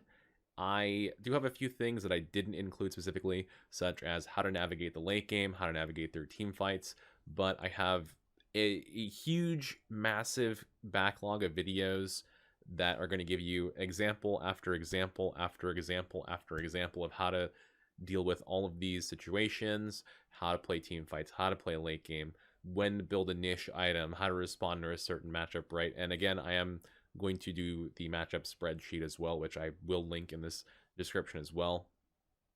But you're going to benefit the most about learning from those things from just playing the game as well as watching my other videos, because the intricacy of the decisions that go into those late game or team fight scenarios is just a lot to cover for the scope of a video like this, and I'd rather not overload you with, you know, information that's not going to help, as opposed to give you the things that you need to help you get started and the knowledge that you need to make the proper decisions as you're playing Singed. I do think that there is benefit in you being able to do those things, but just play and learn, and also watch my other huge amount of videos, because I cover that endlessly. And thank you guys for watching. I do appreciate it, and I will catch you next one. Peace, guys. Singe's unironically a high value champion late game. Yeah, level 16 Singe is wild. Assuming that you're not super far behind in your items, level 16 Singe is really good. You're a big threat. It's a Galio. Surely I can level 1. Nope. I sure can't level 1 against Galio. My bad. There goes a quarter of my HP. I don't want to push too hard though, because I don't want it to freeze on me. We'll see though.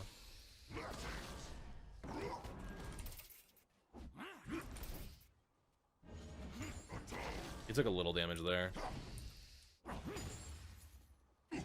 The difference is he can aftershock at level 1, and I can't unless I go fling. I don't want to go fling rush though. Yeah, I love me some late game Singed. It's hard with comps like this though, because I don't have I'm solo frontline, right? So it can be kind of difficult there.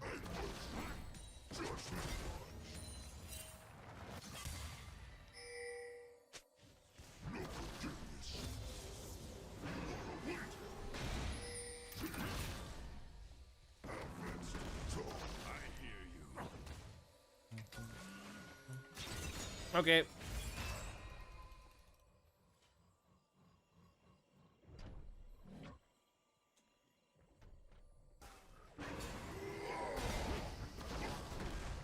Damn. I was so, what am I doing, bro? I'm so fucking greedy. He lost so much and then I just fucking ruin it. Whatever, my bad.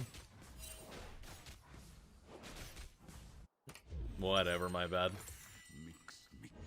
I should have just left. Sometimes they just don't check, so like my fault. I was being greedy.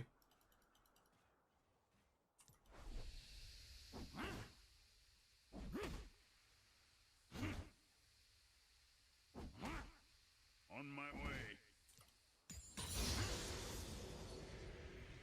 There's his TP.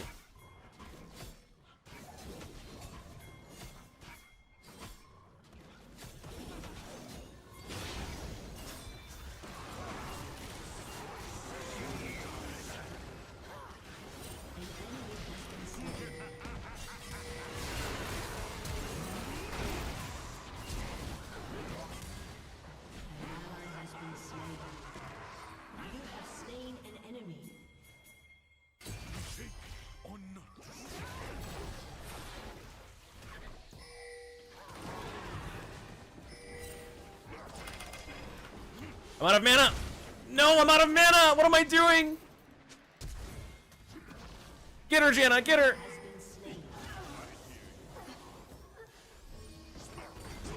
I got poison on him, nice, I got the kill, let's go. Huge big, huge big, huge big, huge big. I inted, and now I have 2 kills and 2 assists after inting. Interesting. I'm not sad about that. I'm kind of okay with that. I get rewarded for playing like shit. Thanks, Riot. Love you guys. How nice of them to help me out.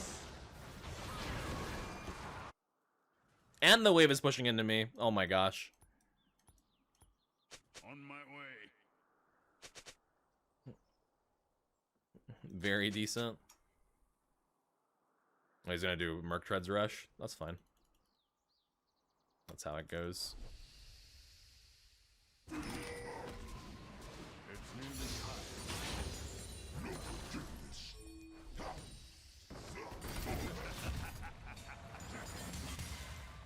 I can't really damage him, but I can push. It's autoing the minion to harass me behind the minion wave. I was gonna dodge that rip.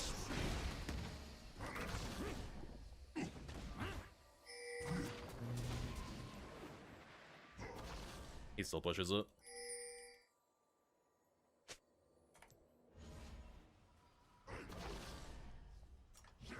I thought I banned this guy, bro.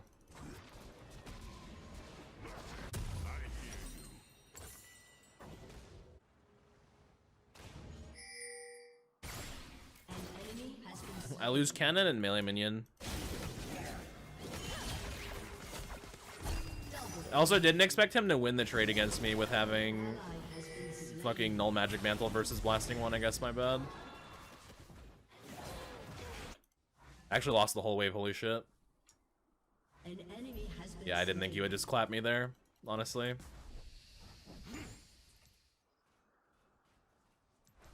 I should be up like 12 CS. I'm only up 6. Oh my god.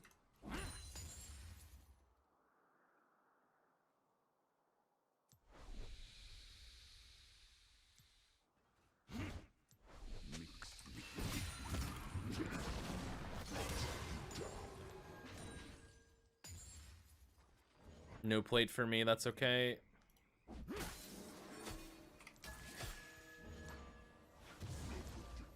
I6 here.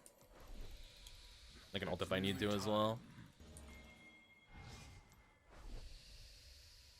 I believe he has ult. Yeah, he's 6. Wait, no, he's not. The fuck? He's not 6!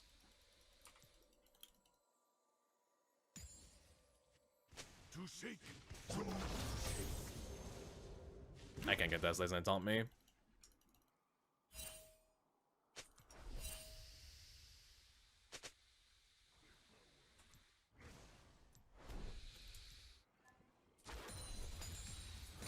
I hear you. I do not want to get taunted under turret. Can we see Viego in our bot jungle? Can potentially base proxy. I don't want to troll Smolder out of farm though. He's 2-0. He's farming pretty okay. But he is moving, so I think I might just go in their base. Yeah, I'm gonna do it. My team is all fighting down here, so. An enemy has been slain. Enemy double kill. On my way. Killing spree. Alright. Actually, I'm not gonna take that to cannon wave for him. No. I was going to, but I'm not going to. That would be too trolling by me. Or too troll. It's nearly time. Motherfucker had flash? Why wouldn't you flash before? Huh? Okay, my bad, I guess. Yeah, it makes sense he would just hold that. Whatever. My fault. I should have taken both waves, because Smolder went bot anyway, so. I guess my bad on that one. Never seen someone hold flash like that before.